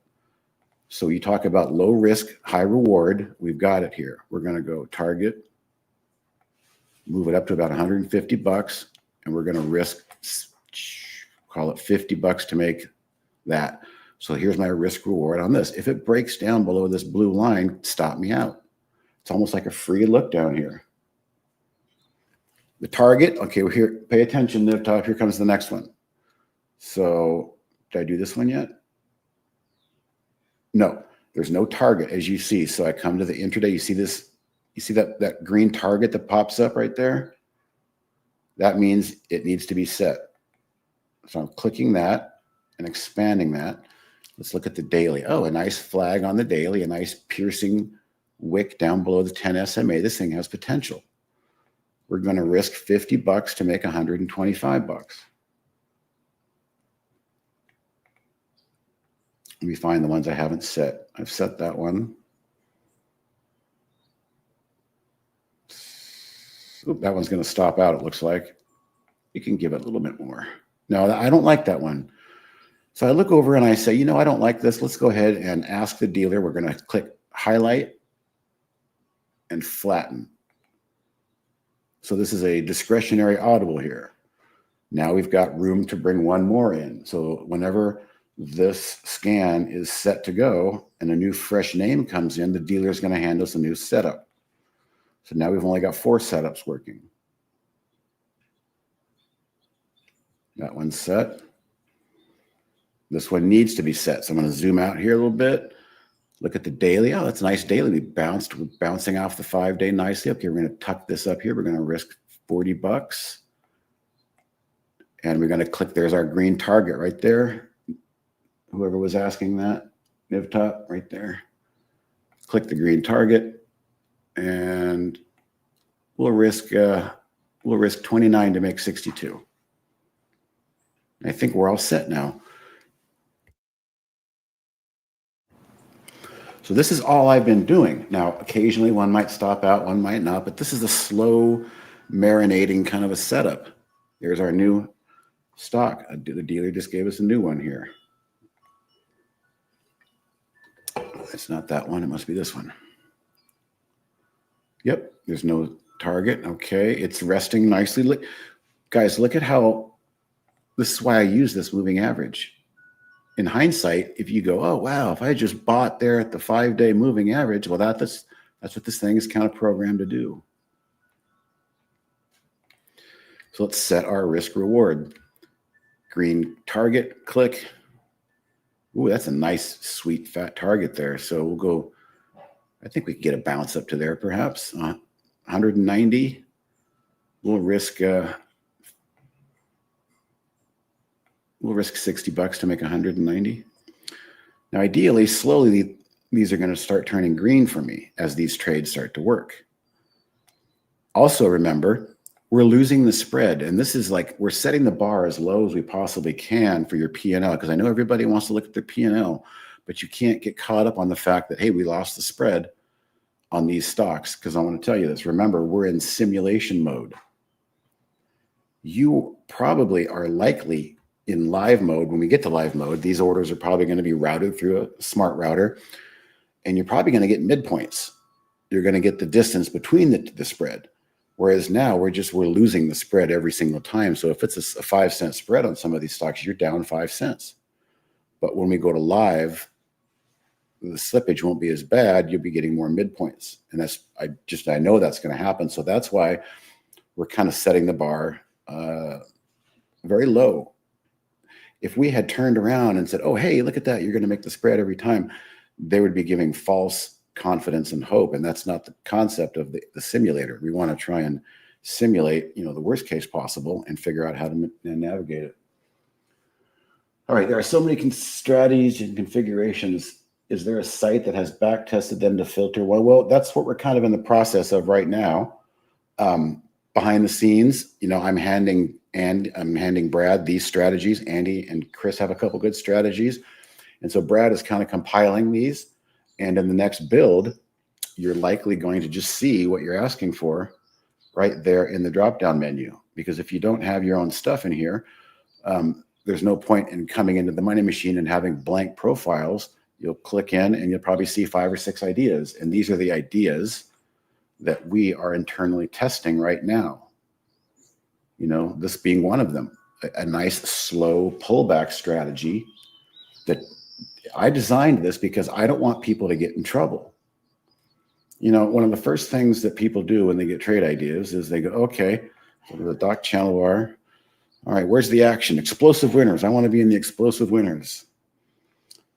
And they're new to trading and they're not really, sure about how stocks move and how stocks breathe. And you start pulling up, charts like BINI earlier, and they start buying things that are way up here. Well, the idea of this channel is to just show you the stocks that are in play. They don't necessarily say buy at this moment. This is very extended right there. NUAI, it's run from $1.55 up to $2. So this channel can get you in trouble. And what I'm getting at is I wanted to design something that doesn't get people in trouble. It forces people to pull back. Like this one entry we saw, it was a perfect entry at SVM. Imagine everybody chasing all the newbies that are trying to figure out, oh my God, SVM's at new highs and I'm totally bullish on silver. Right, Patrick? And oh my God, it's gapping up and it's going to get away from me and I got to buy it right here, right at the open. And then you just can't, you've had about enough here and you just can't take it anymore. And you cough it up right here, right at the rising 5-day moving average, where the algorithms and professionals and people like us are trying to eyeball and give ourselves a low risk reward entry. So this strategy will be in the new version. Yes, it does. 3 sharp. So what I'm doing is I'm saying, here's our first green stock, right? MRLA. I am reminding you guys that I'm just setting these basics as, 1.3 is my initial stop. I'm really not using these. So if you're looking for me to give data points on, oh, you should have a 3 in there and a 2 in there, I can't give you that. One, because I don't know. That's not how I'm using it. All I can do is show you how I'm using it. And that is with a capital V. I'm using it visually. I'm cross-checking the daily chart. I'm making sure it looks like it's a really good support level. And then I'm adjusting my stop at new lows and trying to give myself a really sweet, juicy risk reward setup. And after an hour or 2 of this thing running, it starts to kind of come to shape. And that's what I want, people to experience from my contribution to what we're doing here on the back end of all this testing. All right, cool. I'm glad that resonated with you on that trade.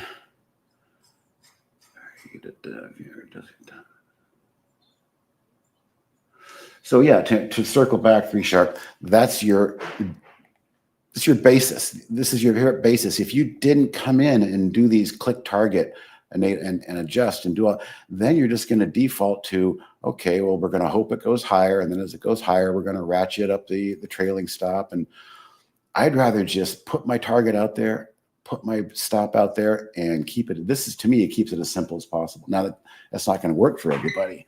I know some people are data junkies and they're going to start pulling spreadsheets and running it through AI, trying to find the best settings, and more power to you. I hope you figure it out. Honestly, I do. Because that might allow you to get the freedom that you want, that a lot of people I think are looking for, the freedom to go work in the yard while you're running the money machine. So I get that.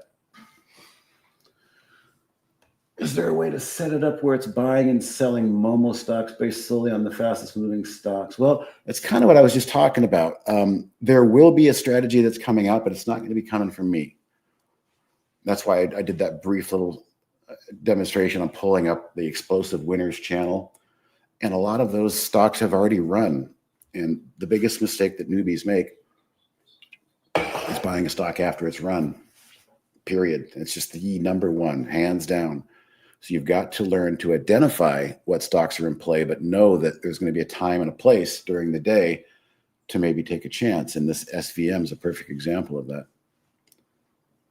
But there will be something, there will be some momentum stuff in there. But just beware that those can be volatile.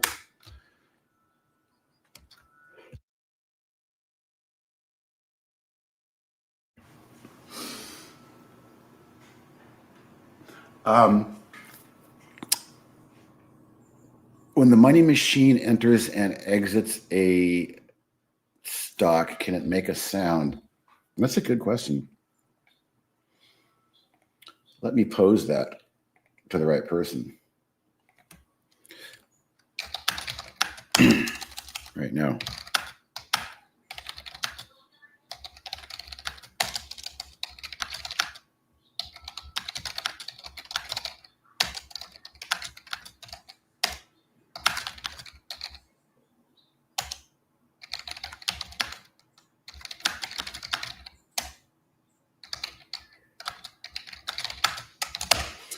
All right, the question's been asked.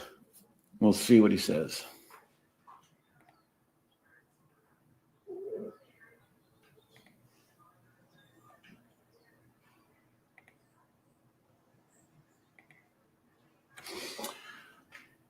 Because that's a good point, Funky Fred. And that's just why we're in the alpha version and you guys are participating in the alpha version, coming up with ideas that maybe we didn't think of that can come in the next build. So the NASDAQ's kind of rolling over a little bit there.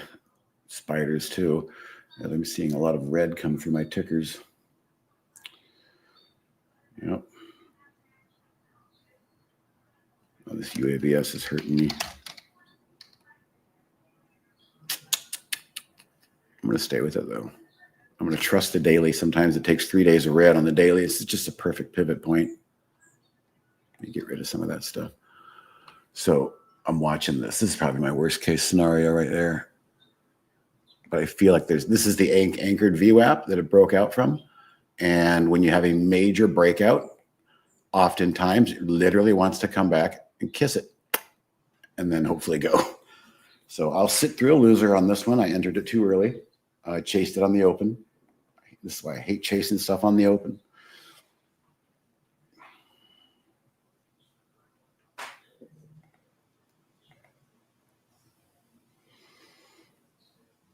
Just kind of hanging on to this one.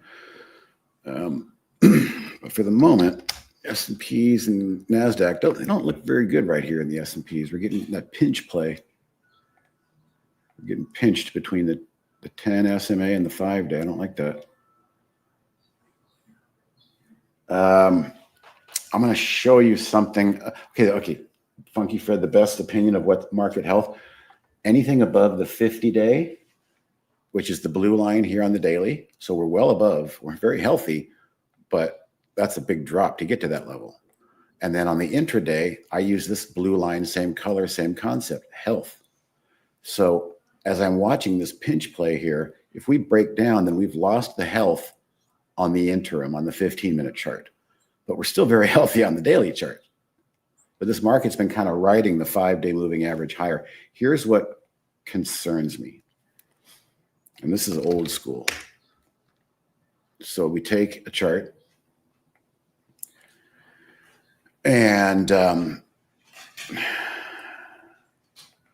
we add RSI, quick indicator RSI, and I'm going to show you what is called bearish divergence. We have a market that's making higher highs in price, but the underpinnings, the RSI, the relative strength, it's doing so with less strength at each high.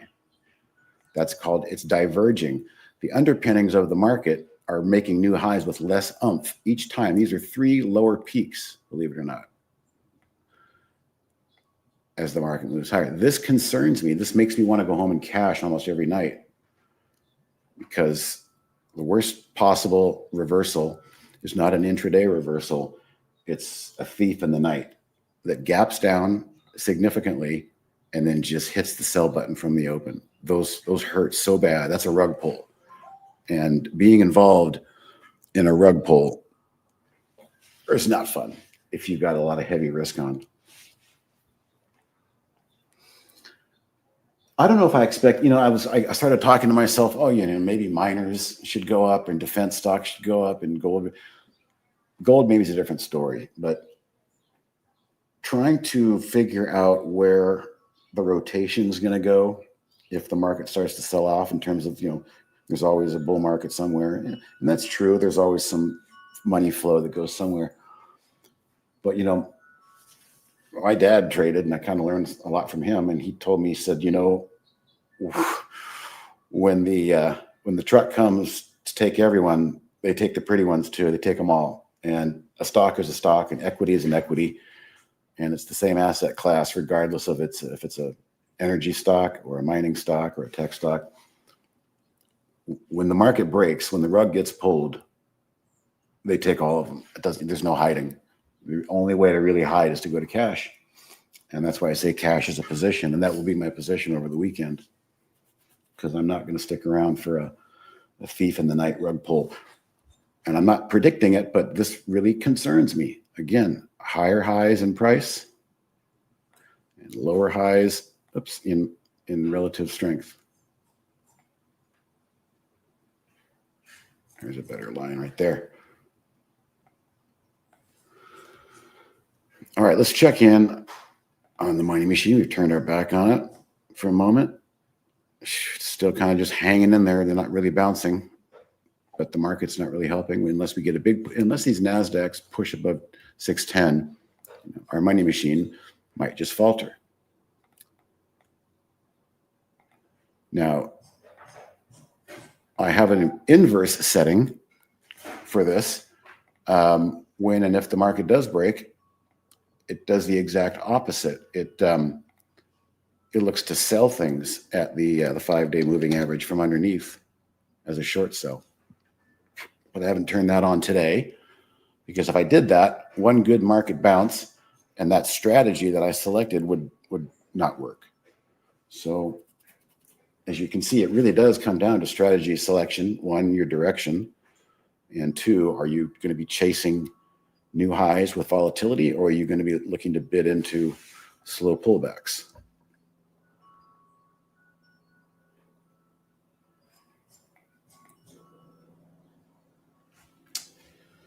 All right. Oh, UAVS after hour. I was bidding UAVS after hours at 235. I was trying to squeeze that number that I got on the daily chart yesterday, but it might have been a day early, and then I chased it because I don't want to miss out. I kind of feel like if the market does hold up, these drone stocks still might have some run in them, and UAVS kind of is top tier. Well, not yet, but I think it could be. Let's turn off RSI. That's our new quick indicator feature. So yeah, we're coming down to 240. What it might do is it might flush down a little bit Oh, it's funny. I lost my Anchored View app.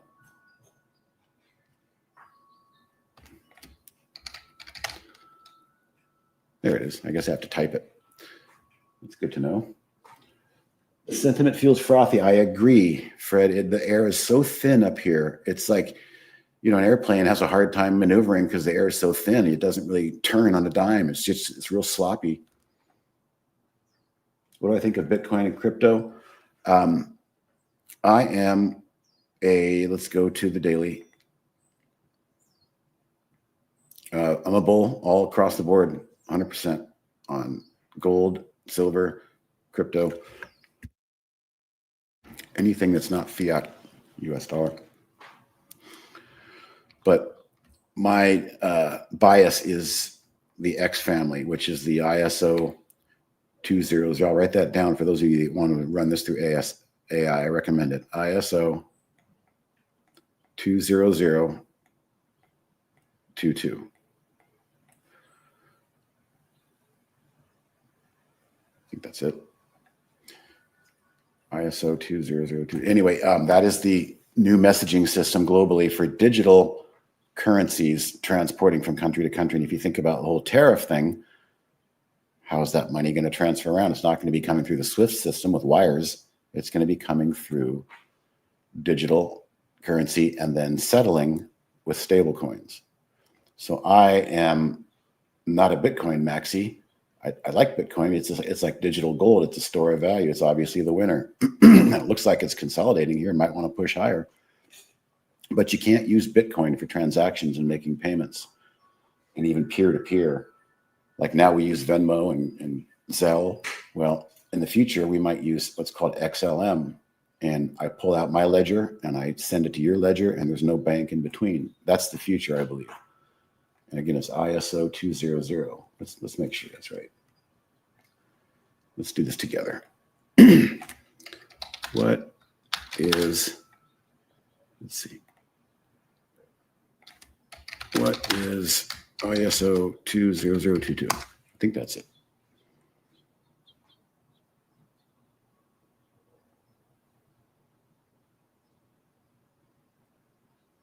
Yep, electronic data interchange between financial institutions.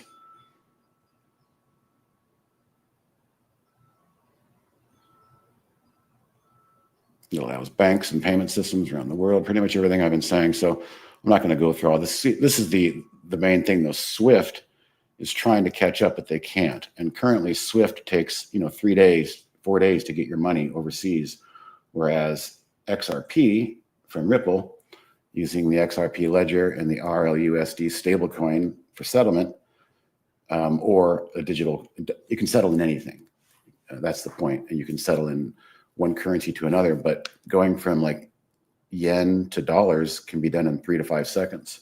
And XRP can handle up to 5,000 transactions a second. A few years from now, when a lot of assets and treasuries and things are all what they call tokenized and digital on the ledger, this thing is really going to come into play. So I think it's very early. So to answer your question, yes, I love crypto, but unless it's Bitcoin or Ethereum or any of these XRP, XLM, HBAR is another similar one that uses the ISO 200. It's kind of like licensing for people who are going to be using music and videos and getting their licensing smart contracts sorted out in real time. And then XDC. Those are my 4 holdings. I don't hold any Bitcoin, but I hold these.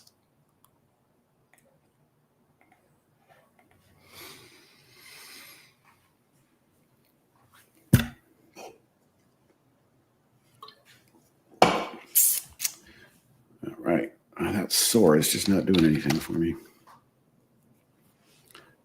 To let it marinate. All right. We expect it. Looks like we're all caught up, huh? So if anybody's just been sitting waiting for some help on the product, let me know. I haven't gotten an answer back yet on the audible alerts for the money machine, which would be helpful.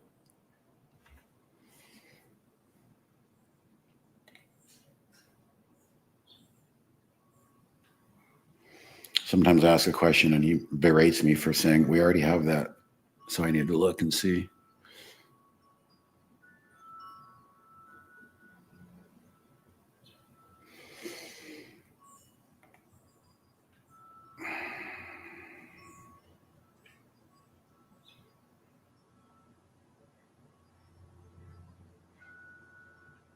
Does my dad still trade? No, but he probably trades in spirit over my shoulder. He's gone. But I'm sure he's watching. But yeah, I watched him trade commodities in the 80s and then the 90s. And then the market got a bit too much for him as it went digital and all the crazy stuff after 2008.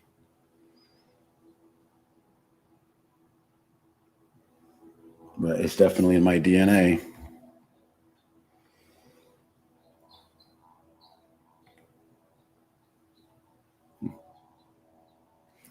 Yeah, so I don't see anything that would give us an audible. So I posed the question. Thanks to your question. All right. Hey, Mighty Mouse, anything about anchored VWAP? Sure. I know I don't use it for a trailing stop, and I'll explain. I was just talking about a real world example. It's in UAVS, and the anchored VWAP is drawn from the extreme spikes of highs or lows. So I've already drawn it. It's in purple.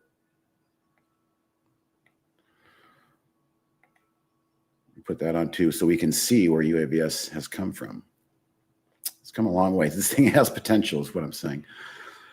So this is a pretty nice setup. Now I'm not using it for a stop more so as I am for support, or maybe even a reason to add to my current entry, which appears to have been a bit too early. So if we look, Kodak, what are you doing? Sheesh. Okay. Back to UAVS. This purple line is anchored from this high spike. Now notice, Mighty Mouse, how, yeah, it's more helpful from a high point, a gap, or earnings date can be a good one, which is usually a gap, or even more so, an IPO. We'll do that in a second on another stock. So look at how I'm using it here. I'm already in the stock, but I've realized, shit, I've gotten in a little bit too early. So I'm only in like a 2/3 size. So maybe I'll just ride this out and notice what's happening. What I meant to say is notice how many times this has been hit. The anchored VWAP came into play here, here, here, here, here. It broke through on this day. Basically conquered it here. But actually broke through this day, excuse me, as many things do after a good 2 to 3 day of run, they will follow through and pull back, and they will do what's called a retest. And these can be some of the best, most safest entries for low risk, high reward. You've got a stock that's already shown itself. The key is it broke above the VWAP. This changes everything. It went from a minus to a plus on being on the other side of this purple line. And you can see the correlations are real. So now you've got a change in sentiment given to us graphically, visually. So I expect this anchored VWAP, as well as my favorite 10-day simple moving average, giving me a double brick wall here of support. So hopefully that holds. Now we can also use it on an IPO. Here's another real case study. I'm in ANGX. And honestly, I don't like to see this for the moment. I'm seeing, I've already drawn it. As you can see, we start from day one, and day one IPO VWAPs, anchored VWAPs, can be very strong. You can see right here, it closed above and then leaped above with a giant gap. Now it's been slowly giving back, and it's now waxing and wandering under the anchored VWAP, under the 20-day, which is just being drawn, and under the 10 SMA, which is why I have a floating stop at 659. I'm not sticking around on this one. I don't mind putting that in midday. I'm trying to keep my risk at bay. So You can see that blue line right there is my hard stop. It'll get me out of this thing. So I have no problem ripping the Band-Aid off. Oh yeah, I think it could have been, David. We'll find out. Let's see if I've gotten any response yet. No, but it should be, because it's a valid question. And again, this is why we're doing the alpha version. Not getting any traction here. And I'll tell you what, guys, this is indicative of my real account today. Not getting any darn traction to the long side. And it's frustrating. It's just, like I said, just standing on a windy mountain peak, trying to relieve yourself and not get it all over yourself. It's just really sloppy and windy. So I'll bring in this new money machine trade. That's still what I'm looking for. That's visually appealing to me. I would think that I could get something out of this. But this is a very tight $11.30. It's not much risk reward going on there.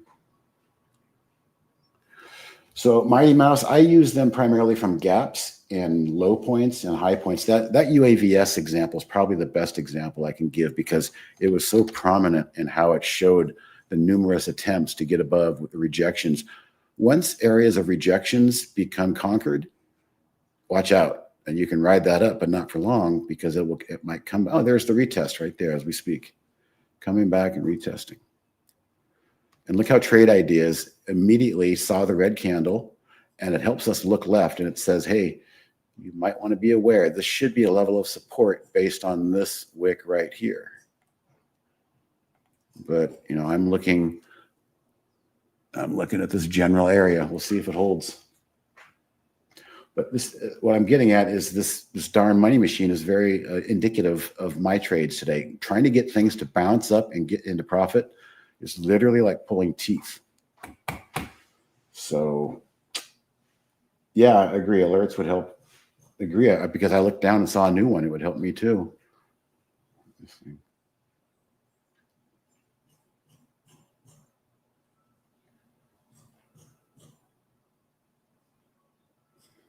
This is when I buy a little bit more. It feels contrarian, but this is how I do it. Send. Ugh. I got a decent price, actually. That little tick down was a price improvement. That was 37. I got another lot off at 37. Purchased just in time for the SPY and Q to get weak. Not good. It's so sloppy up here. I want out. Honestly, I want out. I want to get to cash, but I'm not just going to rip the whole Band-Aid off at once. I'm just going to try and work myself out of some of these things. Can you set alerts for different anchored VWAPs? No, we can't set alerts. It's basically a charting function. But what I do is I would use our price alerts. See if I'm going to grab this price alert and drop it right down to the anchored VWAP. So you have to kind of be one step ahead of yourself. I've got a price alert. If that blue line trips, the price alert will go off, and I know it's at the anchored VWAP. So it's kind of a two-step process. No, three-step. Thank you for asking that. Again, the last trade of the weeks are absolutely indicative of how sloppy it is up here at the high, thin air. At the mountaintop, it seems like nothing has any traction. And the trade of the weeks have not been working. And once they pass like Wednesday or Thursday, I mean, it should be a setup that in my mind works in the first 2 or 3 days at the most. And so once they're gone, into Thursday, Friday, and they're just bleeding and not working, I would take them off your screen, because I try to look for things that are consolidating and having that ready to pop. The idea is to find something that pops on the Monday, but sometimes it takes a couple days extra. It certainly was a lot easier last month as things were really, really moving. Nano nukes and the quants and AIs, but it feels like the big money out there is using every single up move up here to lighten up, kind of like I'm feeling like I want to do right now. That's the itch that I have. I've told Andy and Brad, Dan, or Brian, no more new positions, please. I don't want any new ideas.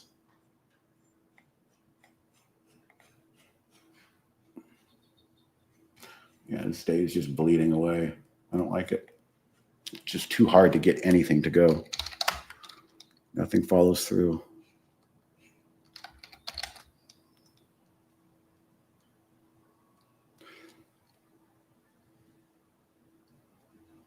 These things have been absolutely horrible. If you don't buy them in the morning and then sell them quickly, case in point, case in point, case in point. They're only moving in the morning and then they just go to hell for the rest of the day. That's not trading. That's really not. That's not human being footprints. These are just algorithms really working the orders, and there's no reason for those big moves. It'd be nice to see if they could just move higher throughout the day without just jamming on the open and forcing people to pile into them and then just shoving it back down their face for the rest of the day. So that's been happening to me. NXE has been doing the same thing. Look at that day in particular. Boom. And then they just jammed it down your throat. I don't like bull flags that take this long to develop. I mean, it's just a bit too much. Nothing has been really working the way I would like it to lately. And again, that's just all part of the bigger story telling me to be careful.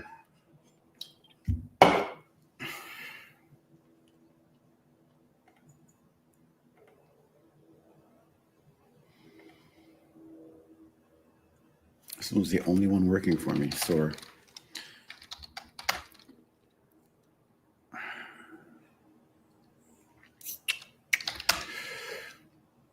BlackBerry's trying to come back for me. Again, look at the trading of BlackBerry. It was like off to the races this morning. Some people were probably buying it. You know, it was on Andy's watch list, and I was like, "Yeah, here we go. Let's go, BlackBerry. I got some orders ready to take some profits." Nope, shove it back down your throat. This is how it's been every day, and it's really annoying. You can hear the cat. He's going through his crazy mode right now where he just starts tripping out on shadows and drifting on our hardwood floor, slamming into the wall, screaming. Pretty funny.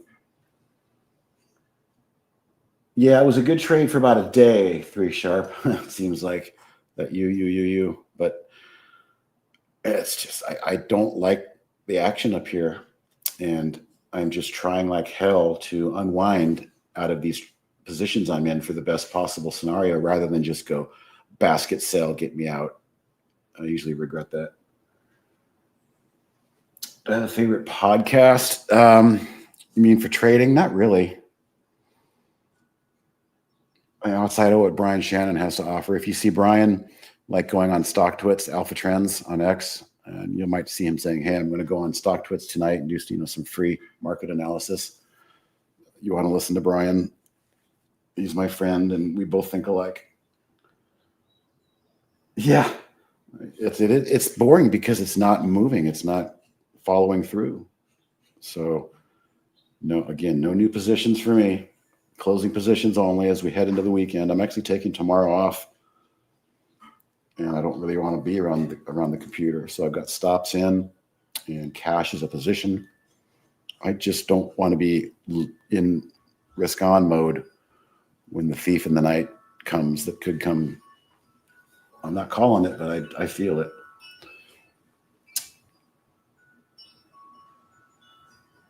How do I get trades pre-opening on a Holly? Pre-opening is not going to be anything that is alerted to in Money Machine or Holly or any of that. That's all going to be regular hours. We can take a quick look at the AI strategies. What I do is I just kind of put those through my prism, which is the same indicators I've been talking to you guys about here. So WWR pulled back after a good push, but held this. That's a good trade. Wouldn't have seen that without Holly. Brian Shannon was trying to get me to buy this one, but I bought it early. I bought it right there off the 10, and it stopped me out. So hopefully that one worked. The AI Holly nailed it, and without too much stress. So these are just ideas in real time. You might not always be able to catch them, but for instance, fat here, if you missed this, you're watching sideways I'm going to take this entry right off that line. I like those entries all day long. But as we get deeper into the day, they get a bit more sloppy. So it's only regular hours on that scan. There's no pre-market.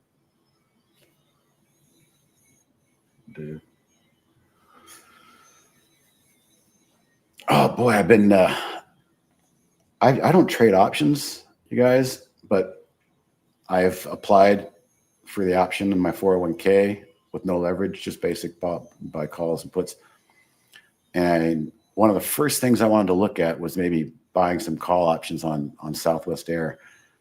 If I had that options account open right now, I'd be buying probably calls, because I feel like it's just the sideways matter of time before it moves out. But the only thing that bothers me, if you think about it, is the air traffic mess that's going on right now. It could get worse before it gets better, and then the airline stocks are not going to like that. So that's a reason to buy calls, because you go way out into the future.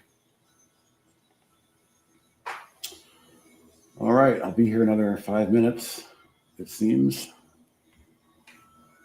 If anybody was sitting on something they want to talk about, now's the time. SPY might just hang on like it has all week. Qs might just hang on like they have all week.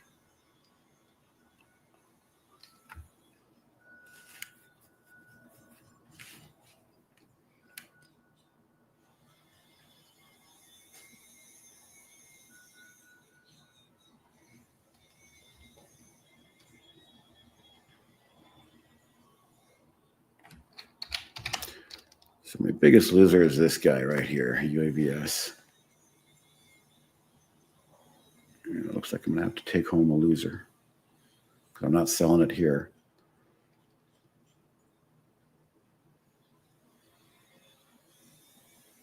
Yeah, that's a good, I agree. Very sharp. People that sit back and just collect premium, they know what they're doing. That's a solid strategy if you're in the right mode. And this is probably the market to do it if you're going to sell calls. Or, I confuse myself.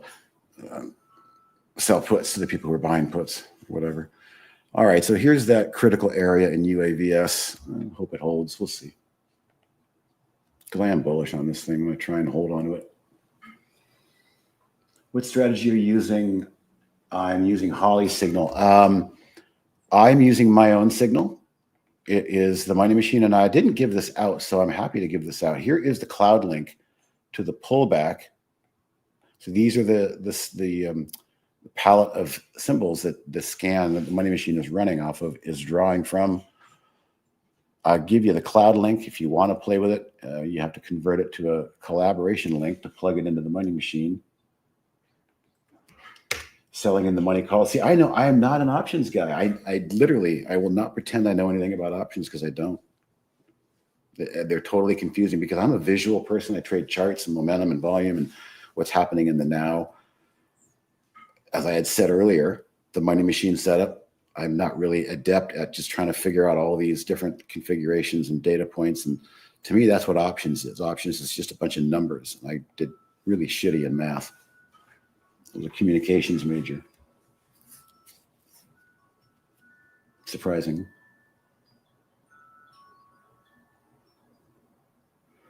Yeah, Raul, if you can I have Holly as a window renting selling? Yes, so just go like this. It doesn't have to be a layout or a doc. Raul, you just come into new and look for the AI Premium Strategy Trades window. And then this gives you just a free look, and you can just use that as a floating window however you want. All trades, any profitable trades, it's pretty good. There's only 2 unprofitable. So when we switch to the profitable, we've got a pretty good chunk of ideas to choose from. So you want to look at this early in the morning, in the first half an hour of the day. And if you can't catch the same entry, well, set a pullback alert, set a price alert at a level that you might like it. But it gives you a watch list and idea set for the day. Oh, what was Kodak doing? I didn't like what I saw there. No, I'll sit with that. Everything's just grinding back and forth. Like I said, just big.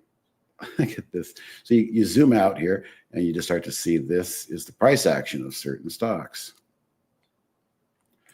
can say the same for MindMed. I haven't cared to play this one lately either. Yeah, no thanks. Oops, let's see. Those are big moves. You don't need to be like that. Just exaggerated moves.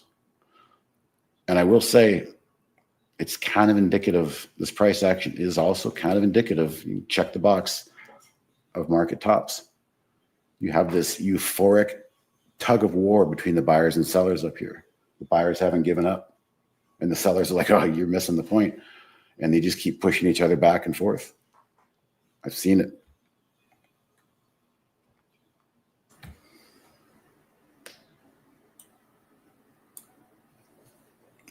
There's Barry. Click, click. Nothing escapes you. No, are you? You always hear me pop in. True enough. But do I pop? I don't think I pop. Well, you say I hear a little pop when I come in the room. Well, I hear a pop when you come in, but do you hear a pop when I come in? No, not really. I just hear you clicking. That's what I mean. I hear the open mic. Maybe because I'm already in the room before. That's probably why. All right, my friend. Well, listen, I know you want to take off. I just want to answer just before David Burkino. Yeah, so the AI doesn't start working actually until 9:40. Okay, 10 minutes after the market opens, so the 9:30 open. Okay, and that's by design. That is by design. So you may not get anything at 9:40, but you're not going to get anything before 9:40, just in case he's still in the room. Okay, Steve, you can take off now if you want. I would say, just before I go to Mighty Mouse, I think there is a value in block trade scanning for small caps. If you see small caps being pushed down to a level that's like an absurd and then a big block trade, that's probably an interesting reversal point, I would say, to look at, in my opinion. Okay. IMO. Okay, Steve, see you next week. Have a good day off. Yeah, thanks.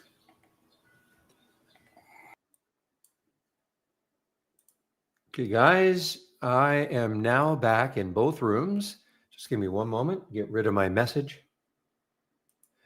And as always, get my music going.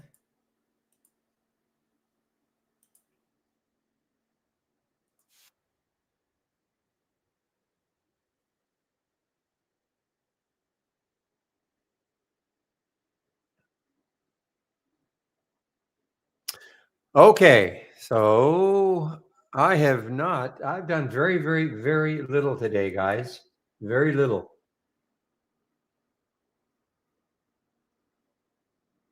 I did my video on Serve, and it certainly was prescient, because I did my video on Serve, and what I said about Serve was it was an AI alert. Let me get to maybe a 15-minute chart here, or a 10-minute chart. Yeah, so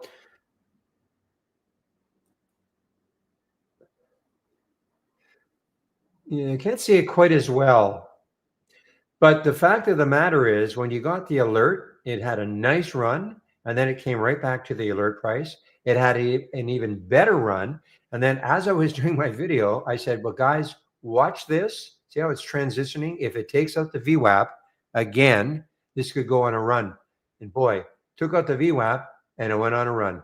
So I did my video. I mean, did I know it was going to go on the run like this? Of course not. But I just said, we were getting that little orange, and it was flattening out. It was starting to turn blue, and the VWAP was right above it.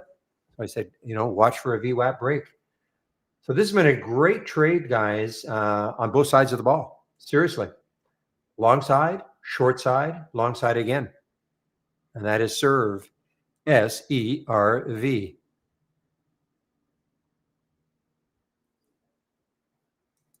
Bottom line is, if you have our AI, don't lose sight. Treat all the alerts like it's a watch list. Sometimes you get an alert and it doesn't look that good to you, and that's fine. Maybe it sets up in a different way, depending on your trading style. Maybe it actually gets stopped out. Remember, we've got that reentry price column. But even if it doesn't, maybe it gets stopped out, and I'll just use Tron as an example. Yeah, it got stopped out. I mean, oh, this was a short. Okay, this was a short. I was trying to figure out why did it get stopped out. But let's say this was a long trade right here, and you would have done okay, and then it does this. Well, you could look at this and say, okay, it looks like it's starting to base right now. Maybe I take a bit of this, put a stop underneath the low and see if you can ride it for a while. So that's why, as a watch list, you can get setups at different times of the day, just using it like a watch list. Never mind getting so hung up on, well, I got to get in right at that alert price. No.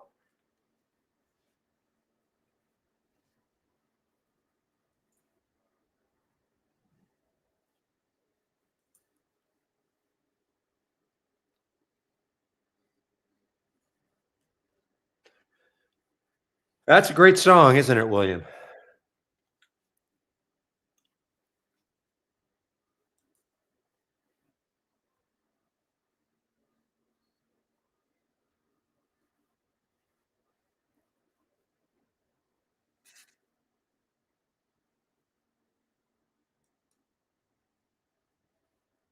Now, the ZSPC still looking interesting to me anyway. It's a low float. Needs some volume to come pouring in. It did take out that 130, 140 level. It got up to it didn't really run that much. Only got up to 150, pulled back, but it's still hanging over the VWAP, over that high right there, over that high right there. And so, this could be one of those late dayers that all of a sudden you get a lot of volume coming in, because the next high looking left is around 172. So that's certainly far enough away on a percentage basis.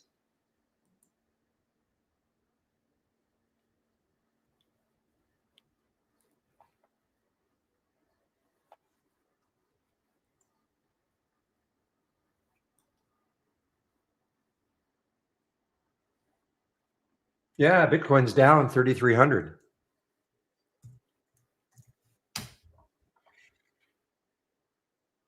All right, so it's below that low. Let's put a price alert right here at 67. See if IBIT hits that either today or tomorrow. Because if it does, then we're probably getting a little bit of a Bitcoin sell-off. But what a run it's been on.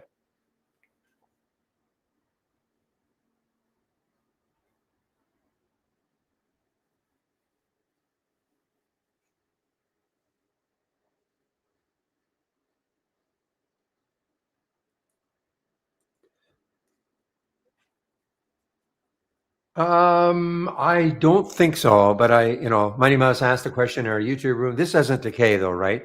IBIT does not decay. It's not like the other ones that I know what you're talking about. I don't think IBIT decays, but let somebody else. Yeah, so Shady said no. So no, it does not decay. I didn't think it did, but always nice to ask somebody who really knows.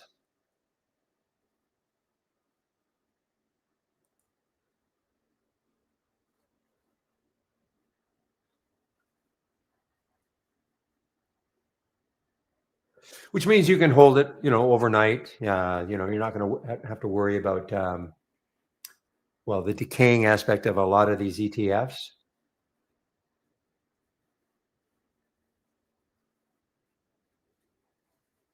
Oh, I would too, Mighty Mouse. I mean, I'm only using IBIT because I don't have Bitcoin up and running. I don't have, I don't trade Bitcoin, but this is a decent enough proxy. The only problem with it is, of course, it stops trading at 8 o'clock Eastern time and starts trading again at 4 a.m. So in between all that, a lot can happen to Bitcoin. So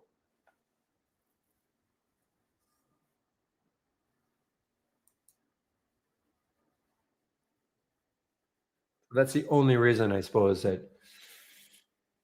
But I've never traded Bitcoin. Remember, I had a really nice trade in Mara and Riot a long time ago. Who was that gentleman? I think he's gone. He hasn't been in the room for a long, long time. Told me to buy Mara and Riot, and I did. sold way too soon, but decay only comes into play for ETFs that hold options like, oh, okay. And now when you say holds options, UNG, USO, so you don't mean you don't mean it trades, it's optionable. You don't mean that.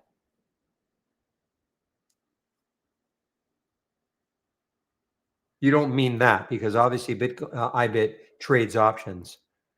So you don't mean that when you say holds options, build positions by options. Okay. Oh, like futures. Like we're betting that gas goes to this. Okay. That's what you mean? People who hedge their bets on the price of gas and the price of oil.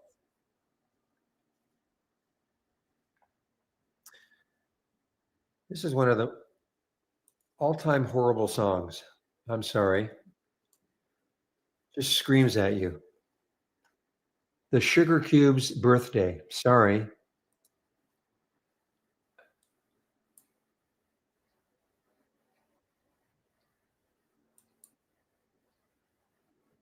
Yeah, but there was no reason to buy it at $7 at JTB then because the news had not come out.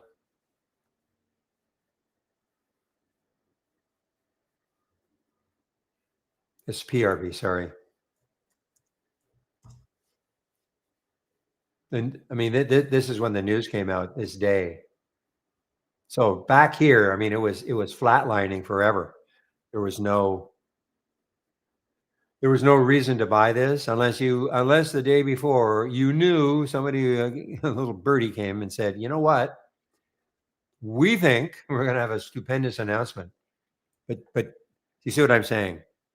Yes, it popped up. Yes, on the announcement. Exactly. Because I mean, look at the daily chart on it. Well, even a monthly chart. Look at the monthly. Did absolutely nothing for months and months and months.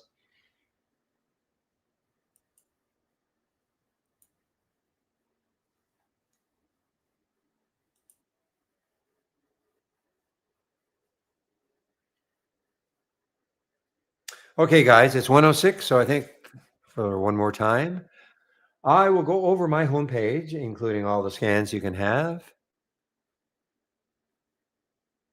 from me that I'm sharing.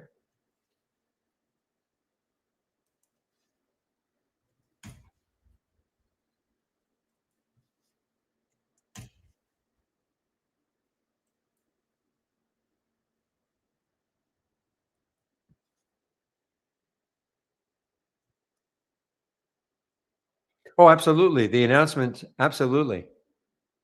It, I mean, look, before they did their financing, they've only added a little bit, but 530,000 shares in the float. That's the reason. Okay. Now they've got about 1 million, which is still crazy low. Okay, guys, my homepage. What are you going to find? Well, still, I don't know when this is available till. I want to say October 14th for some reason, but don't quote me on that. So 3 different promo codes. So you can get 30% off a premium annual, but make sure you do want a premium annual.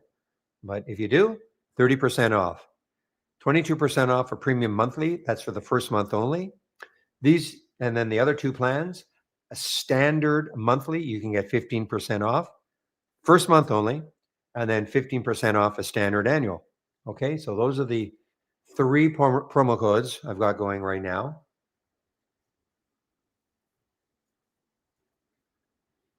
Now, for those of you in YouTube, there is another room, and I always say that because some people just don't know that. You can stay in YouTube if you want, but there is another room, a lot more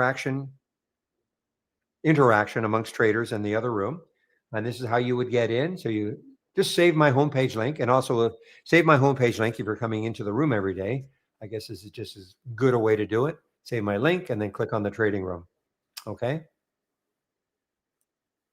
Both rooms are the same in terms of hearing me, seeing my screen. The only difference is that YouTube, by design, has about a 5 to 8 second delay. Well, 30% off a premium annual, Mighty Mouse, a premium annual. Okay, 30% off a premium annual. Scrolling down, you can see how you can get the trade of the week, and it is free. Now, Steve, I don't know if you talked about it. Steve Gomez is the originator of the trades of the week. No. Again, here are the codes we got. 15% off a standard annual, 30% off a premium annual. Okay.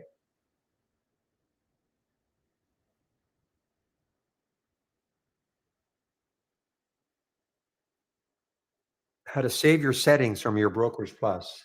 So I think I know what you're talking about. I would do all of this. Okay.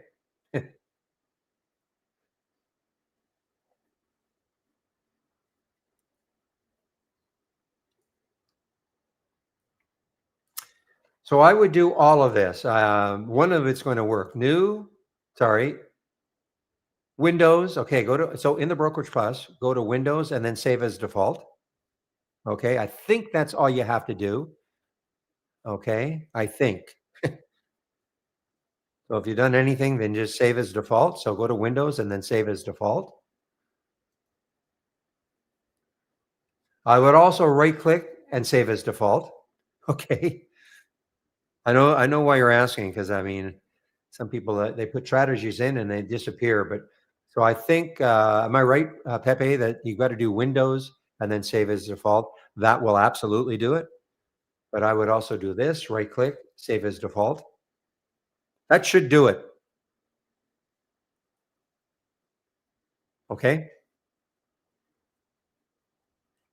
So again, Windows here, Windows, save as default. And I also, in the body here, right click, save as default. That works? Okay, good. See, what doesn't work is just saving, file, save layout, or saved. That doesn't work. It's very specific that it has to be saved.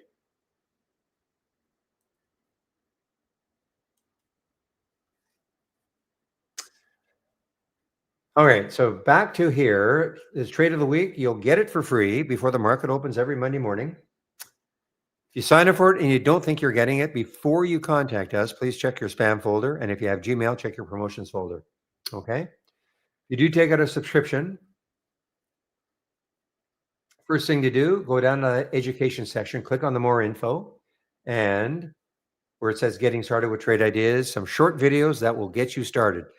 You don't have trade ideas right now, but you're watching all this. Why don't you start off with that second video? Okay. And it's all free. You can watch it and go to the end. These are very short videos. That should give you at least an idea as to what the capabilities of trade ideas is. And that could help make up your mind if you at least want to try us for a month, okay, to see if it's the right program for you. Okay. Back to basics. If you're new to trading, this is for you. Free. It's all free. You don't have to be a member of Trade Ideas to have access to this. If you're new to trading, this is a nice series of videos. I think there are about 15 of them. And last, if you're looking for my scans and you've clicked on my homepage link, you're at the top, scroll down, and here they are. Okay. Any questions about them? This is what I use in the pre-market. Pre-market actives up and down. So if you have any questions about them, I don't have them all up and running. I may bring back the gap scan when we get more into earnings season. I am not 100% sure I'm going to do that, but anyway, you can open these guys. I mean, if they're Halter Zooms is here, biggest gainers from start of the race is here. These two are not on my page, but I can give them to you if you want. These are the large cappers, losers and gainers.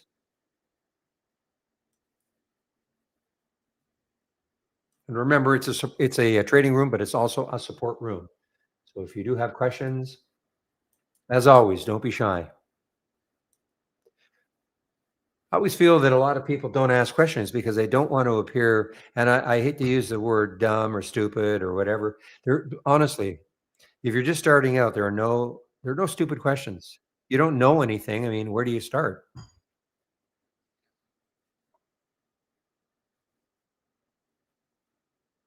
So this is a perfect opportunity. You can ask me questions. If I can't answer it, I'll try to direct you to those who can.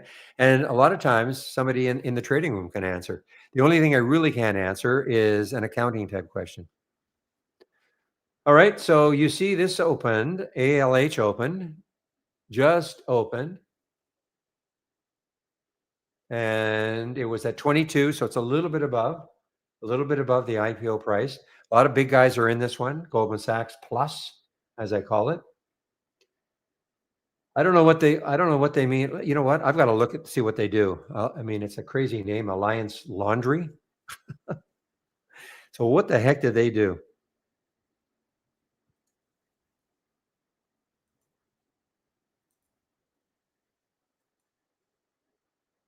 Go to my IPO calendar.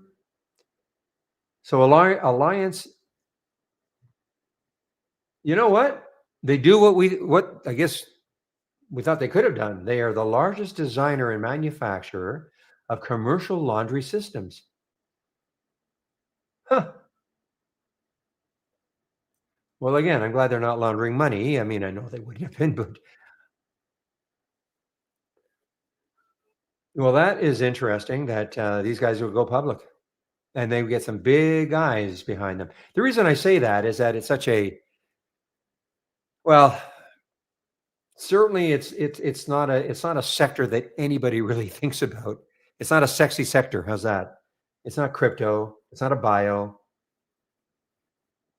It's not even quants or nukes or AI. I mean, it's just not a sexy sector. But they were able to attract a lot of big names.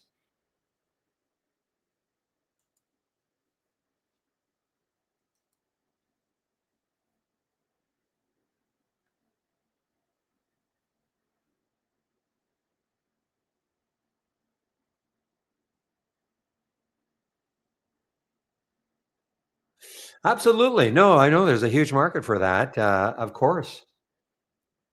I'm just surprised that it would attract these big name companies.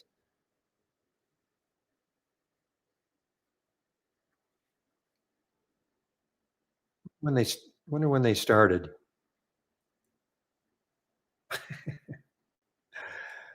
No comment.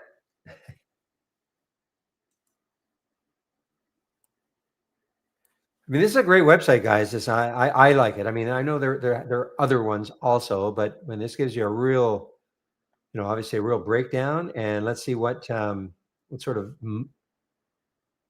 so their market cap is 4.4 billion, revenues 1.6 billion, and net income. So they're making money, 79 million. They're making money.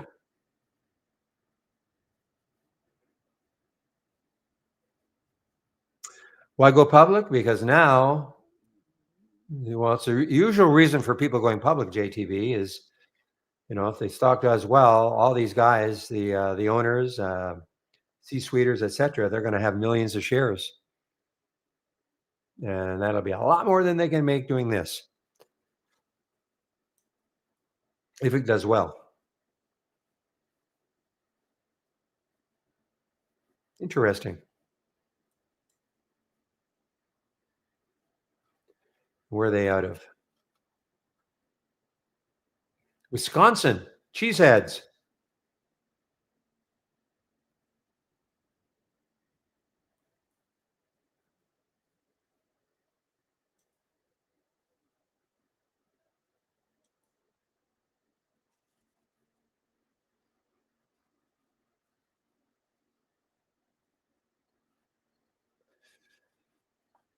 Well, I mean, it's over the IPO price. 22 is the IPO price. So it's still you too, net trade. Thank you for that in our YouTube room.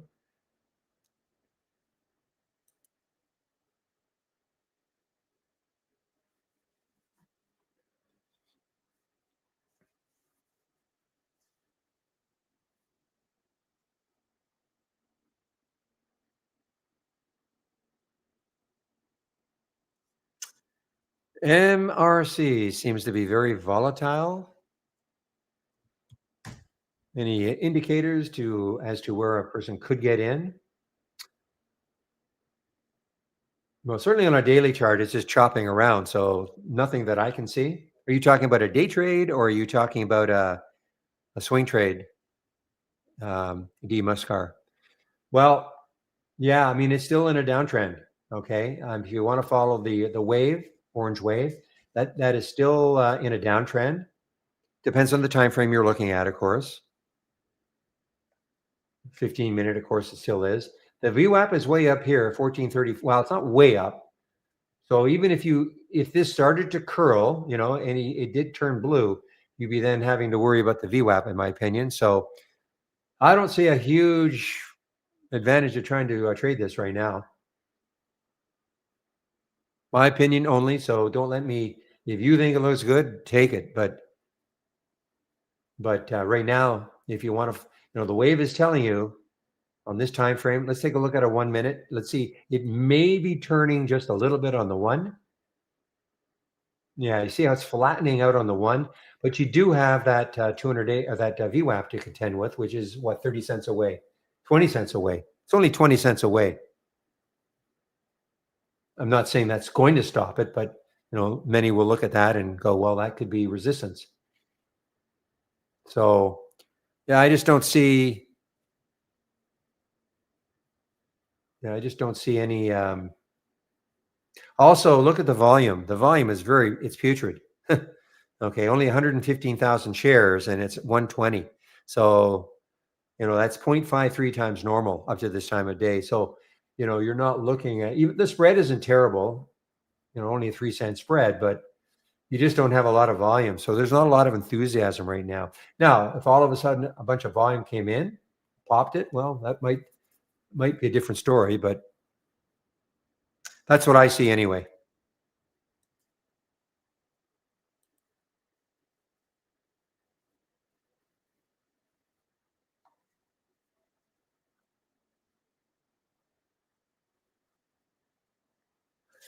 Well, I know that does SGMT won a race today? No.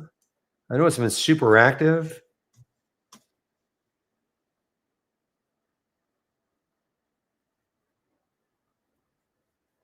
Yeah, I mean, a beautiful on the 15. I mean, just follow that wave up. Just have to put wider stops if you're following on a 15-minute chart. But definitely a nice, and it's a great day yesterday. Well, I wouldn't call it a great day yesterday. Okay. Because it got up to 784 and it closed down here at 732. That's a pretty big. Be nicer if it closed near the high. Okay, so let me ask the guys. Okay, I mean, probably they're going to say 16 gigs minimum of RAM. Okay, depends what else you're doing. SSS. I mean, I'm doing a lot of different things. Well, I'm streaming 2 streams. Got Trade Ideas going, which can be, and my brokerage platform, and one other thing on the go. So for me, I'm doing a lot of things. But for you, if it's just Trade Ideas on your brokerage platform, but let me ask Chris. I think he gets that question a bit.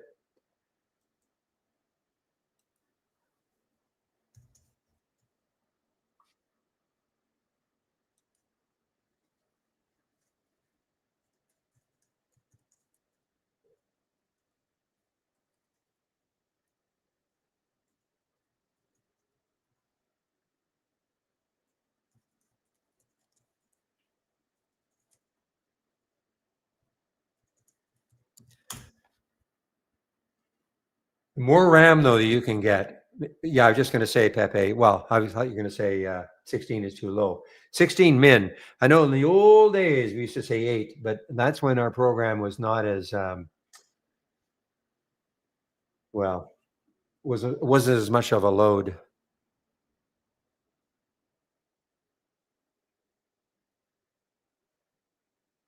Oh, thank you. Okay, well, Pepe just popped it in. Okay, did you see he put a link in, system requirements? We used to say, yeah, you see minimum, preferred, and ideal. Yeah. This is pretty old. I remember this.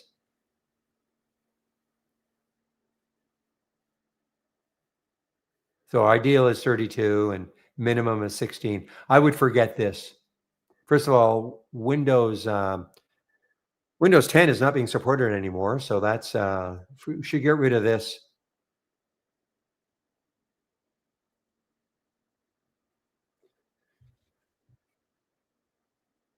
It's amazing though the difference between 16 and 32 when it comes, well, what I saw anyway, the price of a computer. I mean that's where they really jam you, I think.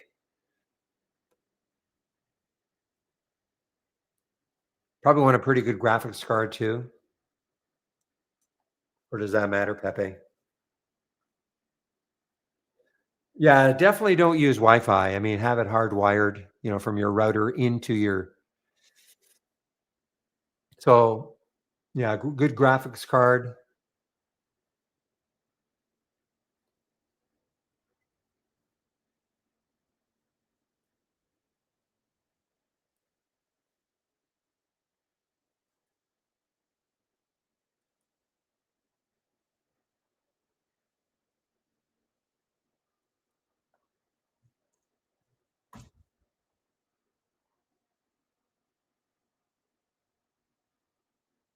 Yeah, well, we've been talking about the the laundry company.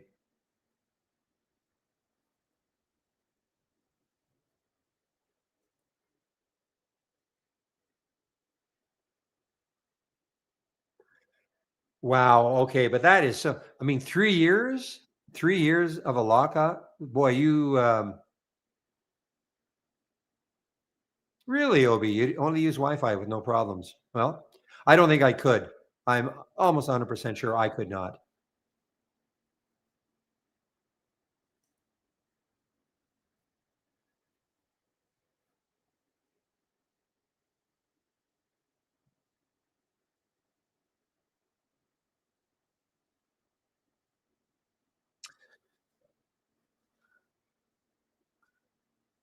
But my computer, which is almost 7 years old now,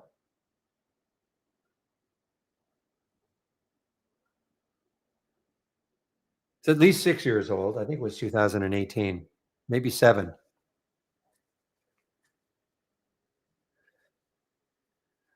William, who created it for me, not William in the room, but William at Trade Ideas, as he told me, I'm trying to future proof it for you. And man, oh man, all I needed was paste. Yeah, if you can go 32, I mean that's the best thing to do. If you can go 32,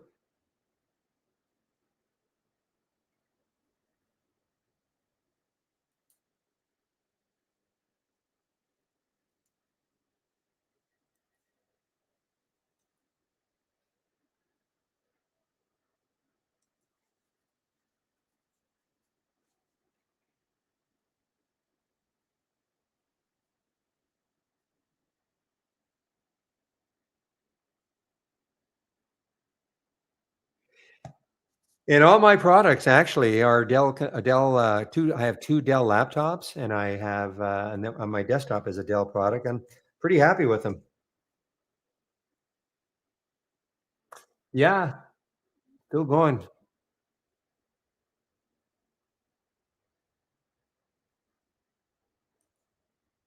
So yeah, so you can if you buy from Dell or any well, you go to Dell.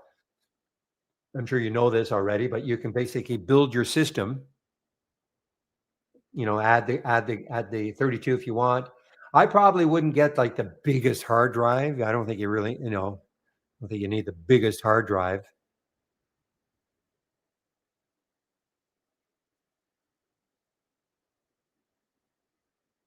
unless you're saving lots and lots of movies and things like that. But I have not come close to using the storage in my hard drive.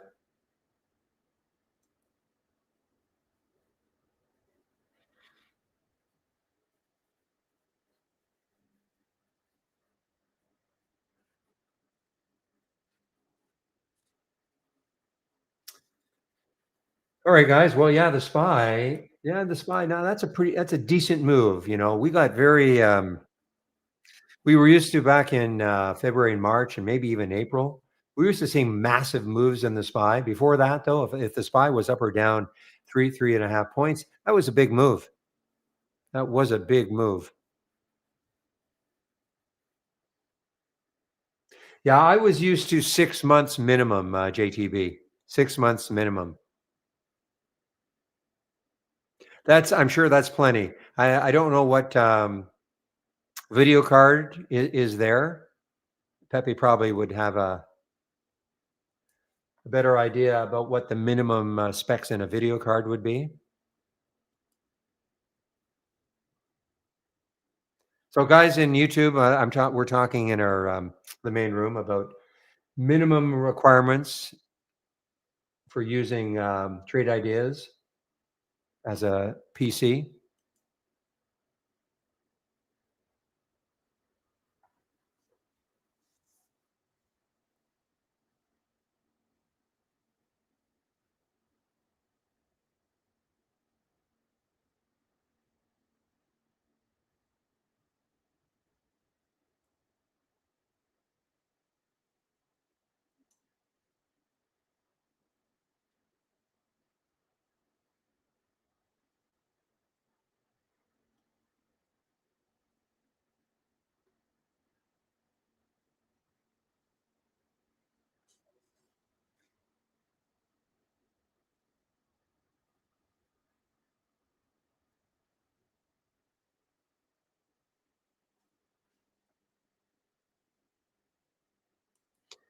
So, you know what? Serve has given two great longs and two great shorts. So there was the great long, there was the great short, great long, now another short.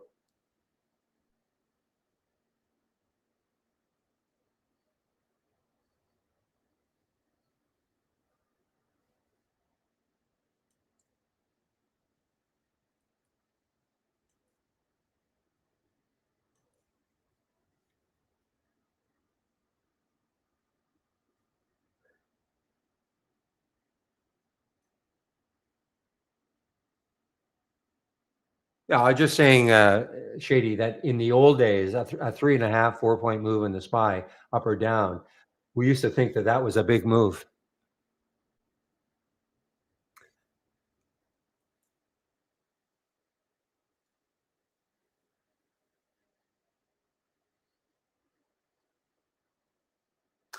All right, guys, 1:31. So unless you guys ask me questions at around 2 o'clock and after, I'll be taking off at around 2. So good time to ask questions.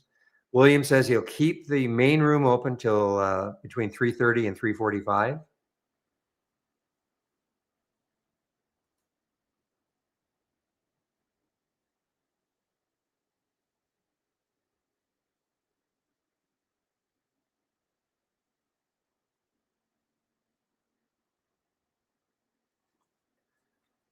Well, listen, guys, I love Best Buy, but the Geek Squad is an awesome service. And what blows me away about the Geek Squad is that, well, and Geek Squad at Best Buy, you don't have to have bought your system or anything at Best Buy. Just bring in anything you've got.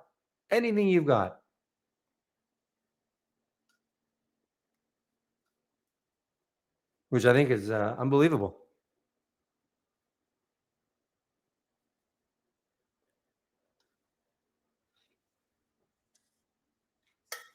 Well, okay. Any non-animated or and plus, hopefully your dog is already fixed.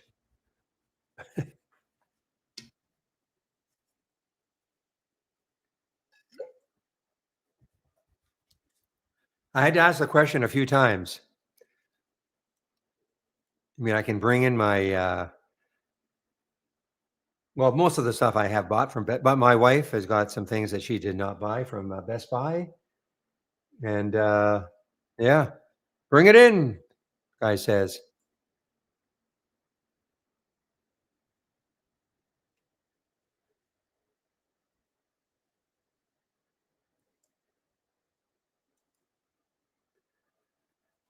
And in US dollars, this probably would cost you guys, what, $15 a month, maybe?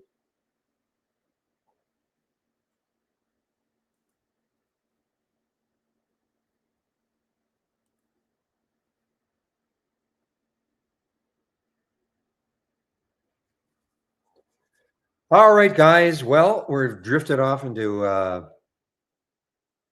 other than stock talk.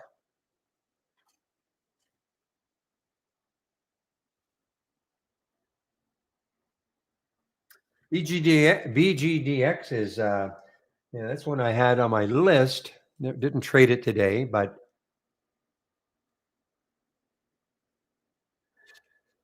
no, no, no, no. It's my.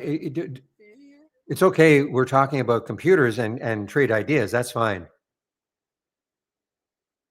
I didn't mean we've drifted off and therefore we shouldn't. No, no. I'm as guilty as anybody.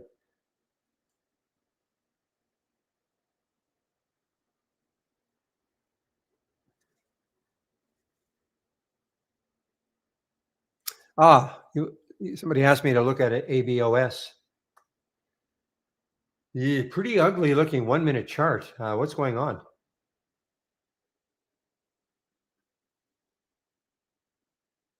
Let me get to a 2 minute. I don't think it's going to be any better. Yeah, it's a pretty ugly looking chart. I mean, little gaps here and there. So I'm not sure what to make of it. I mean, the volume's not bad.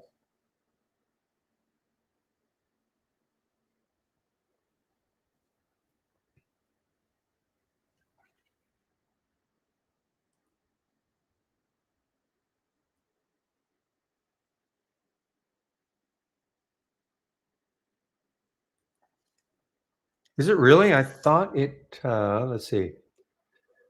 Well, I don't know. I mean, remember, it was priced at $4, Baba, the LFS. So I don't know if I would call that strong. It's priced at $4 and it's well under. So there's not a lot of enthusiasm for this one right now, anyway.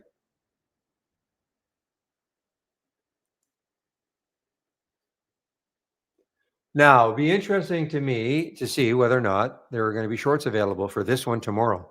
PXED.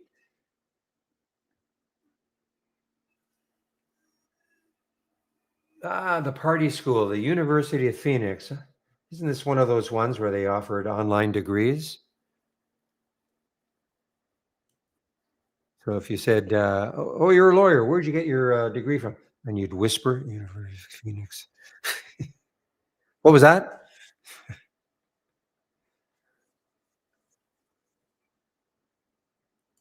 But they've gone public, and some big guys are behind it.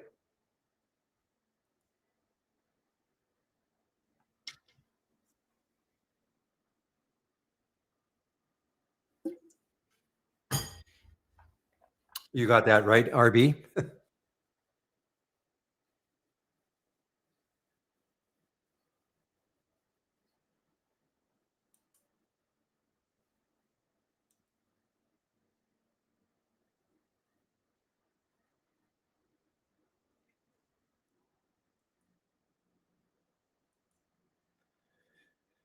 All right, guys, 1:37. Wrapping this up for me in about 20 minutes, unless there are questions.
I didn't even know Intel made video cards or graphic cards or whatever. When NVIDIA came, did I say NVIDIA? I meant Intel.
All right, guys. I might, did I say Intel? Okay. I did say Intel. Okay. I was going to say I didn't, I sort of knew that Intel made graphic cards, but I just think of NVIDIA. That's it. Okay. I'm going to put myself on mute, guys. I'm still here. If you have a question, I'll hop back on the mic.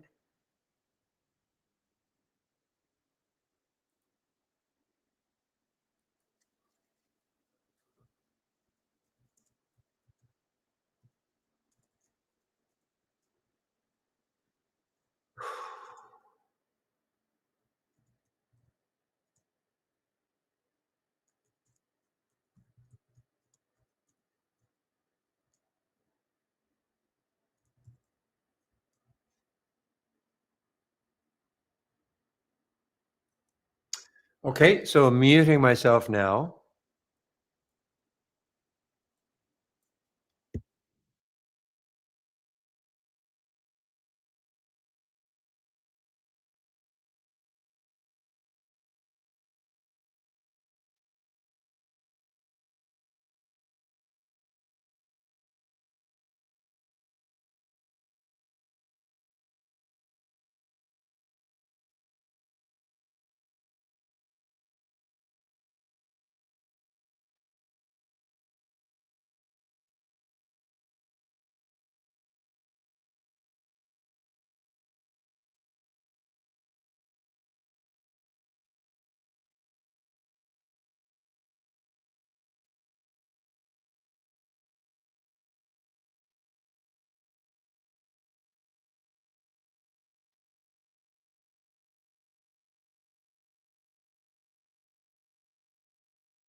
All right, guys, I'm back and I'm gone. So thanks for all the help all day long, and we'll see you tomorrow. The main room will open at 6:45 Eastern time. YouTube, I'll try to get open between 8:30 and 8:40. Get on the mic, both rooms at 9 o'clock. So have a great evening. And William will, I have to shut down YouTube completely. The main room will be open. Nobody's talking and no screen sharing, but William will keep the room open between 3:30 and 3:45. So have a great evening, everybody, and we'll see you tomorrow. I'm muting myself now. Excuse me, in the main room and stopping the screen sharing. And ending the stream in YouTube.